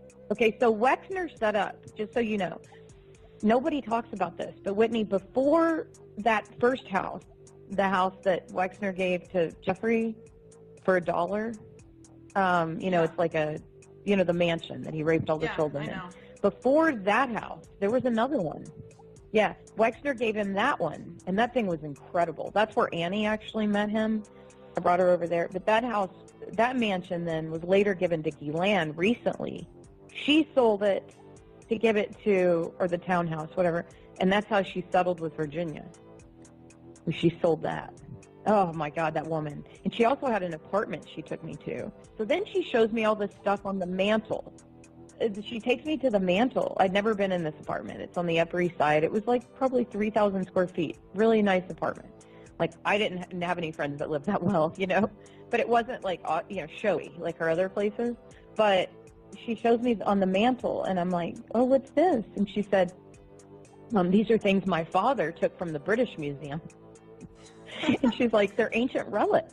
And I'm like, did she just say that? See, I could never repeat things to people because I think I was lying or something. And I'm like, "What do you mean he took them?" And she's like, "He took them. He liked them." And she's like, "This is an ancient Peruvian relic," and she's showing me this stuff that was 22 karat gold that had been taken from graves, but out of the British Museum. I'm like, "This is not good." And then she showed me all the royals. Like, she had about like 12 photo albums of growing up with the royals. Everyone thinks that they met at Oxford. No, they did not. Yeah, I'm lying about that. Yeah. She showed me pictures. Yeah. Well, Yeah. I talked about, I did an article where I brought up some scrubbed news reports talking about Ghislaine and Andrew way before they said they officially met. And I also heard from someone that Epstein was in London a lot in the 80s, and that he had met Prince Andrew at some point during his time in London in the 80s. And he was apparently dating Ghislaine in the 80s, even though they claim they met in the early 90s and all this stuff. So I know they're all lying. So trying to figure out how much they knew. I mean, any of that information is really helpful. So. Right.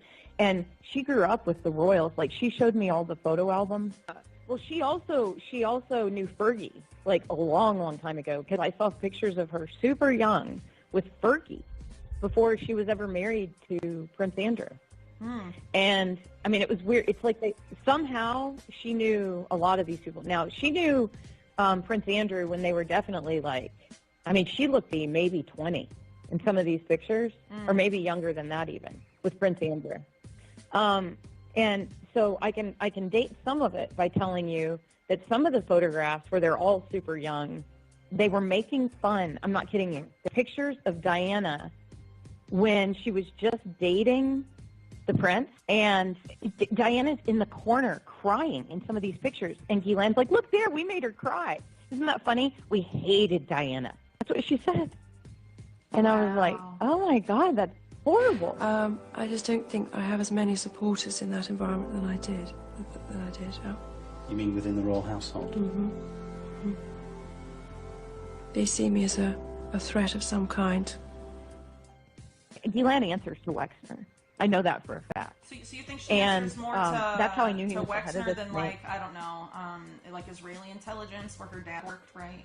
Do you think she's more like under Wexner than? Right. No, I know she's Israeli. Yeah. Well, Wexner is Israeli intelligence, 100%. And I believe that. I mean, there's no way it was just a sign. It was a sign that she would be under him. And I know that's where she got all of her funding to do this scam with Epstein. I know that. Well, the thing that's so gross is that the FBI is complicit. You're the only one who cares about how it all began. That's what's so important. That's where it is. I mean, source, that's where the real Israel, story is. I mean, that's how you find out how extensive it is. That's the story. Yeah, exactly. Exactly. Yeah, and it's all out of Israel. I'm going to tell you what Ghislaine told me about her dad. Because, I knew her right after he died. Like, I think he'd only died, 2 years before. He died in 91. She was constantly grieving for him, right? She was constantly still in grief. And Epstein, so she would tell the story that her dad had Epstein protecting her. And I'm like, wait, what? This is weird. So she would say that Epstein was kind of assigned to her to take care of her because her dad, right before her dad passed away. Take me back to the 1980s, because Ari Ben-Menashe says that's when Ghislaine was smitten by Jeffrey Epstein, and Robert Maxwell brings her in, and then him in, Jeffrey Epstein in, to introduce him to Ari Ben-Menashe and says, we want this guy to work for us doing Iran-Contra. Can you confirm any of those details? I can help you understand the timeline and who participated with Jeffrey Epstein and how he became a spy and what he did when he became a spy. I can help you in all those areas because I was there. You were there? Did he tell you? Did he tell you I'm a spy? Did he go and say I'm working for the Israelis? Yes. He told me that he was a spy. He was fully aware that I was asked to join to be a spy and that I rejected the request. So Douglas Leese asked you to join them and be a spy, and you said, no, I don't want to have anything to do with that. I rejected the request of the spying. Okay. Jeffrey Epstein accepted the request of the spying, and he further cemented his opportunity in espionage when he met Ghislaine Maxwell and entered into a serious relationship with her as a lady-man relationship that was a very strong bond between them, a very powerful and dynamic work relationship between the two of them, and they've admitted to the public that they took over Robert Maxwell's spying records, operations, and moved that to Florida to Jeffrey Epstein's house. That's been admitted. That's a fact. He and Epstein were involved in laundering about 1.5 billion, I think it is. And Hoffenberg ended up in upstate New York in a federal prison. And he was there at the time that Epstein was in Florida being charged. So Ghislaine Maxwell had she was the glue. She was Although the Epstein fixer. was with Les Wexner at the time, right? Yes, he was. He was with people called the mega group. I mean, these group of big sort of businessmen who are linked to Israel. Some would say they're sort of the rich Zionists in America. But I think that if as I believe, Epstein more than likely was connected to Mossad. She was too. And I think that she would have been used as the bait. My personal feeling, I think that she helped Epstein moved in that kind of direction. In other words, where he wasn't just sort of the money guy, a kind of crooked money guy. He was a money guy who can actually help Israel. But her dad knew him. Right. I thought that was really strange. The guy that used to work for Israeli intelligence with Robert Maxwell told me that he had seen Jeffrey Epstein in Maxwell's office in like the mid-'80s. So that definitely goes back several years. Part of the business too? Was she involved in what you were doing over there? No. But later on, she got involved with Israeli intelligence together with him. Right. But not in this honesty in Iran, no. business. Would you say she was an agent as well? Was she Yes, someone yes. working for Israeli intelligence? Oh, definitely. Military intelligence as well? Yes, yes. And when that happens, because I have no idea how that world works, so I'm learning a little bit. It happened by accident. Do you get orders and you have to do certain things, or is it more like... No, you get projects. What really happened, my take on it, and the later thing, is that these guys were seen as agents. And so they found a niche for themselves, blackmailing American and other political figures. For the Israelis? Yeah. So it's hard for people to understand why Israel would want to get blackmail on an American. I'm asking a question that I can answer it quite probably, but for most people it's hard for them to think about Israel as being blackmailing their leaders in the United States. It's a very... It was quite their MO. En dan de Mossad en Clinton. Begin 97 ontdekt de FBI dat de Mossad een spion heeft in het Witte Huis. Iemand op een hoge positie met de codenaam Mega. De FBI begint een klopjacht, maar moet daarmee stoppen. De Mossad chanteert het Witte Huis. So they set up an operation outside Monica's apartment, and they bugged it. And they picked up some 30 hours of phone sex between the president and Mr. Lewinsky. 30 hours? About 30 hours, yeah. And those are all taken back to Tel Aviv. Mossad probably remains still top of the pile because it's never lost its war footing mentality. Mossad also has, in a sense, an easier role to play in a way because it says first, last, and always Israel, always. And anything that only affects Israel is what interested primarily.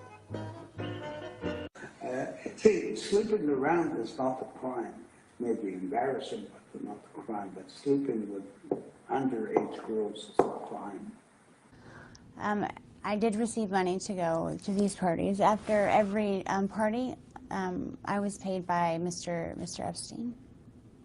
There wasn't, out of all the girls that were there with me, most of them were 13, 14. I think the oldest one might have been 16, just turned 16.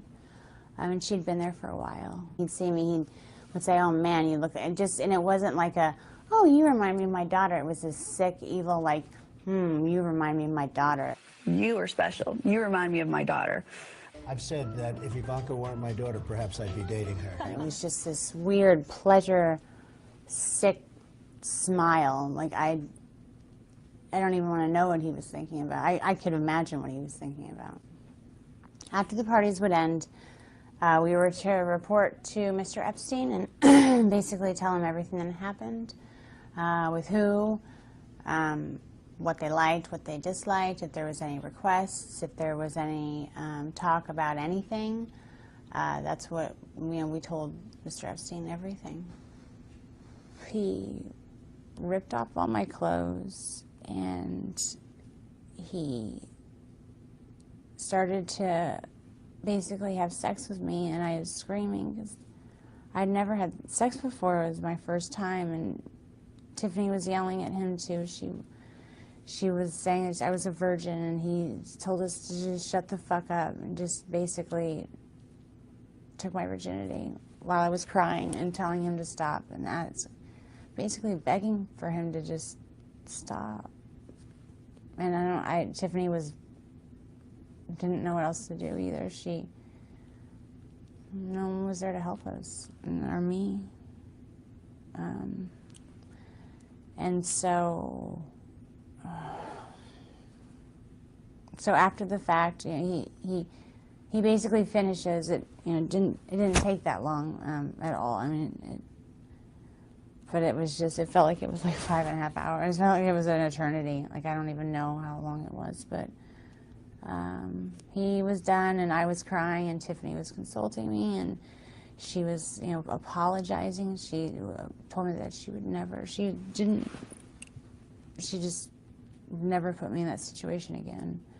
But he comes over mad because I was crying. And he said that I should be thankful that someone like Donald Trump took my virginity.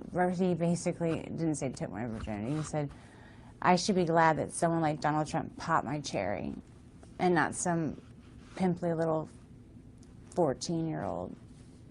And I just was like, what if I said, what if I get pregnant? Not even talking to him. I didn't want to talk to him. I was talking to Tiffany. And he said, well, you'll get an abortion then, bitch, and then just walked away. And I asked, I went out. I told Tiffany I needed to go home.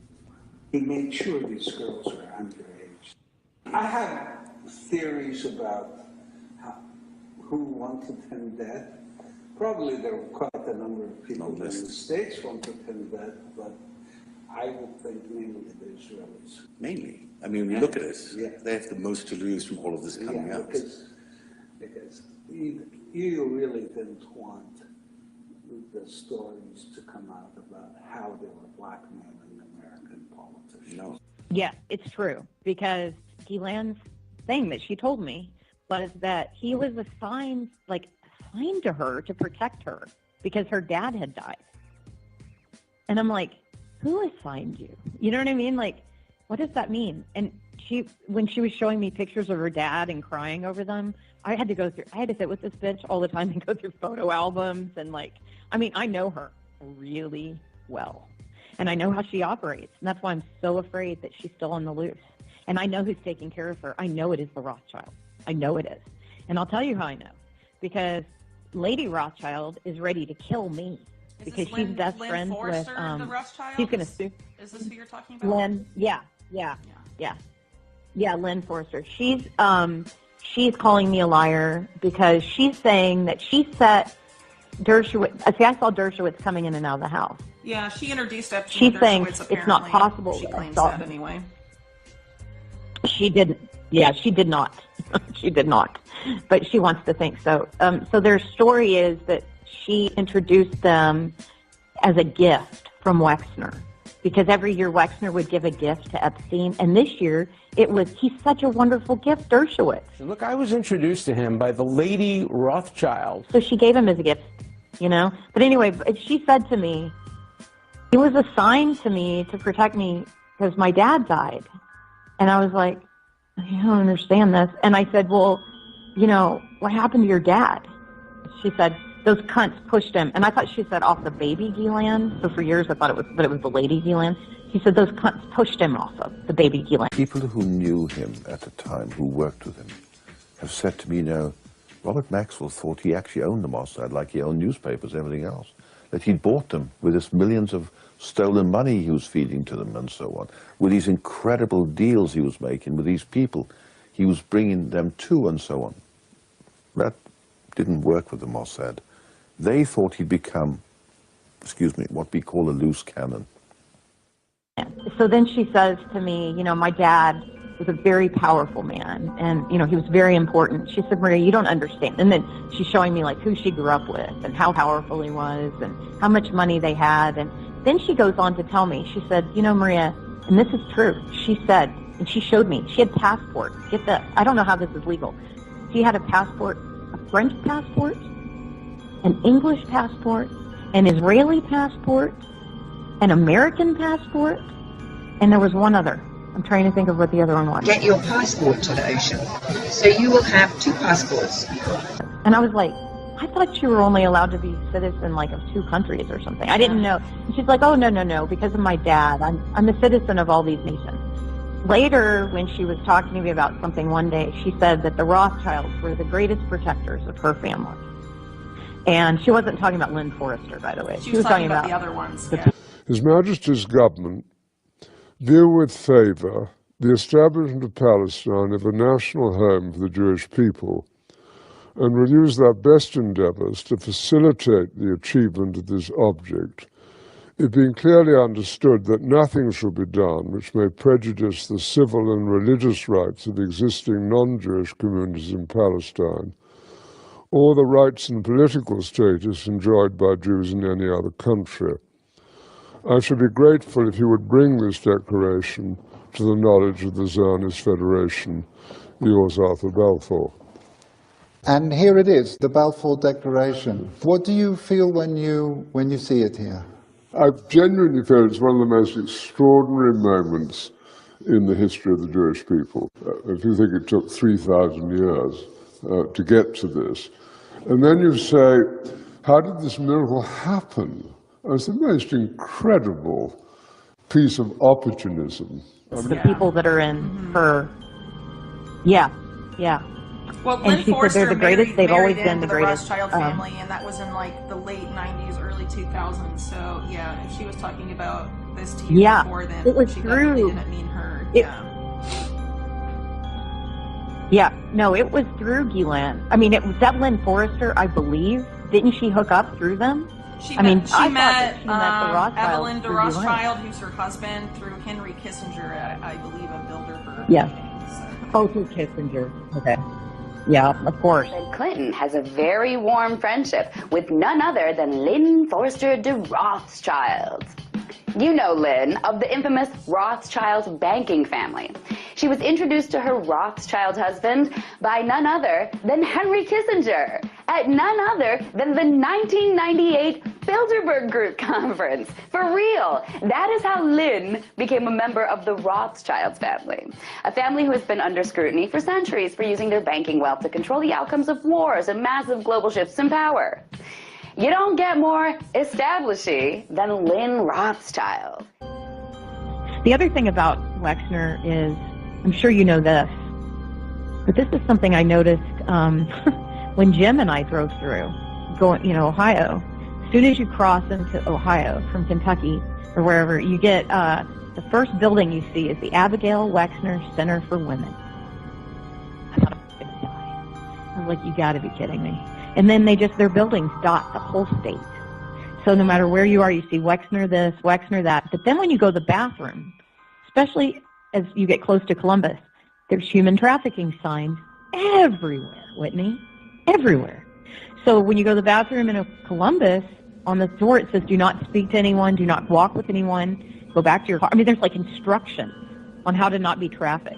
Reports of human trafficking in Ohio are on the rise, according to a new report at the Polaris Project, which works to prevent human trafficking. It's happening all over the country. The state of Ohio, in fact, ranks 4th in the nation.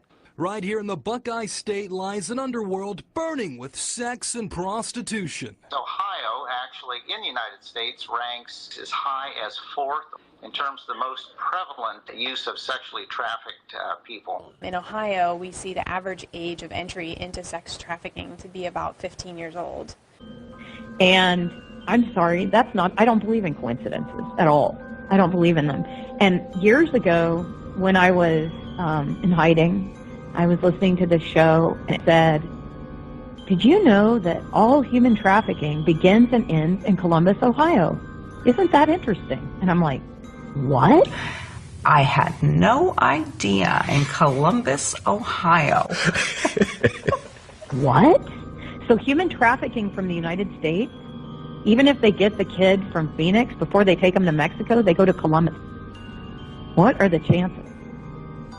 I mean, he owns Columbus, and it's the hub. Now, it's not the number one, LA is the number one center for human trafficking now, but at the time it was Columbus, and it's still Columbus is number 3. It's not the 3rd biggest city, and it's also the place where they all go. They all go to there before they leave the country or go to wherever they're going. They go to Columbus first. Why? Why do they take everyone to Columbus first? And, I mean, the fact that they watched me like that Abigail, I had to get her permission to go outside. One day, I went outside and without asking first, and a pack of Dobermans came towards the door, like flying. I got inside. I had a Yorkshire Terrier, and they would have eaten me alive. And I'm not afraid of dogs at all, but these dogs are trained to kill. And so I didn't go back outside for like a month. The victims of former Ohio State University Dr. Richard Strauss are demanding a federal and state investigation into the Wexner family. The letter to the state attorney general and U.S. attorney general claims Les and Abigail Wexner assisted in the cover-up of an assault victim. Now, this is the letter that requested an investigation into the allegations of Maria Farmer. She claims she was sexually assaulted by Jeffrey Epstein in Wexner's home back in 1996. The letter states that Farmer was forced to stay on the property by Wexner's security team. A Wexner family spokesperson said the Wexners had no knowledge of Farmer and never met her. We were also given a statement that reads in part, quote, the Epstein house was not a Wexner guest house, was not on land owned by the Wexners, and was nearly 1/2 mile away from the Wexner home. The letter also brings attention to the fact that Abigail Wexner serves on the Ohio State Board of Trustees. The 5 Strauss victims are asking for the investigation because they said the allegations are terrifying and, quote, bear directly on our own fight for justice. Strauss is accused of sexually abusing at least 300 young men. We reached out to the victims who wrote this letter and to OSU for a statement, but haven't heard back. I also reached out to the Attorney General's office and was told they are reviewing the letter and was given a statement that reads in part, quote, the office takes all allegations of sexual assault seriously. In Ohio, primary criminal jurisdiction rests with local prosecutors and police agencies. The Attorney General only has authority over such matters when invited in by local authorities. And who has like a tunnel under their house and the floor raises up? I think Jeffrey just did his bidding for Wexner in whatever way he wanted. I think Jeffrey did whatever Wexner wanted. And he provided Wexner not only with boys but with girls. But really quick, you sort of mentioned that you knew that Wexner had some sort of Israel tie and that Ghislaine was working under him. Can you elaborate on that? Do you think he had ties to Israeli intelligence? I would ask Mr. Dershowitz to also address the topic of Zev Shalev at Narrative, the Israeli-born former CBS News executive producer, and Whitney Webb, who have reported that Jeffrey Epstein was being run by Israeli military intelligence as disclosed by Ari Ben-Menashe. And the allegations in the book, Robert Maxwell, Israel Super Spy, that Ghislaine Maxwell's father, Robert Maxwell, was a KGB and Israeli intelligence agent who worked with the Red Mafia and Mogilevich to set up money laundering instruments around the world. So, Mr. Dershowitz, your background in defending Pollard and then Epstein suggests that you might be an agent of a Russian-Israeli axis. So I'd ask you to address that from a Jewish American patriot of conscience perspective. That's me. Okay. Epstein working for the Mossad. What intelligence agency would trust Jeffrey Epstein? Yeah. Okay. And why do you think that? So I absolutely do. So, okay, so this is why I think it. So Jeffrey and Ghislaine, they were at the estate. You know, they came like 3 times to visit Wexner while I was there. And they would go meet with him, and then they'd come back. And Ghislaine said they were working on all these Israeli charities. The leadership is the most precious commodity.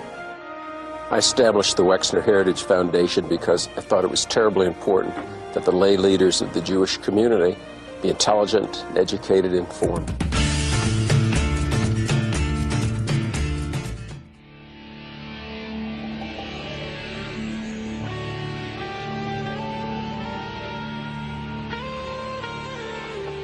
Going to Israel was the highlight of the entire Wexner experience. The key to the future of the Jewish people lies in the creative and thoughtful and respectful interchange between Israel and Jews in the diaspora. For students and for, Jewish people. And I remember thinking, oh, that's weird. And she was like, you don't understand our loyalty to Israel, Maria. You don't understand our loyalty. She's like, unless you're a dual citizen, you just don't get it. She's like, your people could never understand. She would say, my people, your people, the chosen ones, all that bullshit.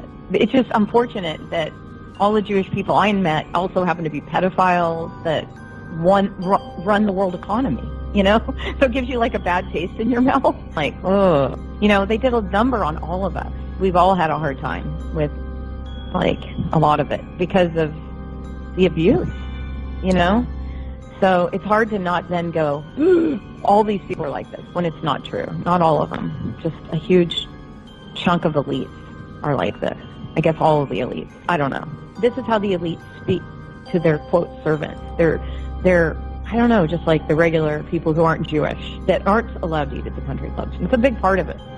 The whole time I was there, I lost 20 pounds. I was very small anyway, but I lost 20 pounds because I wasn't allowed to go get food. And when I called Ghislaine and asked why I couldn't eat there, she said, it's a Jewish country club. You're not Jewish. They're not going to serve you. This is how this woman spoke to me. Yeah, this is how these people think, Whitney. They, honest to God, think their DNA is better than everybody else's. I swear to you. It was a theme all the time with them. With Eileen Guggenheim, with, Jeffrey Epstein, with Ghislaine. It was a theme. Jeffrey was a lot less horrible than Ghislaine as far as a human being, like just being around, because she was raping just as many children. So the country club, you weren't allowed to go because it was only for, people of a certain religion Jewish and people. Ethnicity. Okay, so Religious. that's unfortunate. Wow. I mean, they could cut you down, and it was so morally devastating. You just felt useless as a human being when you were told you're nothing because you're not Jewish, you're stupid, you're useless, a useless white girl, a poor little peasant. Just the things that I was called, I was just like, I believed it, because it was like a cult. The problem. Yeah, you wouldn't believe the way Jeffrey and Ghislaine spoke about African Americans. It was like, it made my skin crawl. Anybody who was not Jewish, and you're right about this, but the way they spoke about them, it was really horrifying. And it showed me a great deal about how these people truly believe that they're chosen to do something here. I don't know. It's unbelievable to me. And it was every one of them, the way they spoke. And one time I heard Isabel say to her mother, Eileen, Mommy, why do you call Maria a nobody? And she said, honey, Isabel, Maria is not a Jew. She is a nobody. Wow. Well, it is worth So you pointing, can see why for about 20 that type years. of stuff I might actually include just because the Maxwell family has You ties should to include this it. group You that's, should include it. What's it called? Chabad Lubavitch. And group God. openly talks about how only Jews are human and the rest of human beings are like cattle, basically. בעזרת השם זה יחזור. הם ירצו הגויים להיות עבדים שלנו. זהו הרב אליעזר קשתיאל, ראש ישיבת בני דוד בעלי. הכי טוב להיות עבד של יהודים. הם שמחים להיות עבדים, רוצים להיות עבדים. הישיבה הזו מיועדת לבוגרי המכינה הקדם צבאית, המוכרת והיוקרתית בציונות הדתית. רבים מהם מגיעים אליה לאחר שהם מסיימים שירות צבאי. במקום שהוא יהיה סתם מסתובב ברחובות ועושה שטויות ואלימות ומזיק אחד לשני. עכשיו הוא עבד, החיים שלו מתחילים להתנהל. לפי הרב קשתיאל, האדונים הם היהודים, העבדים הם הערבים. החלוקה לא מקרית, זה עניין ביולוגי, בעיות גנטיות. יש מסביבנו עמים כאלה, בעיות גנטיות. תשאל ערבי פשוט, איפה אתה רוצה להיות? הוא רוצה להיות תחת הכיבוש. למה? כי הם לא, יש להם בעיה גנטית, הם לא יודעים לנהל מדינה, הם לא יודעים לעשות כלום. תראה איך הם נראים. והנה התורה כולה, תורת הגזע.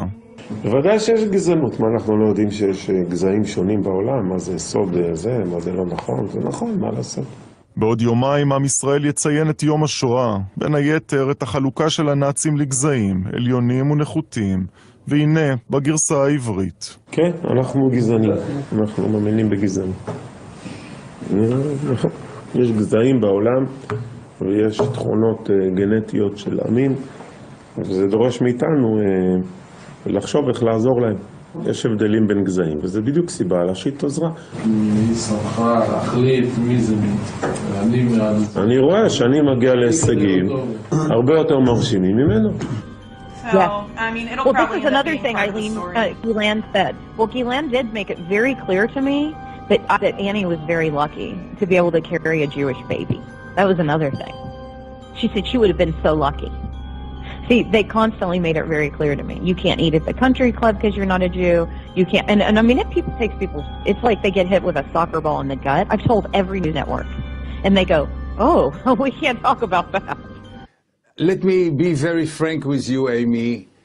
We have to say the truth. The Israeli lobby, the Jewish lobby are by far too strong and too aggressive. It's not good for the Jewish community, it's not good for Israel. But the Israeli propaganda and the Jewish propaganda in recent years made it as a systematic method.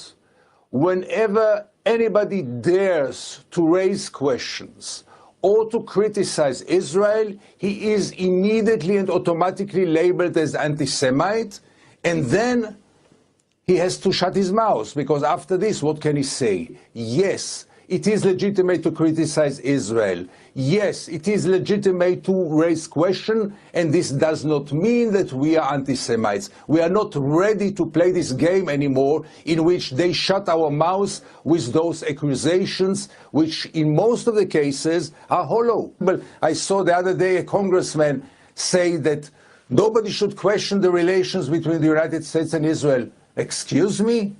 Nobody should question the relations between Israel and the United States? Here from Tel Aviv, I claim that those relationships are corrupted and are bad for peace and bad for Israel for the long run, because the United States let Israel go crazy, continue the occupation, do whatever it wants, and get this automatic and blind support. This maybe you don't want to hear, I don't know. And I certainly don't want to hurt you on your show. You have one of the best. You're fair. But I believe that Israel has a powerful stranglehold on the American government. They control both members of the House and the Senate. They have us involved in wars of which we have little or no interest. Our children are coming back in body bags. Our nation is bankrupt over these wars. And if you open your mouth, you get targeted. And if they don't beat you at the poll, they'll put you in prison. Of course, you can't talk about the truth, right? You can, but most people just won't. And I think it's a huge part of it, because this is a problem. This elitism is very deep. The thing of it is that Jews shouldn't marry Arabs. Shouldn't marry Arabs. Yeah. Why do you feel strongly about that? Because Jews is a special nation that God gave it to the Jews, and we don't want Jews to get mixed up together with a different nation.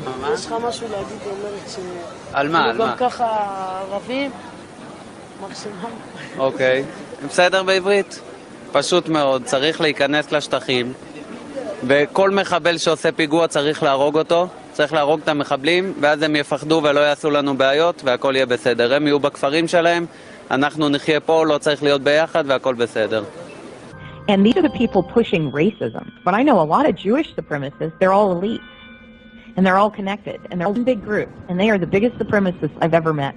I'm there to put terror on people in Palestine. I'm there to police every minute of their life. I'm there to take their life and control it, to go into their houses in the middle of the night, to arrest them, children, adults, women, young men, take their life sometimes, responding to protest, to any resistance, to us, with a very, very hard violence, with rubber bullets, with of course not rubber, but real bullets, just covered with a little bit of rubbers, or tear gas canister, or sometimes live ammunition that will take the life of one of the kids in Hebron at the time that I'm there. I'm later, after his life was taken, as order to make sure that nobody from his family getting out of the home to the funeral, make sure that everybody is under curfew, because the Israeli army is afraid of revenge of the family and the relative. So I'm there making sure that the family does not leave the house. And as the father come out to understand what's going on, we arrest them. And when the mother of the child that our unit killed just a night before that, coming out and start screaming at us in Arabic, in words that I didn't understand at the time, I could understand every word she was saying, because her screaming was exactly like the screaming of my grandma when I was growing up and she was dreaming on Auschwitz. Quote, I was ready to throw a brick at her head and kill her. In my opinion, all the leftists are Israel haters. Those people have no place in our country, both the Arabs and the leftists. Iran, as someone who grew up in Israel, is this type of sentiment more common than not? Yes, of course. The Israeli society is very much in a national identity, is very much in a fascist identity, but we need to ask ourselves the real questions, like why is that? Why is nobody talking about what is the interest to stuff like taking more land from Palestinians, or grabbing more settlements, expanding the settlements, or attacking in Gaza like the last offensive, the last massacre. The beneficiary of this situation are not the Israeli public, it's not the kids in the school, it's not the fascism in the street. The people that really, really get something out of it is the people that run the country. And not only Israel, also here in the US and people in Europe. And the things they said about black people made me cry. Honest to God, it made me sick. The Kud member of parliament, Mary Regev, stated from the stage of an anti-refugee rally, the Sudanese are a cancer in our body. Interior Minister Eli Yishai claimed that African refugees were raping many Israeli women, who do not complain because they don't want people to know they were also given AIDS. I was like, I can't. And they make it very clear. They made it very clear that I was a servant because I was white. I was a white servant. כל הגויים שאתה רואה שיש בעולם, המיליארדים האלה, הם הכל רק בשביל שהיהודים יהיה להם איזה תועלת. אנחנו לא רואים את זה, אנחנו לא יודעים בדיוק. היות ואנחנו בגלות, אז אוטומטי עדיין הם מאוד לא משרתים אותנו לגמרי, רק חלקית. כל אחד יהיה לו, כשבוא יבוא, אז כל אחד יהיה לו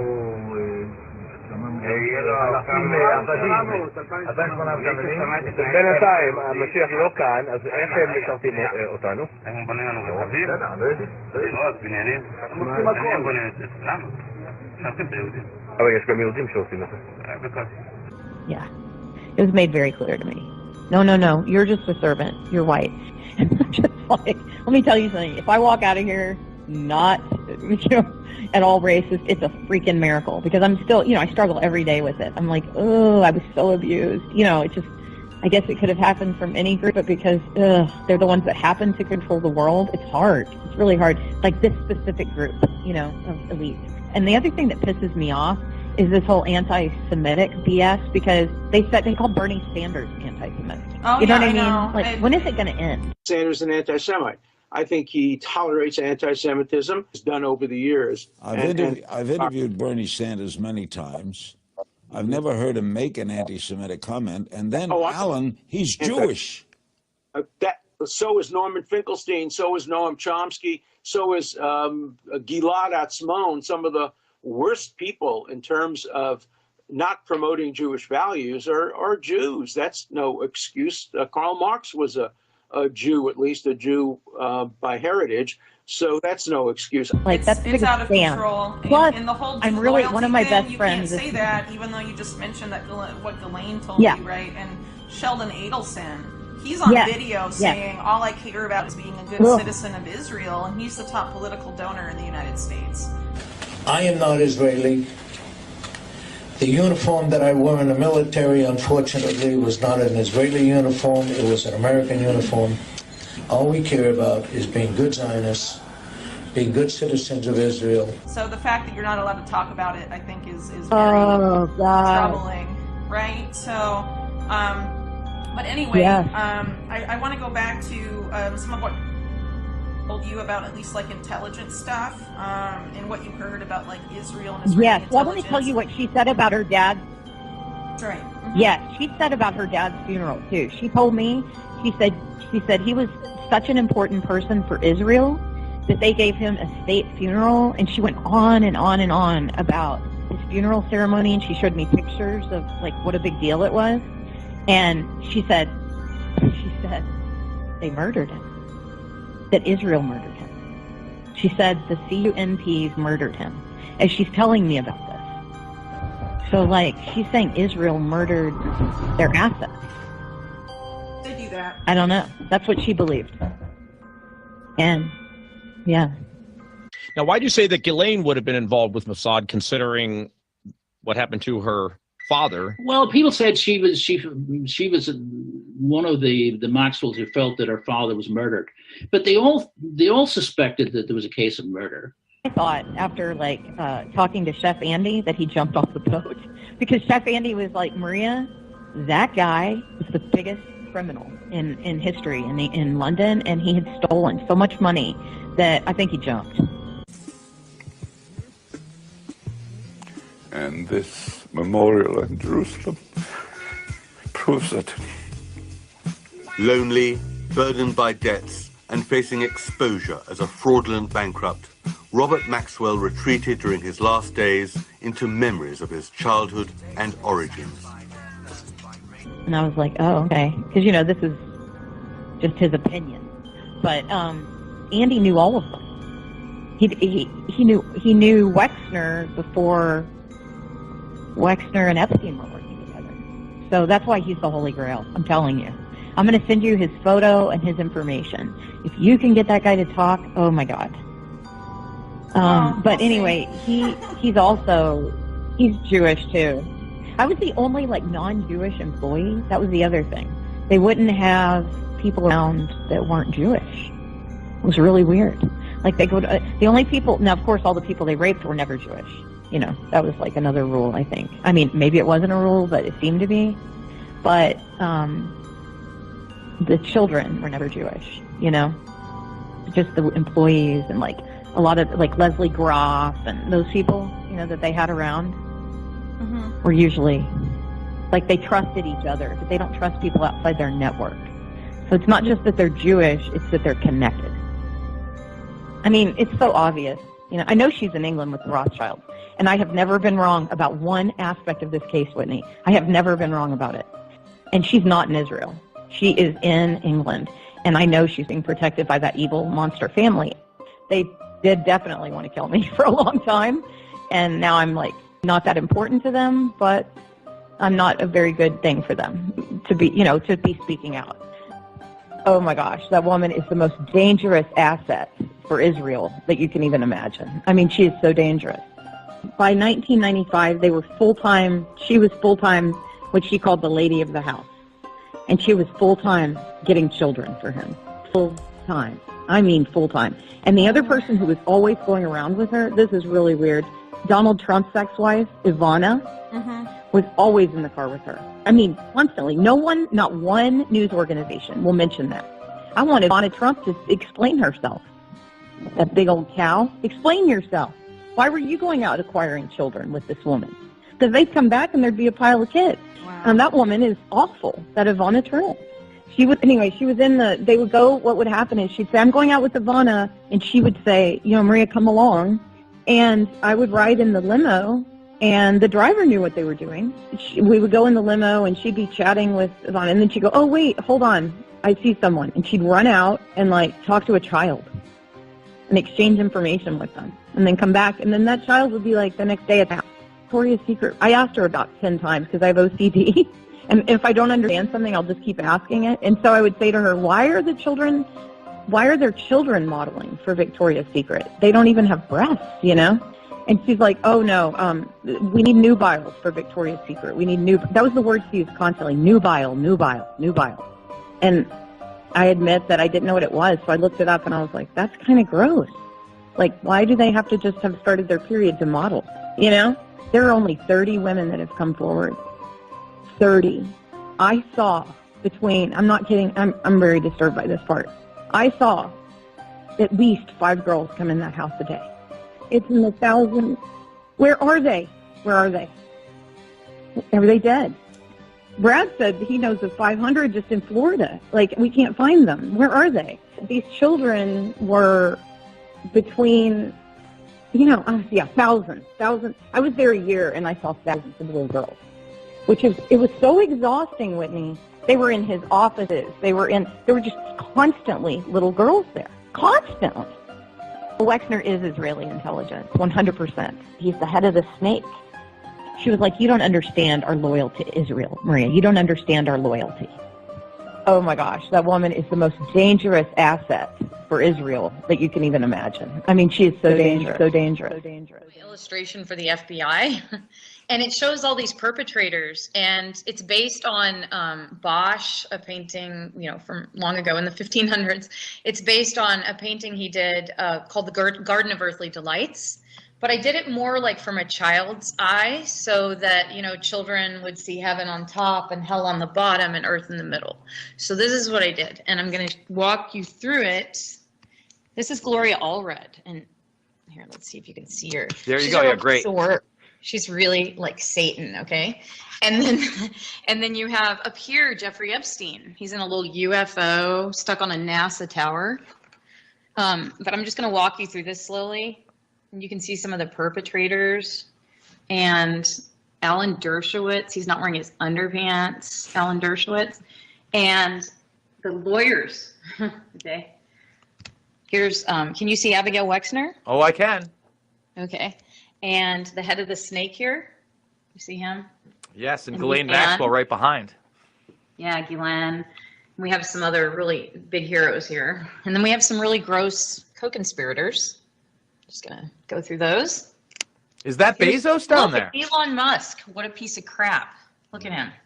Oh, how funny. And then here you have Donald Trump, Sarah Kellen.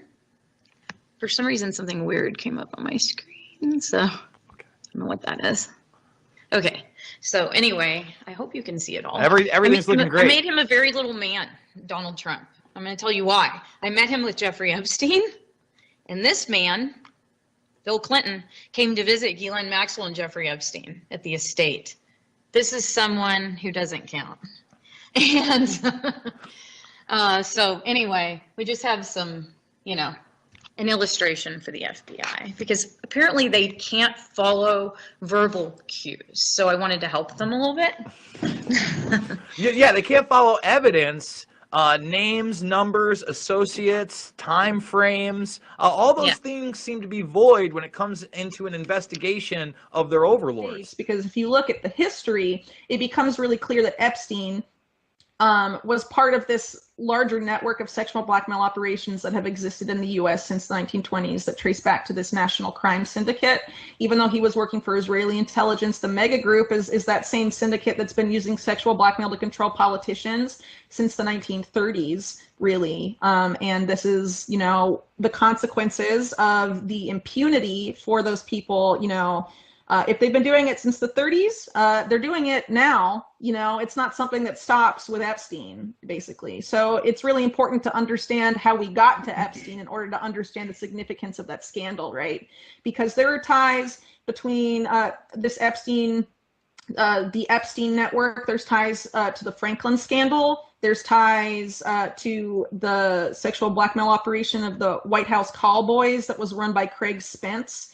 In the 1980s. I mean, the ties are just very extensive, and a lot of that history has been forgotten. And I think people, you know, need to realize how deep this goes in order for us to be able to identify where this type of behavior is really coming from. And it's coming from the fact that our intelligence agencies have been in bed with organized crime for decades and decades and decades. And us, even though intelligence agencies say that they're here to help protect us and it's about national security, they themselves operate as organized crime syndicates. The CIA is an organized criminal organization. They do drug trafficking, human trafficking, gun running, you name it. Just look at Iran-Contra. There's numerous other scandals of the CIA doing stuff like that, right? Their currency is secrecy, and it's blackmail. And it's not just the CIA that's like this. It's Mossad that's like this. It's pretty much every intelligence agency on the planet. In the US, the CIA and the intelligence apparatus in a big way is really the real government. If you look at, you know, Kennedy and all the presidents since then, you know, whether it's Democrat or Republican, not much changes. And that's because the real power in the US does not lie with who is president. It lies with these organized criminals that rule over us. And this is crucial to understand so that people stop buying into the left-right paradigm. It is fake. Both parties are controlled by these same people that were really behind Epstein and all of this mess. And this is who sets policy. And until people start to realize this on a massive scale, we will be just walking further and further into this nightmare that these criminals are creating for us. They've been involved in our stealing our technology for many, many years. But another way that Israel has affected U.S. foreign policy is through blackmail operations. And I would point to Jeffrey Epstein, who was allowed for 30 years to recruit young girls in America from vulnerable, broken homes, as young as 13 years old. And Mr. Epstein, who I believe was a fake billionaire, I do not believe he was a billionaire. I believe he was an actor, an imposter on behalf of the Israeli Mossad. Mr. Epstein then lured powerful influential American men into his various mansions so that they could rape the girls. The sexual acts were videotaped, and the videos were sent to Israel for blackmail operations against Americans. If it were proven, what would the U.S. establishment do? Nothing. Nothing. Too many American leaders have been videotaped by Jeffrey Epstein. There's not going to be any action from the American political establishment. The American ruling class is corrupt, and the American people must clean house.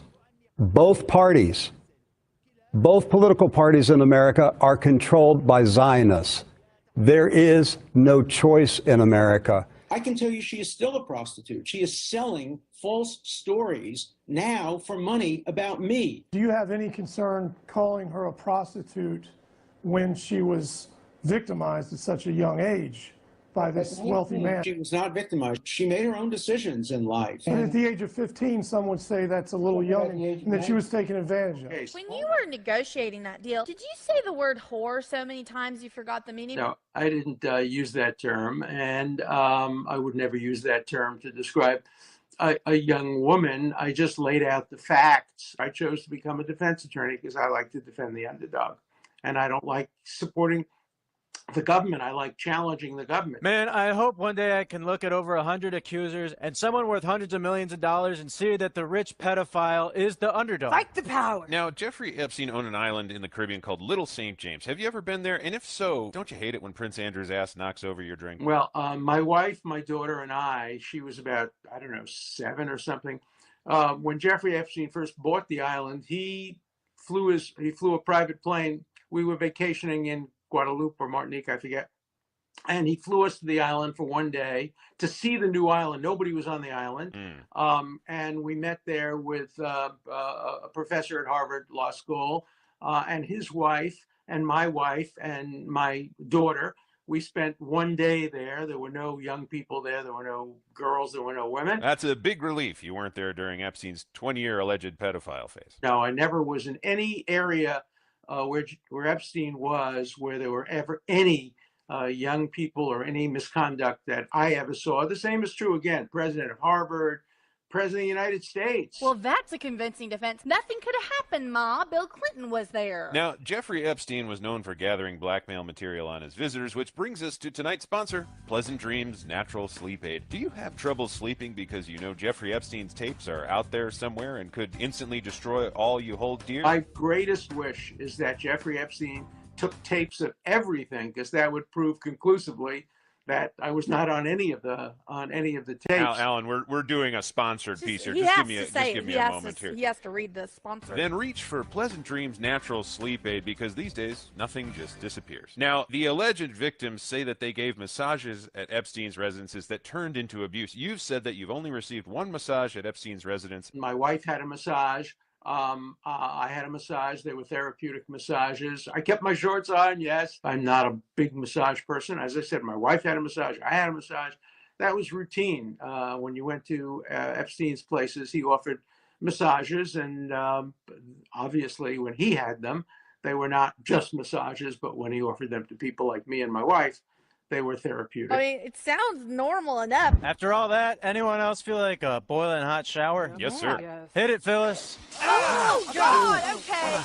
All right, I gotta go to my friend's house where he offers every guest a massage from a woman in a recorded private room out of the good, non-blackmail part of his heart. Good night, everyone. Dersh, if the feds come, who are you gonna flip on first? Please say Bill Clinton. I have nobody to flip on because I did nothing wrong, and I'm aware of nobody else who's done anything wrong except for the person who no longer is alive. Get your eyes checked, man.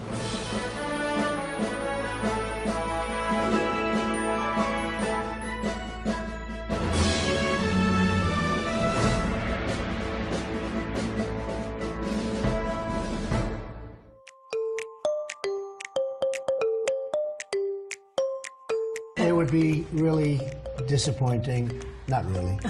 It would depend on what was inside the magazine. I don't think Ivanka would do that inside the magazine, although she does have a very nice figure. I've said that if Ivanka weren't my daughter, perhaps I'd be dating her. You know? Oh, it's so weird.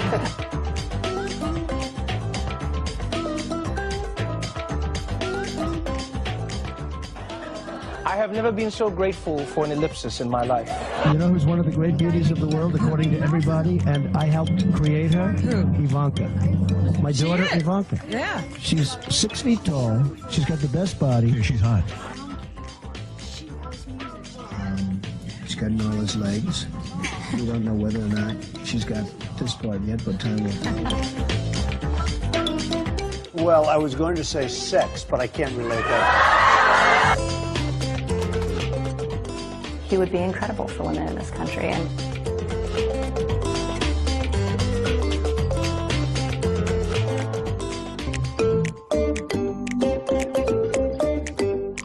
Oh, I broke 50 when I wasn't even there.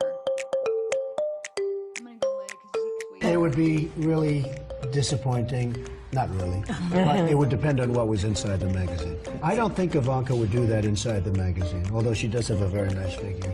I've said that if Ivanka weren't my daughter, perhaps I'd be dating her. You know? Oh, it's so weird.